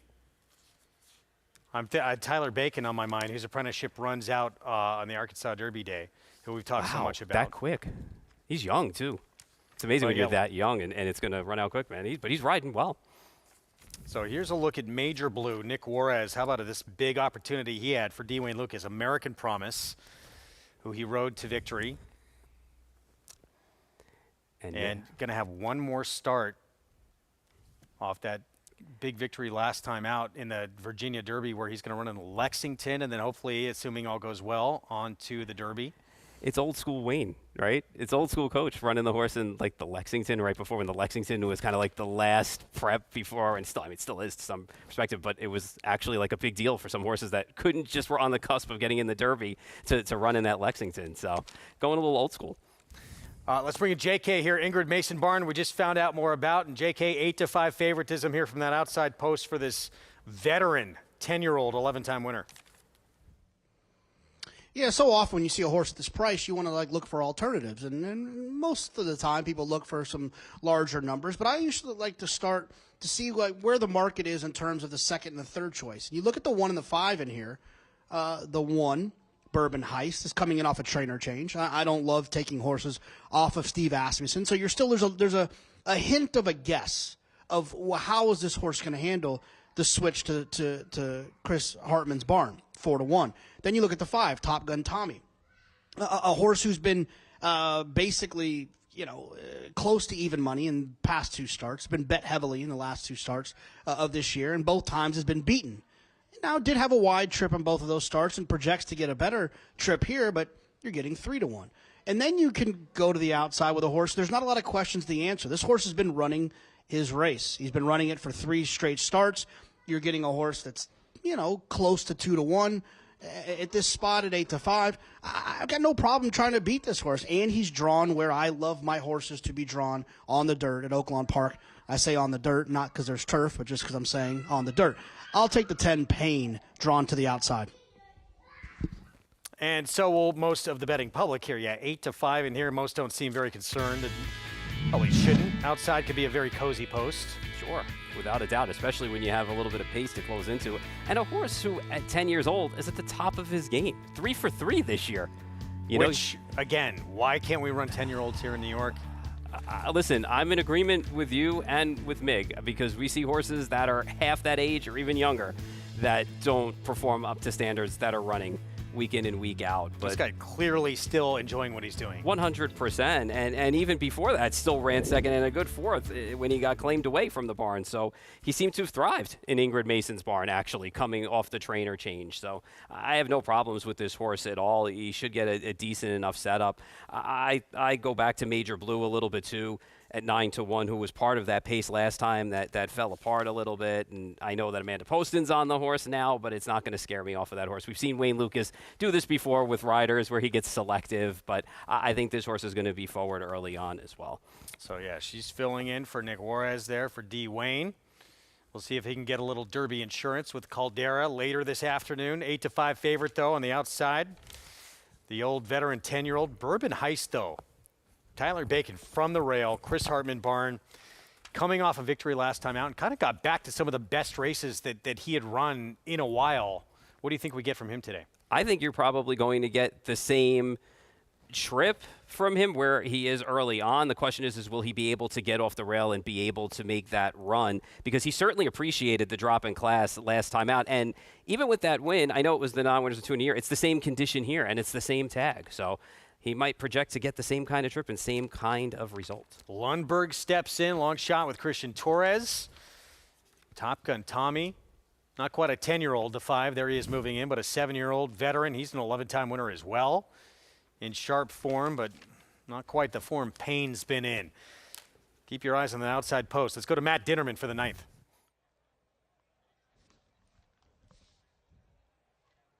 We're ready to go. And we're off. Good beginning for Hull.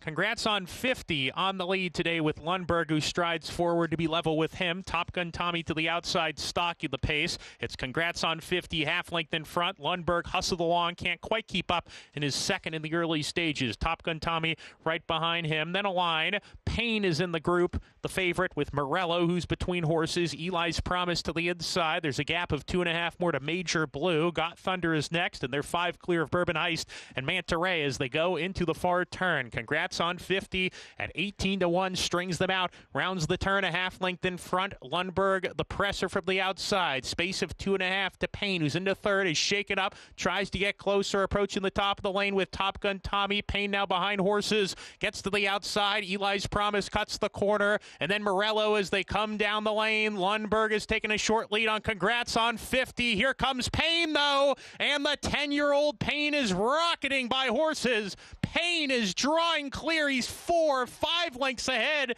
within a blink of an eye. How cool is this dude? Payne, 10 years old, lifetime win number 12. He is awesome. Second home, Got Thunder. Eli's Promise next. This is just fun to watch. This veteran 10-year-old, he's reeled off 4 in a row now. There's some good runners in this group. He just destroyed this field. Yeah, and I know it matters to the connections who ran second. It really doesn't matter in the grand scheme of things who did. This was an awesome job and an awesome ride from Keith Asmussen because he was outside early on. 3 wide, a little 4 wide. He was able to tuck in a little bit, and boy, he was just had a strong hold of this horse going into the turn. You knew that this horse had so much left and exploded late and just blew by this field. Clearly, Mig, a 10-year-old that just loves his job right now.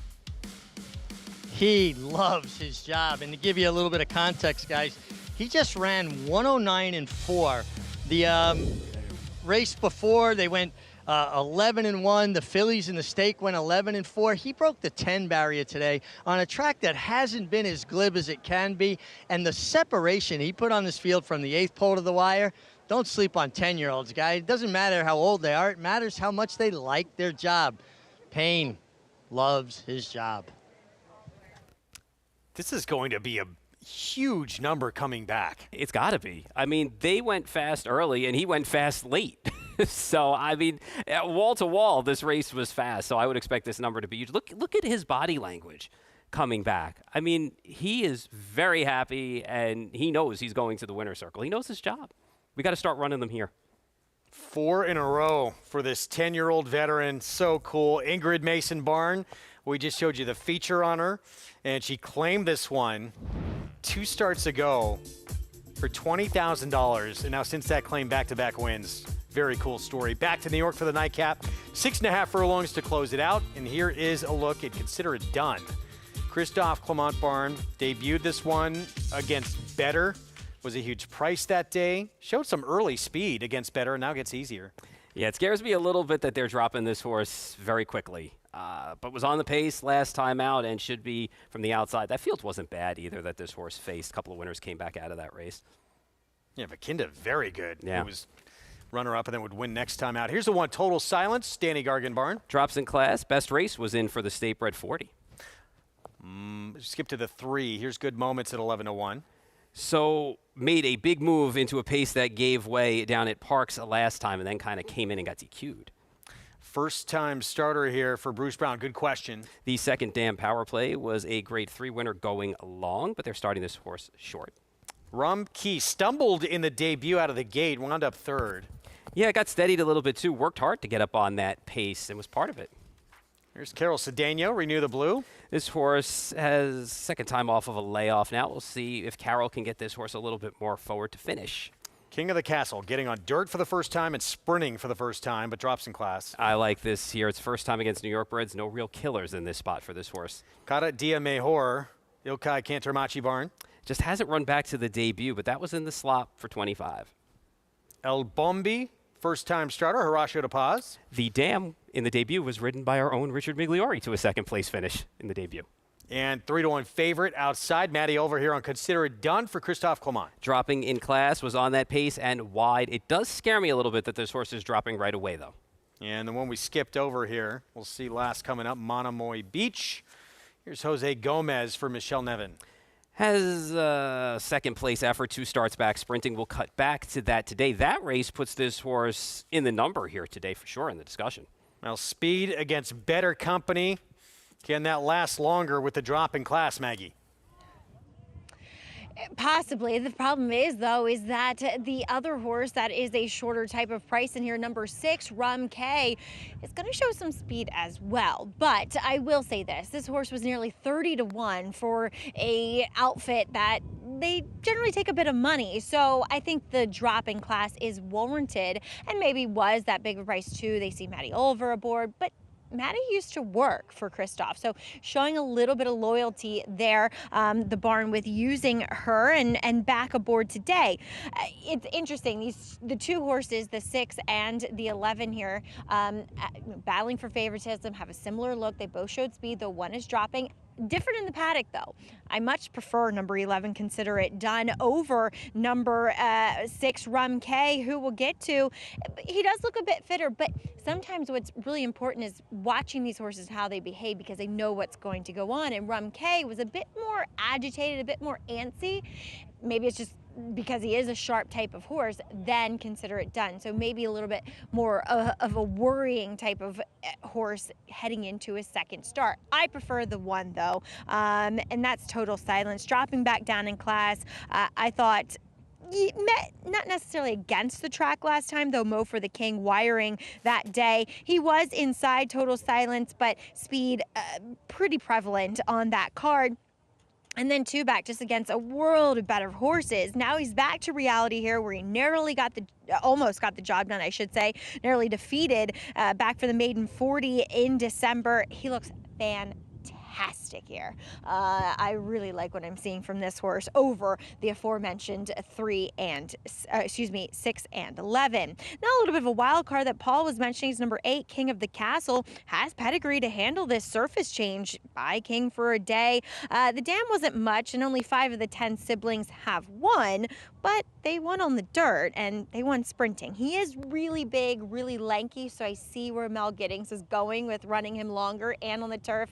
He kind of has that look, but then again, looking at his conformation, you look down at his legs, he's quite straight through his pasture and doesn't have that proverbial turf hoof. So interested to see what he does with the surface switch. Again, little concerned that the 6.5 might be a little sharp for him, Greg.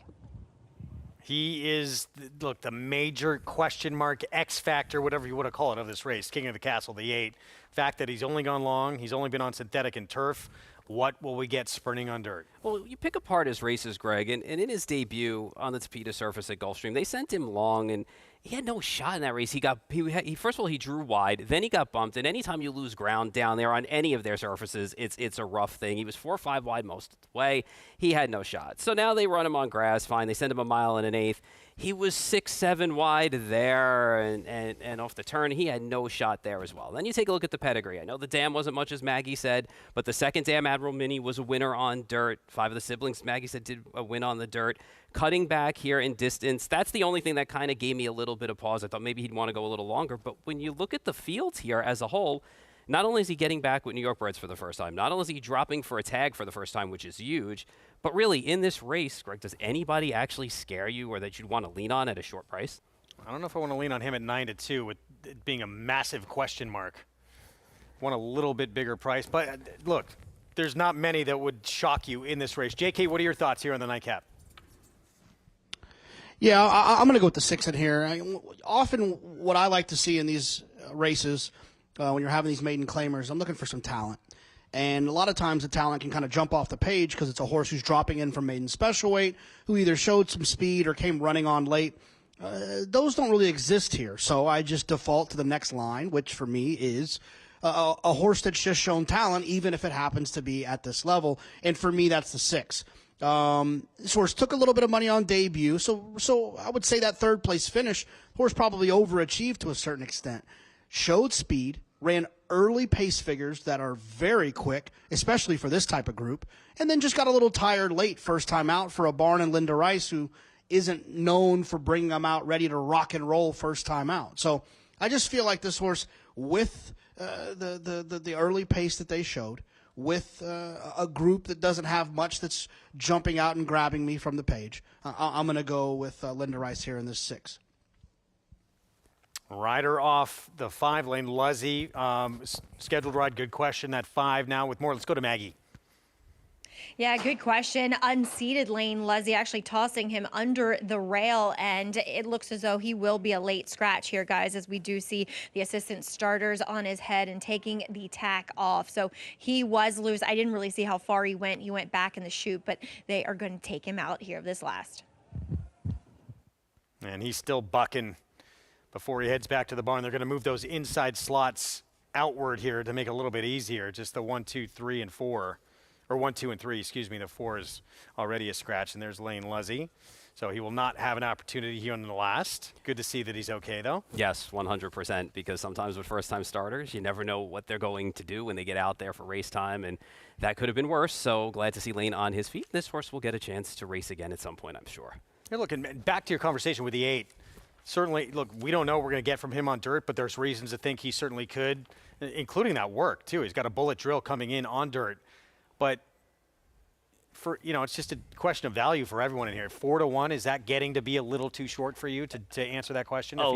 a little. Sorry, I cut you off there a little bit. I was hoping for a 6-7 to 1 would have been nice. But, I mean, I guess when you take a look at the rest of this field, I mean, you're asking Total Silence to get back to a race 3 starts back when he ran for the tag, but he proved he could, and he missed by a nose that day.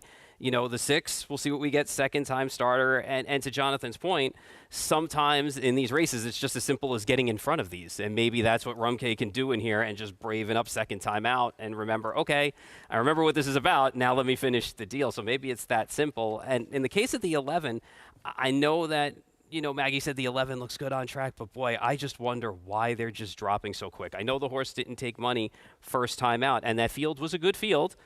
I just wonder why this horse is not getting one more chance at a special weight level.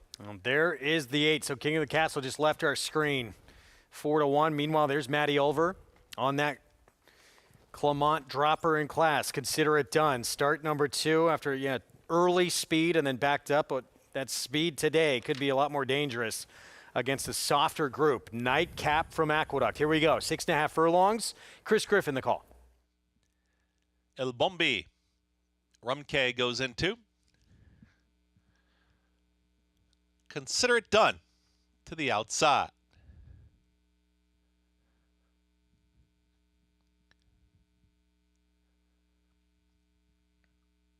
Consider it done. Moving forward. And in. All set. And they're off. Speed from inside. There is Monomoy Beach with the early presence, and here at the rail is Total Silence, wants to be in the early mix, but they are lined up across the track. They're all on the early kick. Just Consider It Done is out wider, is joining them. A shared third is in between horses in the 3-path. There comes Rumkay. 4 wide in that group is going to be King of the Castle. They are 5 across the racetrack here, and in between horses now Rumkay emerges with the front, has a neck in front of Monomoy Beach, who's down towards the inside. Total Silence is going to take back as they zip through that opening quarter. 22.75 for that fast opening quarter mile. So you go further back in the field. They're in the 6th position. It's going to be Caradia Meor, and they are well strung out here as the front group gets away. The 3 at the back there, Renew the Blue, is there with Good Moments, and El Bombi. They approach, a quarter mile left to go. Rumkay had to work, but Rumkay is extending the margin, and Rumkay approaches a quarter mile left to go. 46.53 for a half mile time, and Rumkay, showing no signs of stopping right now, is sprinting away from the field. Rumkay is now immediately up by 6, 7 widening lengths, approaching a final furlong. King of the Castle gives chase and is starting to move in closer. Rumkay has a 16th left to go. King of the Castle, the only one with a shot. Rumkay's almost home. King of the Castle lunging. Rumkay needs the line. Oh, Rumkay holds on over King of the Castle. Monomoy Beach, and Consider It Done. Finish 4th. Then woman at 19.75 seconds. Rumkay ran a winning race from start until right about here, and then all of a sudden it looked like he was in big time trouble. King of the Castle taking to dirt. Luis Rivera Jr. just missing. Any chance we can run 6 3/4 furlongs? But I have to say, we talked about it. You know, Rumkay, get in front of these horses. You're braving up. The stretch gets long, but he did just enough to hold off a much improved King of the Castle on the dirt. And I really think King of the Castle got so much better from the perspective of he spent most of that race in between horses. He had Matty Ulver and Consider It Done lapped onto him the entire way, outside and inside of him. You know, he had a horse as well. So, listen, good effort by the runner-up. Look for this horse to come back. I mean, not going to probably get 4-1 on the horse, but Rumkay ran a winning race, got in front of these, and just lasted. Jose Lezcano praying as they got between the 16th pole and the stretch. Wins Get me home. By a head in the end. But, yeah, good effort, and they made the right move, switching this horse to sprinting on the dirt for King of the Castle. So keep your eyes certainly on that one next time out, as Paul said, 6-8-2-11.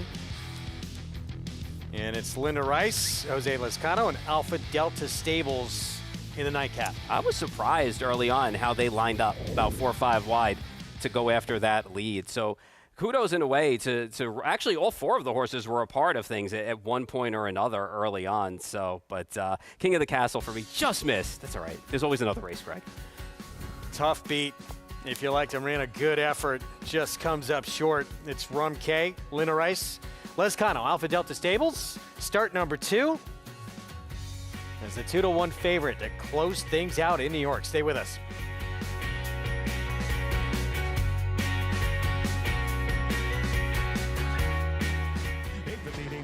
Newgate sold for $850,000 as a yearling.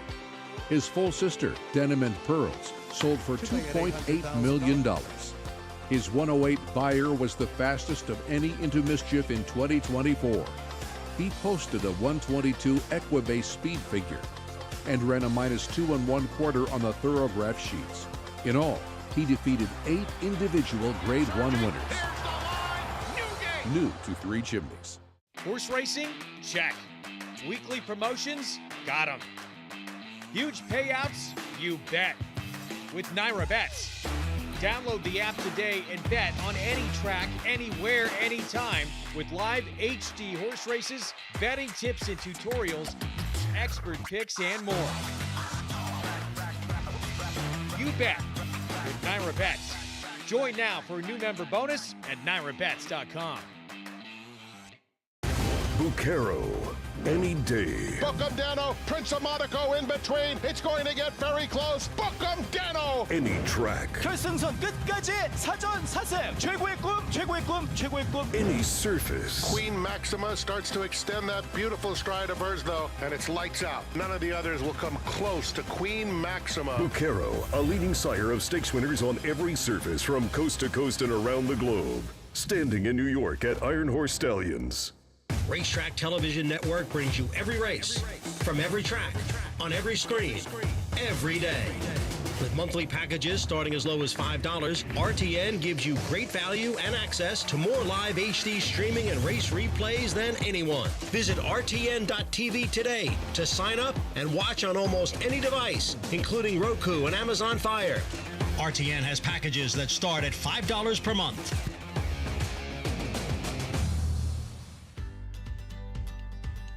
Back with you on our Fox Sports 2 coverage here on America's Day at the Races, a smiling Jose Lezcano. And he's done this several times with Linda Rice. Get his picture taken. Yeah, it's not the first time that these two have been together for sure, but smiling because Rumkay just lasted. But you know what? Ran a good race first time out, improved on that on the debut. Just was starting to get a little short late, but did enough. When you get in front of fields like this, sometimes it's that easy. Pick 6, small carryover today, but as you can see with that return, very formful. Yeah. Way it played out.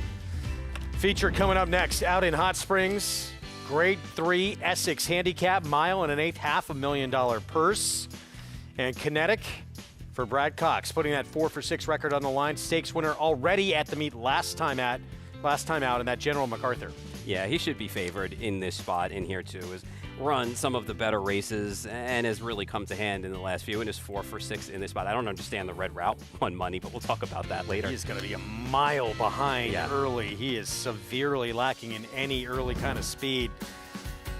Steve Asmussen, speaking of, he's the trainer of Red Route 1, looking for a 3rd career win in this race coming up. He'll also send out the long shot unload. See what they can do when we come back.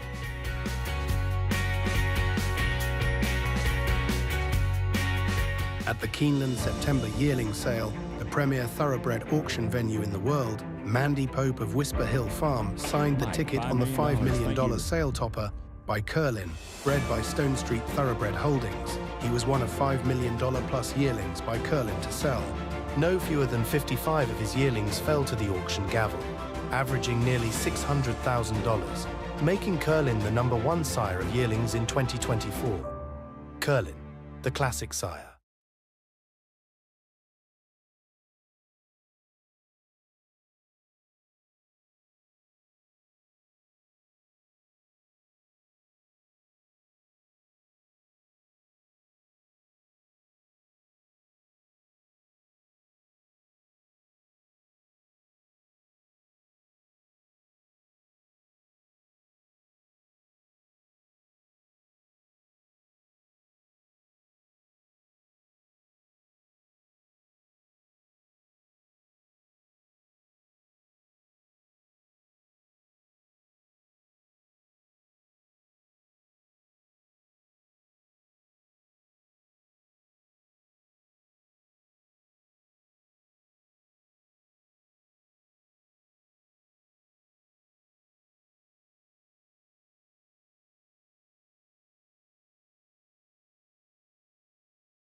Many of the successes of Three Chimneys has, been done through partnerships, which is something that we've really embraced. But our most notable and significant partnership would be that of Gun Runner.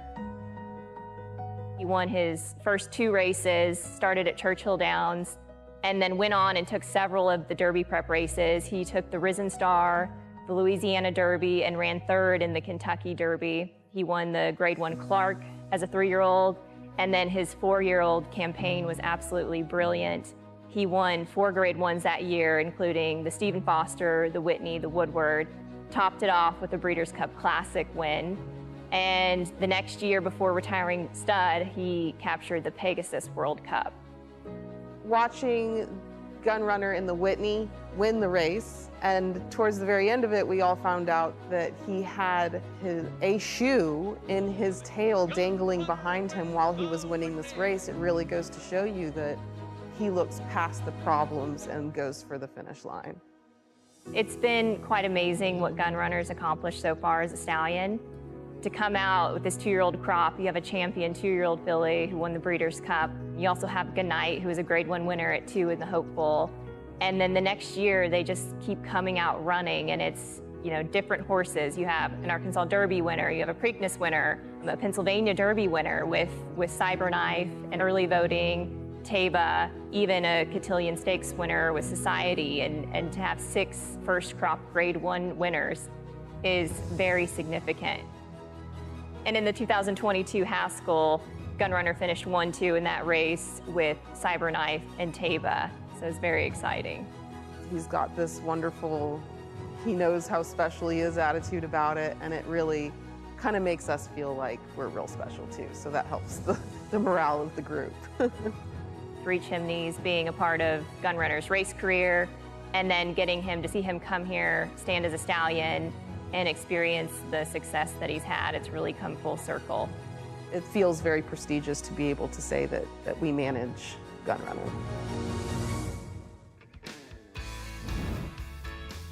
Just an incredible impact that he has made on the game right from the get-go. And Steve Asmussen with 2 sons of Gun Runner in this Essex. Here's one of them, Red Route 1. They must think there's going to be a complete turnaround or a complete meltdown in this race, because he has not come back the same as a 5-year-old, but he's taking money here. He's 3-1. Going to be last early on. Keith Asmussen for Dad Steve here on Red Route 1. Tarantino coming in from the West Coast. And with no Mayox Bay in here inside of him, makes him the inside speed if he breaks. He's been a part of some pretty fast paces lately and hung around late. Patriot Spirit. We know he wants to be on the engine. Yeah, I just don't know if he's faster than Tarantino. We're going to find out, though. Kinetic, 6-5 favorite, 4 for 6 for trainer Brad Cox, including that stakes win here at Oaklawn last out. Yeah, and he'll certainly be the first one that comes calling on any of the leaders that are in front in here, and he deserves to be favored in here. That's a big price on Speed Bias. He's put together back-to-back deceptively good races. Yeah, they were decent efforts, and he got a little bit stopped at times, too, in those races, but he's run okay, and if you like him today, you're going to get paid. And here's the other son of Gun Runner for Steve Asmussen, Unload, with his son Eric aboard. Yeah, I kind of feel like this horse is in here to ensure that there's some pace for Red Route 1, but again, I just don't know if it's going to matter. And to be fair, this horse in the Cornhusker was in the same spot where Red Route 1 and set the pace and ran second in there anyway, so we'll see. Red Route 1, there he is, 5 years old now, and yeah, Mig, he has not seemingly come back as good as he once was, but on the board right now, he's getting a lot of respect. No, he is, and I think a lot of people are anticipating there to be enough pace on to help set up his run, but there certainly was enough pace to set up his late run in the Tinsel. Listen, from a physical perspective, he could not look any better, but what I find interesting is Red Route 1 and Unload on the outside are 3-quarter brothers, so they're both by Gun Runner out of full sisters that are by Tappet. Now, the Winchell family campaign Tappet as well, but Untapped, the mother of Unload, and Red House, the mother of Red Route 1, are full sisters. So that makes them 3-quarter brothers with completely different styles. One's the deepest of closers, Red Route 1, and Unload is a speed horse. So from that perspective, it's a nice kind of uncoupled entry to have, hailing both from Winchell Thoroughbreds. And you look at Red Route 1, I think maybe what grabs people's attention too right away is he's earned over $1.8 million. So I think that really garners a lot of attention. The 3, Tarantino, he's been running good races in California. He's speed. I think he's going to be taken on early by Unload. Patriot Spirit, really nice physical impression. Kind of leaning towards him a bit, guys, because I think he can set just a little bit off the pace and settle. Kinetic, your favorite, he's tricky, guys. He hits the front, he loses interest, he wants to lug in, he gets to looking about a bit, and I don't think he can make too many mistakes here. I think he's got to stay a bit more focused. He is tricky to ride, and this is the first time Christian Torres gets aboard. Earnings are not, I'm shocked. Tarantino and Red Route 1, as you are about the same price on the board. It is strange right now. Kinetic, though, we talked about it earlier. He does not quite keep a straight course. No, right there is where you can see he gets to lean in and he kind of loses focus. And he truly is a pack animal because he waits for the rest of the pack to come back at him.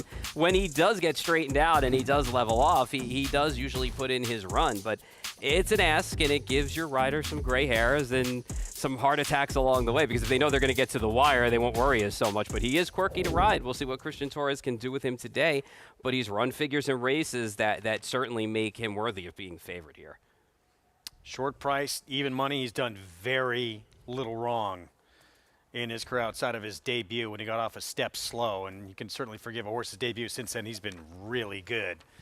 As we get a look at the 4 Patriot Spirit, I would think he is going to try and fire out of there. They put some very quick works into him as well, trying to take advantage of his speed, and we'll see what Rafael Bejarano does. Yeah, and he needed that speed last time out because, don't forget, they were going the mile there, and it always ends with the shorter finish line, so you want to be forward in there. And it was a career best fig for him, and he got picked off by a horse who we know very well and who's a good horse in the Wine Steward.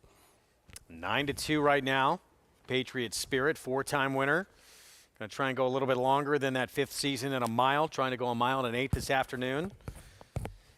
And as for Tarantino, cool story. Horse claimed for $40,000 last summer at Del Mar, and since that time, 2 wins and then 3 graded stakes placings since the claim. Yeah, and he's run into 2 Doug O'Neill horses in Katona and JB Strikes Back who more than hold their own. And what I like about this horse is since that claim, they've used his speed. And I think he's always had that natural speed. They just never really used it because more times than not, he's broken well, and then he was taken back. And since then, he's fought every step of the way. You look through his PPs, second by ahead, first by ahead, first by ahead, second by ahead. He gets into dogfights, and he hangs around late in those races. I think the scratch of Maycox Bay helps him to the, being the inside speed now. If he breaks and he breaks running, if he can carry some of that California speed here, I think he's probably faster than these. I'm not saying he's not going to get pressure to his outside, but he may be able to establish, especially if Patriot Spirit is not sent hard or unload, has to really run hard to keep up with him. I think Tarantino's the fastest of the fastest, and he's coming out of good races and coming here. He might not have the flashy buyers that Kinetic has, but he's run good enough races and should be forward in here. Well, JK, even money right now on Kinetic. Is a little bit of that the Brad Cox effect, or is he that good? I think it's a little bit of the Brad Cox effect, which is actually what led me to the 3. It's less about that I love the 3, and that's I woke up this morning, couldn't wait to bet on the 3 Tarantino, but it's more of the fact that I believe the 5's being a little bit overbet. Kinetic, look, last time I thought he got loose last time, in a paceless race, in a slow-paced race, not loose, close up to a slow-paced race. I didn't need him in that situation at odds on in there, and he still barely got the job done. I just think that it's an interesting situation with Peter Urton, who's had this horse, who's going in the right direction. He's not necessarily going backwards. He does need to take another step forward. He needs to continue to improve. But I thought he was at least just interesting as an alternative to a horse who I feel like is being overbet in the 5 Kinetic. Look, I looked elsewhere. I couldn't make any cases. I don't think the 1 Red Route 1 makes any sense at 4-1. Give me the 3 in here, but it's reluctant, right? I think the 5 is the most likely winner. I just think entirely too short of a price.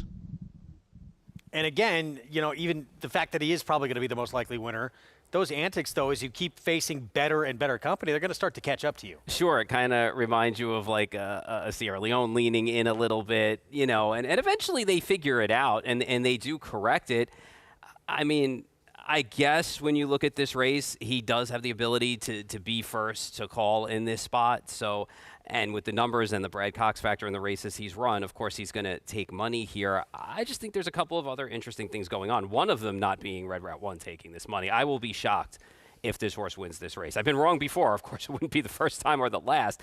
But there's nothing in his return as a 5-year-old to tell you that he is going to make this leap from the way he's been lagging behind fields and showing no interest at all to winning a race, to winning a grade 3 race in this spot against horses like Kinetic and Tarantino and even Patriot Spirit. Yeah, I'm with you. I'm surprised as we see Kinetic now click down to odds on for the first time, 4-5 on a horse who, look, it's not going to be a cakewalk with his issues here, but he is 4 of his 6 career starts. He has gotten his picture taken, and he's done it very different ways, actually, too, hasn't he? Yeah, he's come from way out of the clouds like he did at Churchill in his 3rd career start. He did it up close to a moderate pace last time out. And honestly, his worst race, as you said early on, was his debut. He was going 7 furlongs from the 1 hole, so you can totally excuse that if you're not getting out of there very well and trying to figure things out. Brad Cox with an abundance of riches, as we know. This is one of them. We'll see if he can score a grade 3 here. His first graded stakes win for this horse. Got that first stakes victory of his career at this meet, January 25th, in that General MacArthur. Now, trying to get that graded stakes victory here in his Essex handicap as a 4-5 favorite. Public believes he should get it done. We will see. There's some formidable foes, though, in this spot, namely Tarantino. A couple others, though, that are pretty intriguing as well. Patriot Spirit, no slouch. I thought Speed Bias was a little interesting, and the public, for some reason, does think Red Route 1 can still get back to his glory days, where always he was sort of at the mercy of pace. Yeah, I mean, maybe a small field in here, so they think maybe he'll be way further back and be able to circle everyone. I don't know. And in Patriot Spirit's case, too, getting back to him for just 1 second, the mile and an eighth I don't think is going to do him any favors. I think he's a better mile horse. Kinetic, odds-on favorite, grade 3 Essex handicap. Our ABR race of the week. Here's Matt Dinnerman.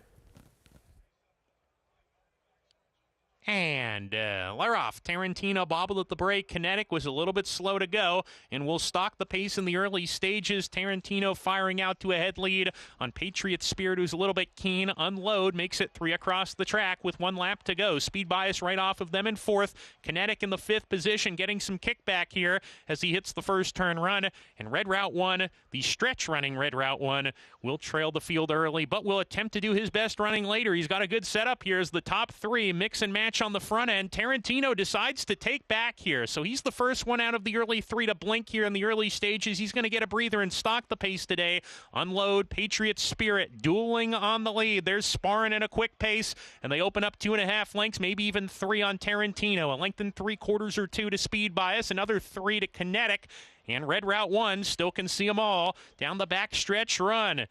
Testing fractions here. Unload, the big long shot. Maybe being the rabbit here for his stablemate, Red Route 1, who's at the back of the field. Patriot Spirit has a narrow edge here as they hit the turn from Unload, who's shown a little more rain in 2nd. Tarantino, he's outside going in the turn, getting closer. Tarantino, there he goes. Unload losing ground. Patriot Spirit needs to find more on the lead after the fast pace. Here is Tarantino to make it a race. Tarantino, Patriot Spirit under a hard ride. Tarantino right there as they come to the top of the lane. Speed Bias 3rd. Kinetic is 4th. Christian Torres all over him to get going, and here comes Red Route 1 now. Red Route 1 bringing his A game today. He's getting outside, and Red Route 1 with a massive rally to the lead under Keith Asmussen. Red Route 1 with a furlong to go, turning on the afterburners. He's gone 2.5 ahead. Tarantino's 2nd. Speed Bias 3rd. Kinetic did not fire his best shot. Red Route 1 did, though, and Red Route 1 back to winning form as he takes the Essex. Tarantino's 2nd. Speed Bias 3rd. Patriot Spirit was 4th.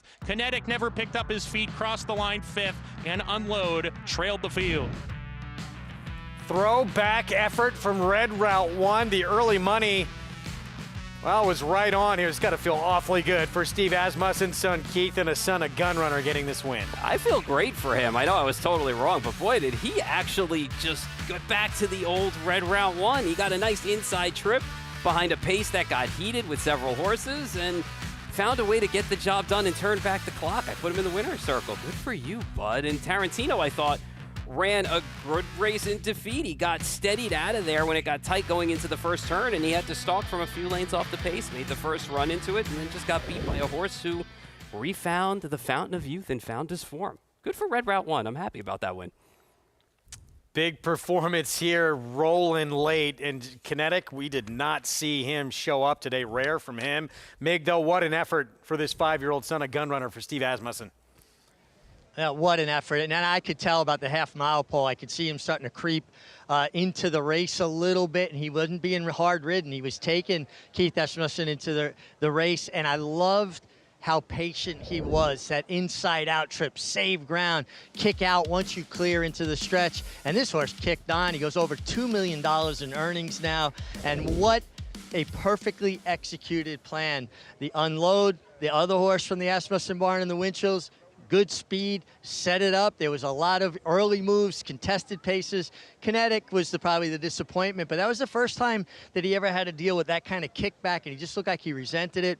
But this was a big effort from Red Route 1 and a super ride from Keith Asmussen.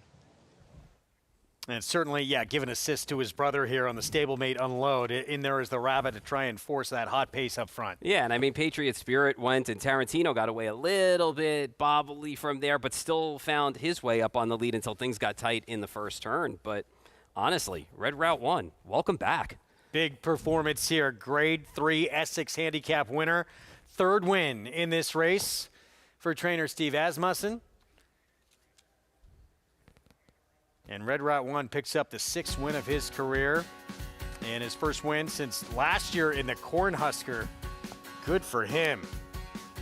Father-son team up for a big one, the feature and our ABR Race of the Week on this Saturday afternoon here in the Essex.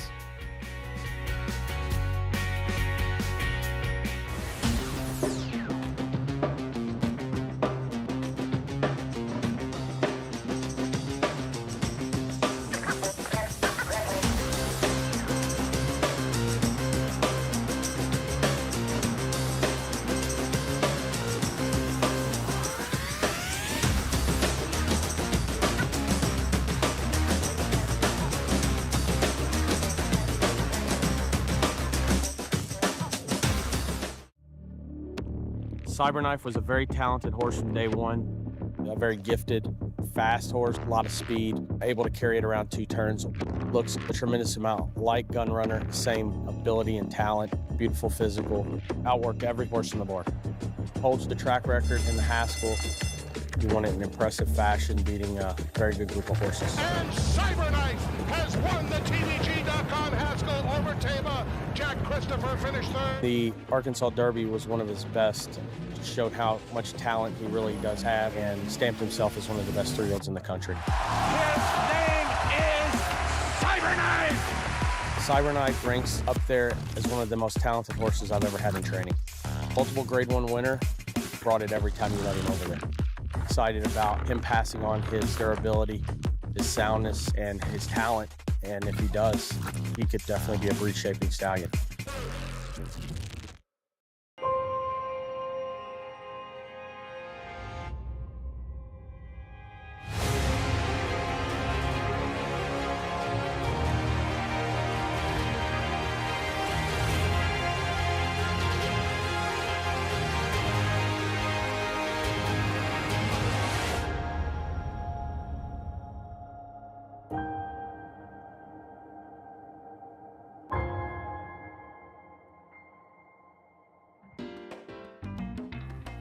Back with you on our Saturday coverage, our ABR Race of the Week, the Essex Handicap, and a 3rd win in this race.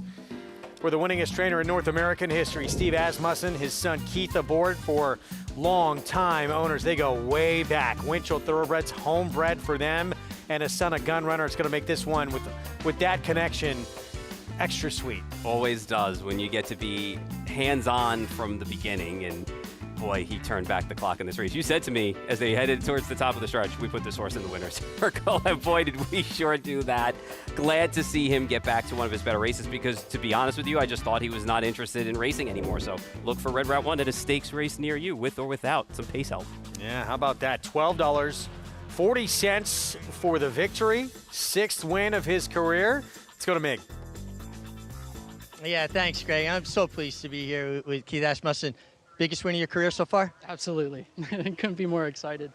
You really gave him a terrific ride. There was plenty of pace on up front, a lot of scrum going on up there, but you were patient and you got that inside-out trip.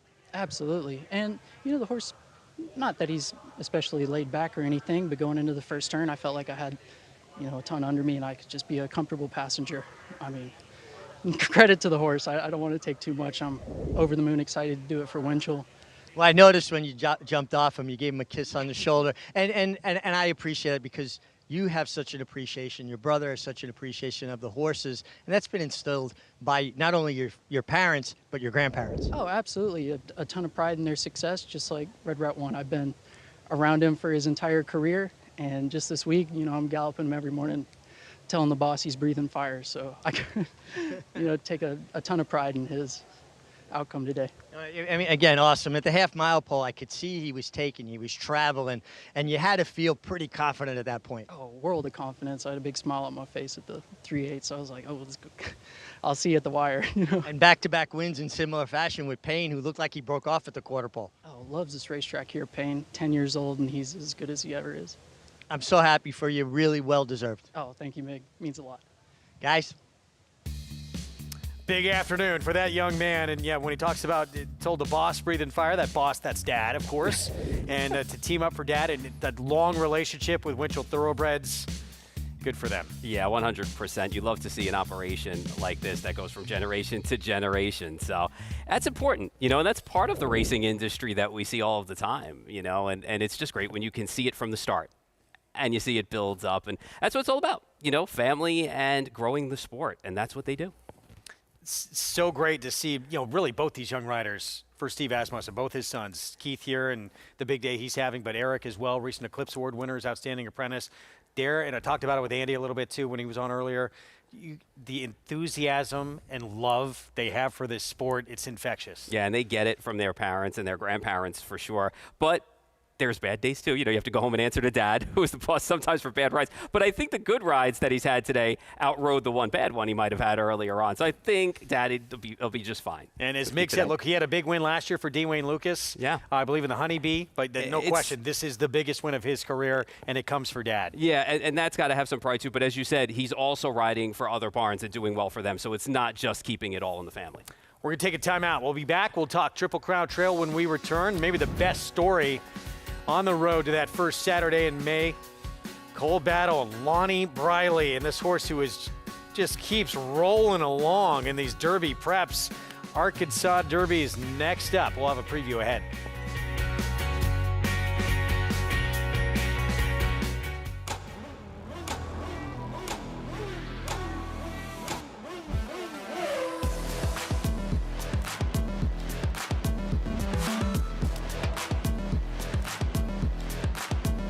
Prince of Monaco's too good for Moose, an impressive winner of the best pal. Miramondi's all hot, but Prince of Monaco too good. Prince of Monaco, standing at Claiborne Farm.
Back with you on our Saturday coverage here on America's Day at the Races.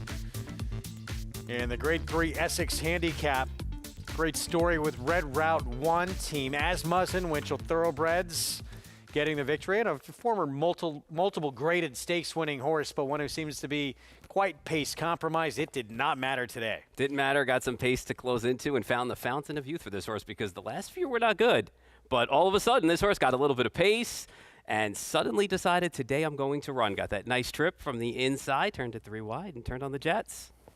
100-point races. Here we are on this Saturday, kicking off with the Jeff Ruby Stakes, Louisiana Derby, and Hot Springs version will come in the Arkansas Derby, where we are going to see Coal Battle back in action. What a great story this horse has been for 71-year-old Lonnie Briley. Undefeated on dirt, 5 for 5. He's won the Springboard Mile, Smarty Jones, now the Rebel, and just keeps getting disrespected and just keeps on winning. It's definitely because these connections are not nationally known. It goes right down to the exercise rider, Bethany Taylor's rider herself, and won races, and Juan Vargas, the jockey, Lonnie Briley. But 5 for 5, people should take notice of this horse. This horse is so versatile, and he just wins. And good horses, Greg, you know it. They find ways to win, whether on, off the pace.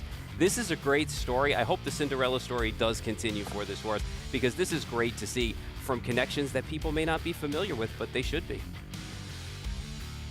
I mean, most of us who've been in the game for a long time don't really know about Lonnie Briley. Louisiana legend. Everyone learning his name now. It is quite a story. And the way this horse has done it, too. He's done it very different ways. Set to the lead in the Smarty Jones, took advantage of a slow pace, goes gate to wire that day, sits off the pace in the Rebel.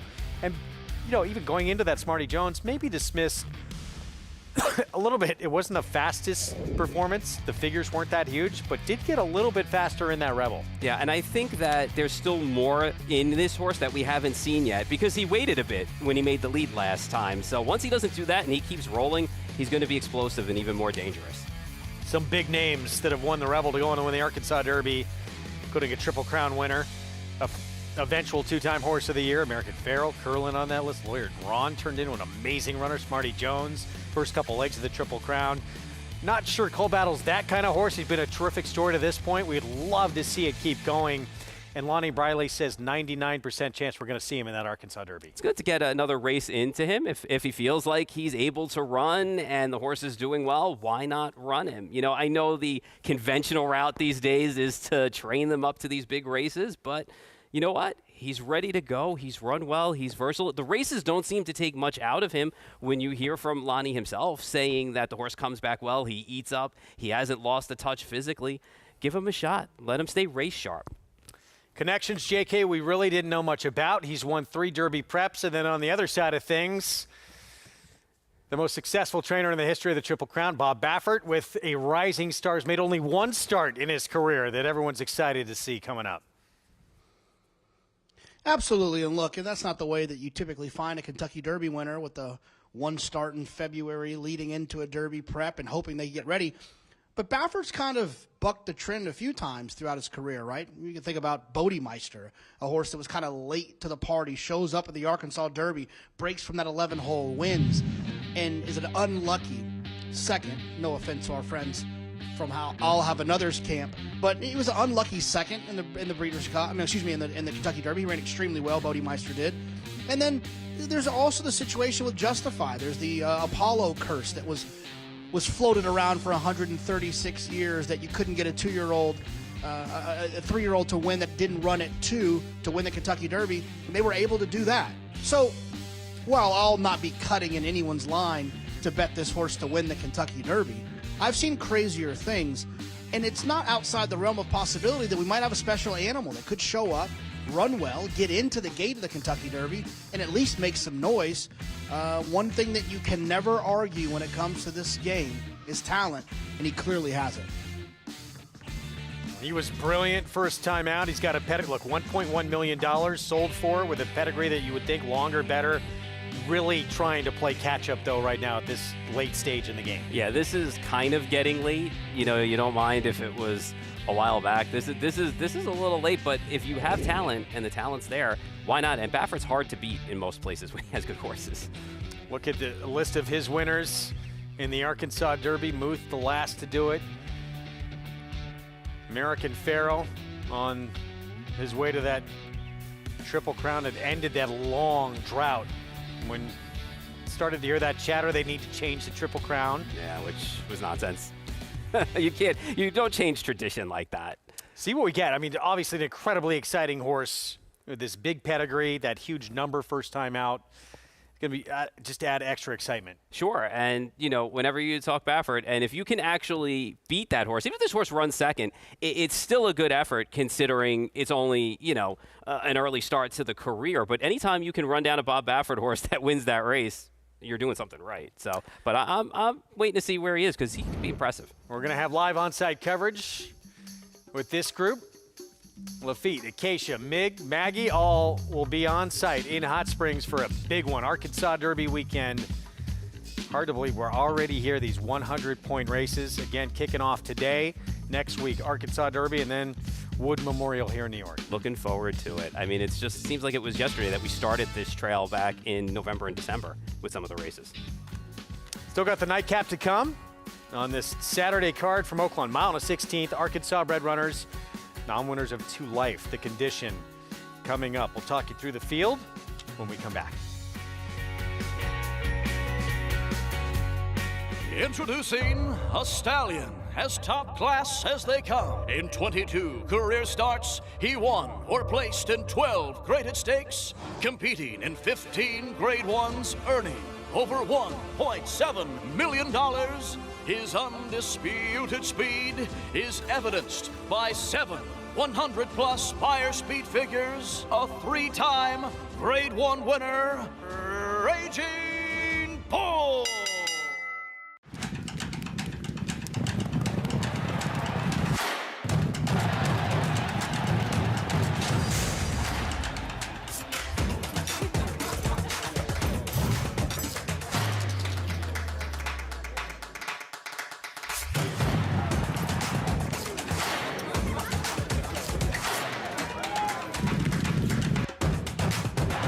This is my Oaklawn. It's America's original sport, and no one covers it better than americasbestracing.net. From the sport to the lifestyle, the best races, horses, and destination venues, cocktails, gambling, fashion, and more. americasbestracing.net is a sport for you.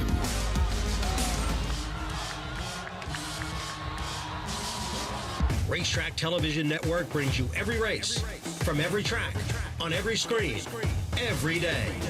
With monthly packages starting as low as $5, RTN gives you great value and access to more live HD streaming and race replays than anyone. Visit RTN.tv today to sign up and watch on almost any device, including Roku and Amazon Fire. RTN has packages that start at $5 per month.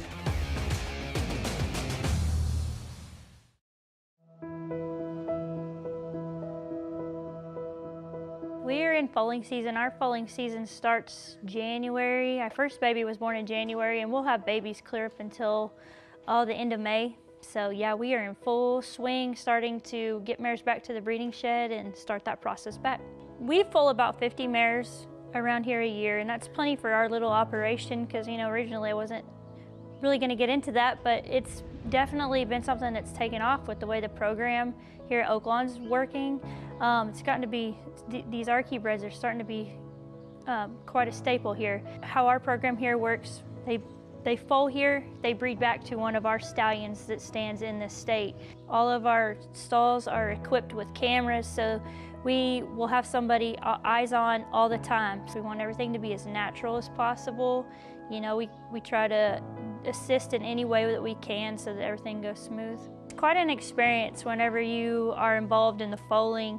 I mean, to be able to bring in, see the very first day, the very first seconds of these foals' life and the interaction between the mare and the baby, it really does, it's very uplifting and it's very rewarding and reminds you of why you got into this business. And just to be able to watch that process and then be able to raise them and then get to see them at the racetrack. And you know, that first time they get to come into the paddock for their very first race, and it's like a full circle moment.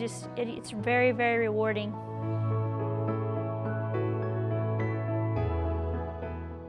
We've had a great meet this year, and we've probably had 7 or 8 winners this year of our own, and I've had several client horses that were born here, and we all feel like they're just as much ours as it is theirs. The quality of your Arkansas bred horses have really started to change. You're starting to see people not just bring in an average mare, they're wanting to bring their good mares down here to breed and foal and raise and race and get involved in our program, which it's only going to help us, and it's only going to help it get better. You know, we've been in it long enough now, like, you're taking the time to study your mare and your stallion, and what do you think they would look like? What would that baby look like if you put that stallion and that mare together?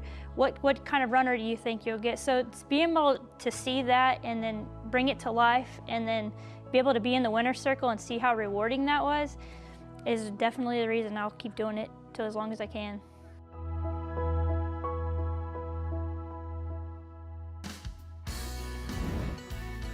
Oh, great story there in Cedar Run Farm, one of the building blocks of their operation. Horse that Sarah's dad, Randy, had claimed for $40,000, became a multiple graded stakes winner, Moonshine Mullen. And Moonshine Mullen represented in this race his son Point Blank, the 8. We'll see coming up in a moment here as we take a look at Money Strike, who'll stretch back out in distance. We'll see what kind of speed we get from Money Strike in a race with a lot of horses that are stretching out in here. 10-1 Reveal Valley for Burrow McBride. Was able to get in front of a big field last time out, set those comfortable fractions drawing off. And 20 Maiden Claiming Company. Gino Hollander coming off a Maiden Claiming win against Statebred. At least the numbers are going in the right direction. Wired the field last time out. Clear Echo never has gone beyond 6 furlongs. No, and there's lots of sprinting in that pedigree, so we'll see what we get long. You're Stuck in Snow taking money. Based on the race, 2 starts back for sure. Last time out just got steadied out early. See if Keith Asmussen can add another one here for Dad Steve with Storm Strategy. Seems to want to settle for those minor placings, having 6/3 from 16 starts. Double Check, little tough to endorse. Yeah, second off of the layoff in here, in for the waiver again. And broke the maiden at Prairie Meadows last September. Here's the son of Moonshine Mullen, Point Blank. There's pace for this horse to close into. The problem is just he's 1 for 27 lifetime. 2-2-22, 8-1 Rafael Bejarano, Ron Moquette. Yeah, one last time in the mud for 20,000. Yeah, that was sprinting. He's going to stretch out here. Holus Bolus, Christian Torres. Trainer does well, 26% first off the claim, dirt. Outlaw Run in a 12-5 claimer, made no impact last start. Yeah, 0 for 15 over the surface. And here's the favorite in from the also eligible list with the apprentice Tyler Bacon. Yeah, he's been running against so much better horses. He just has no early speed, but he should get the pace he needs in here to set up. He just has to navigate that outside post, and he's faced some tough horses in Bolesworth and Al's Romeo the last field out. Let's go to Mig for more on the nightcap. Yeah, guys, you got a big full field, which is the norm here at Oaklawn Park. It has been a great day of racing. Big, enthusiastic crowd. Everybody really appreciates and enjoys the races here. And Arkansas breds, listen, they have 5 months now to run in Arkansas bred races, and the program is so strong. The purses are big. It really, you know, we talk about it with New York breds and Arkansas breds too. They have such a great, strong program, and I'm a great believer that the health of a racing product in the state has a direct correlation with the health of the breeding program in a state, and this is thriving, guys. The one-horse Money Strike looked great. He's sprinter stretching out with an inside post. I got to think he's going to the lead under Ricardo Santana, who left the pony and got a big, strong warm-up. The 2, Reveille Valley, another horse that could be forward, did win going a mile for Maiden 20 last time. Thought he was a little bit interesting at a big price. Again, talking about strategy and post positions in a race where I'm not sure I would back anybody with confidence at a short price, let alone a horse towards the outside that has, that post position overcome. I thought the 8 Point Blank was a little bit interesting with Kelsey Haar, who got off the duck yesterday. She won 2 races on the card, and this horse was bred by the trainer Jinx fires. So I always like those kind of connections. And then that brings us to the outside runner. Who is your favorite, number 13, Where's Randy? Yes, if he had an inside draw, I'd like him infinitely more. Just what kind of a trip, even though he lacks speed, is he going to work out from that far outside post? I just, again, have a hard time taking 8-5 and anybody in a race like this, particularly with an outside draw. And that first turn, it's not too far off until it comes up. So as it could get really floated wide early, Where's Randy? We'll see. I'm not taking all the money right now.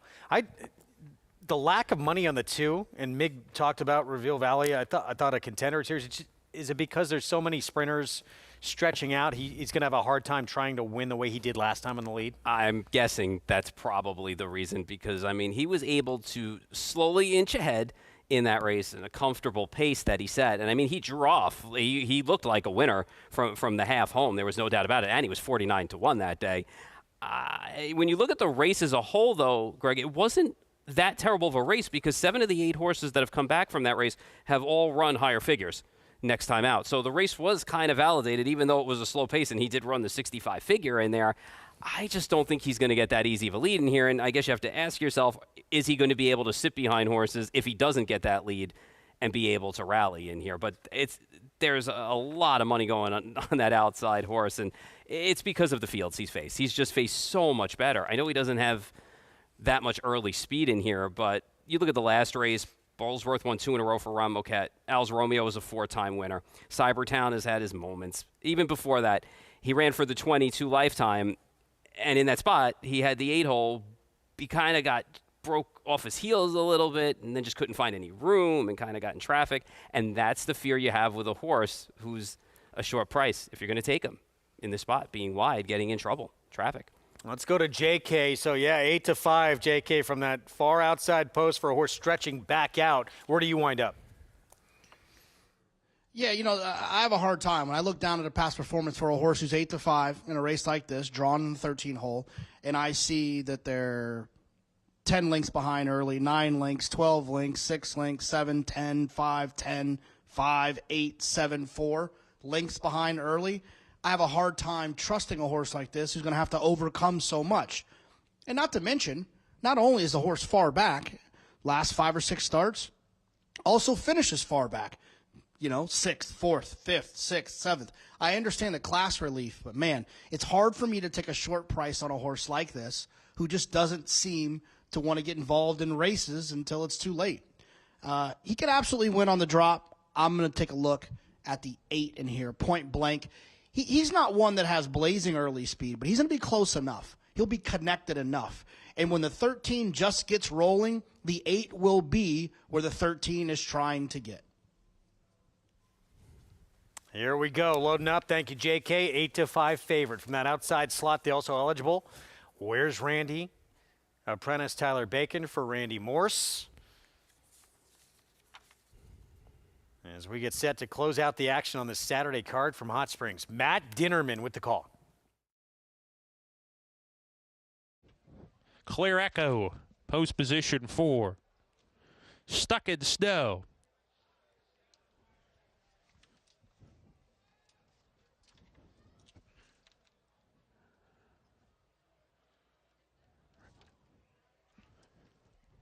One back. Where's Randy to the outside post? We're ready to go in the nightcap. And Leroff, double check, got slammed at the break and drops back after that.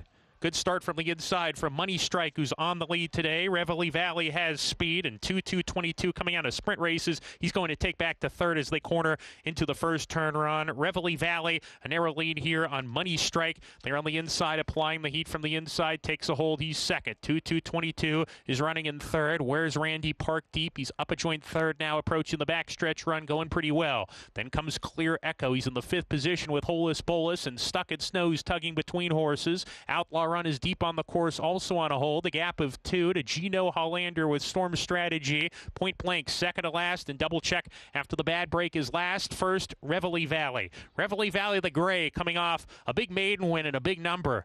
faces winners for the first time and leads by a length. Opens up that lead from Money Strike, 2-2-22 in the third position. Where's Randy? Parked 3 wide going into the turn in a good position and appears to be going pretty well here. Where's Randy as they corner into that turn where Reveille Valley still leads the way. Clear Echo has come under a ride. So has Holus Bolus. Point Blank is trying to circle the field. His passing runner's fast. Point Blank, let's see if he can keep this up. But Point Blank is on the move and he's running towards the lead, approaching the top of the lane. Where's Randy? Trying to hook up with him. Reveille Valley on the inside, sent hard. These 3 line up as they come off the turn in the nightcap. Point Blank, narrow lead. Where's Randy? They exchange a brunch. They're going at it here with Reveille Valley, who's not going away. 3 still. Any one of them can win it here. Where's Randy? Between horses, he's got a narrow lead. Point Blank, after the early move, is tiring just a little bit. Where's Randy? Keeps going. Reveille Valley. Where's Randy? Just drifted out pretty badly there, but he's going to hit the wire in time. Where's Randy? Over Reveille Valley. Then came Point Blank, who had to take up in mid-stretch, and Clear Echo was 4th. Hold all tickets. Yeah, that's going to get looked at here. Where's Randy crossing the wire first? Tyler Bacon, the big move from Kelsey Har on Point Blank, and then weakens late. But did this horse get interfered with at all? He very well may have. Take a look here. Left-handed, came out. He was, I don't know. Seemed clear. Yeah, he seemed clear, and bless his heart on Reveille Valley for my Southern friends, because he tried to fight back, and Isaac Castillo kind of turned his head to the right, and that's all he did was just turn his head, not his body. But he still ran second. Tail of your winner may have caught Point Blank. Mig, what'd you see? Yeah, the first time he came out, I think that he was able to stop him early, Tyler Bacon. But the second time, he came out pretty abruptly, and it feels like it potentially cost the 8 Point Blank second money because the 2 Reveille Valley wound up second, and it really stymied his momentum, that late move to the outside. So the inquiry sign is up, and if there is a change, I think it's more for the fact that it potentially costs the 8 Point Blank second money, and then Reveille Valley would be the recipient. He would kind of backdoor one because he was going to be 3rd, I thought, at one point, and ultimately wound up second and could be placed first. This is going to be interesting to see how they decide this, because the second time the horse came out closing into the wire was the one I think could be problematic. Okay, if they do make a change, the 13 will be placed behind the 8 in 3rd. The 2 would be moved up to your winner in this spot, as we see what the stewards are taking a look at there. Yeah, I think this horse is probably going to come down, but we'll see what they decide there. And listen, the way the race shaped up is not the way we thought either, that the 2 made such pretty much an easy lead for a while there on the backside. So, but Kelsey Har made that quick move with the 8. We'll take a look at this here. Boy, they're moving fast. Now they slowed them down a little bit. So we'll see. The 13 there is the gray in between horses. And that first come out wasn't the bad one. It was the second one where he came out a little bit more abruptly, as Mig said, that we'll see right about here that he came out. So that was, the big top right-hand corner of your screen. If you were watching there, that gray coming out into the 8, that was the big infraction late, that second one. Let's go back to Mig. Yeah, guys, I do think your favorite is going to come down here. The second one was pretty dramatic. Where's Randy? And Tyler Bacon was staying to a right-handed crop. I just think this horse got to wandering, drifting. Probably a little bit tired because he was wide throughout and had to be used from that outside post. But I don't think you can definitively make the case that it didn't cost Point Blank a better placing. And really, that's what the stewards are going to look at. I feel like this horse is going to be disqualified and ultimately place 3rd. Especially considering how narrow a margin it was for second. Correct. And that the horse re-rallied. Yeah, correct. And Reveille Valley, for all intents and purposes, as we talked about a few minutes ago, I mean, was basically finished. Isaac Castillo did everything he could to try and get this horse to come out, and only his head was coming out because he was tired, too. So, yeah, 2 tired horses in the 13 and the 2, and the 8 was still rolling late. So I think this definitely impeded the 8. I think we're going to see the 13 drop down to 3rd, and the 2 is going to. Yeah, well, I mean, look, we should have waited to comment until we saw the head-on. The head-on tells a much different story, and it is pretty damning for Where's Randy, especially that second one late where the 8 and Kelsey Har has to Point Blank really swerve around and go wide to make a move, and still comes on to finish. Yeah, very well. And Kelsey Haar forced, actually, the move from the 13 as well with that big launching move that she made heading into the turn and around the turn, because, to be fair, Tyler Bacon was still sitting on Where's Randy on the outside, and once Kelsey made that move, he had to go. And it did look like the tail of Where's Randy caught point blank in the face as well. So they're still taking a look at this. Mig, what is it like being on a horse getting tired in the late stages of a race?